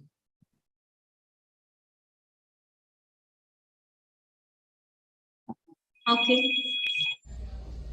Good day. My name is Dominica Maris B. Malyari, and today I'm going to present to you our research. The title of this paper is The Level of Vocabulary Knowledge and Academic Performance of Selected High School Students, Basis for an Enrichment-Based Work Text with eVersion. This research were written by yours truly, Dominica Maris B. Malyari, and with my co-author, Dr. Wilson Cordoba. The researchers conceptualized this research to identify the relationship between the level of vocabulary and academic performance of the high school students, to show its importance and help students become competent in both communication and reading comprehension. This research is a correlational and developmental study based on the first quarter English grade and vocabulary test. The participants for this study were the high school students from Starland International School. The result of this study is a 0.5 correlation, a moderate positive correlation. It conveys that both the level of vocabulary and academic performance can affect each other. Many researchers claim that vocabulary contributes significantly to the foundation of students' knowledge and understanding. Based on studies about vocabulary, students with an adequate vocabulary foundation have good reading comprehension. For the research design, the researchers use quantitative research, a correlational and developmental study based on the first quarter English grade and vocabulary test, for the purpose of identifying its connection. The researchers collected the data through the use of demographic survey, vocabulary test, and first quarter English grade. The survey questionnaire served as the guide for students' background information. The vocabulary test measured the level of vocabulary knowledge, and the first quarter English grade determined the academic performance of the students. For the conclusion, the graph showed a 0.5 correlation, a moderate positive correlation between the level of vocabulary and academic performance of the students in English subject. It conveys that both vocabulary and academic performance can affect each other. The vocabulary test that the researchers used was from the website lextutor.com. The website presented different types of vocabulary tests, the language that they used, the receptive and productive vocabulary of the test, its frequency basis, and the research supporting the test. Thank you so much for listening. All the best for the best in you.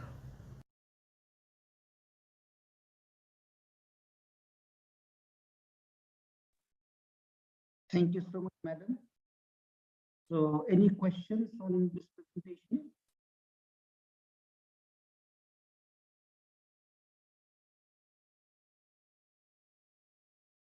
All right. Perhaps this is the last presenter, isn't it? Yes. Yeah, okay. There. So we have come to the conclusion of the International Conference on Management and Social Sciences 2023, which is held at Bali, Indonesia. Now, I would like to give the results of the first session for the best paper presentation. May I, or may I? Yes, sir. Okay. As per the panel, the best paper for the first session goes to two of the presenters. One is Zaren Gaddi, and the second best paper goes to Juebli Racho. Congratulations to both of you.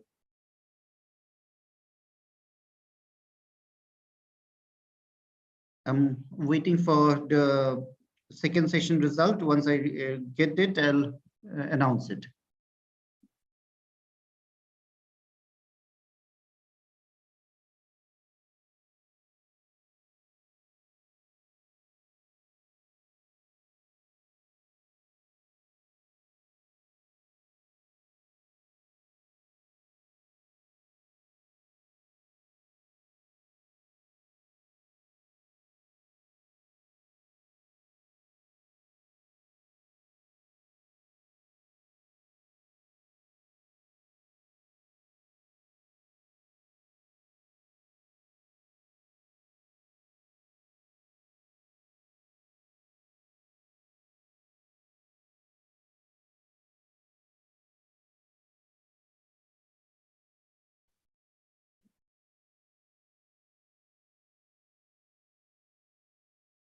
All right.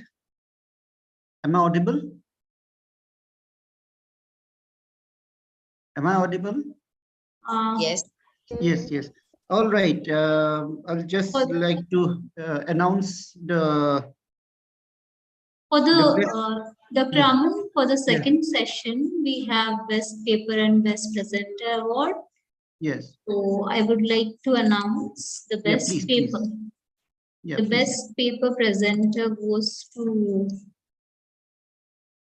Dr. Sharmila Sharan. Congratulations, ma'am. Thank you so much. Thank you so much. Congratulations, And ma'am. Congratulations. Best Thank you. presenter goes to Dr. Areen. Congratulations, ma'am. Dr. Areen, are you there?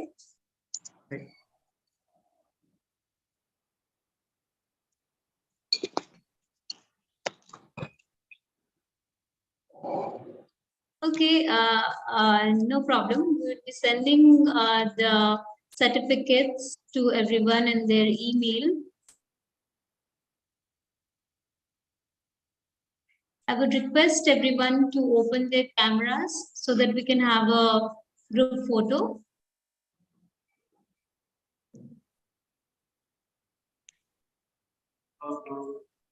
No shit. Lay your ticket.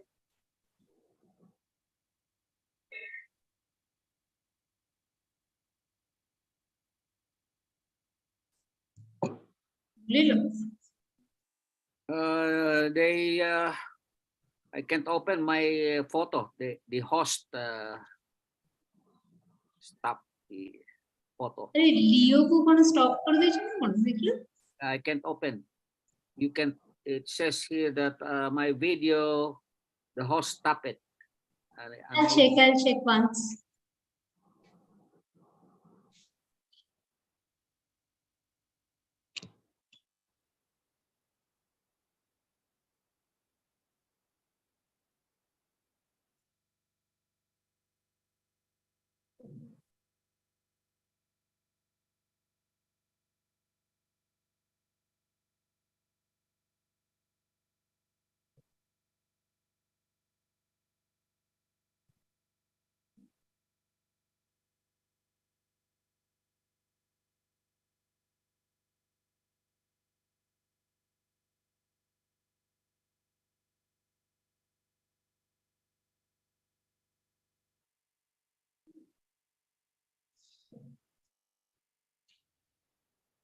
I hope everyone is ready for the group photo. Yeah, sure. Yes, yes. Okay. Ready, 1, 2, 3, start. Give a smile.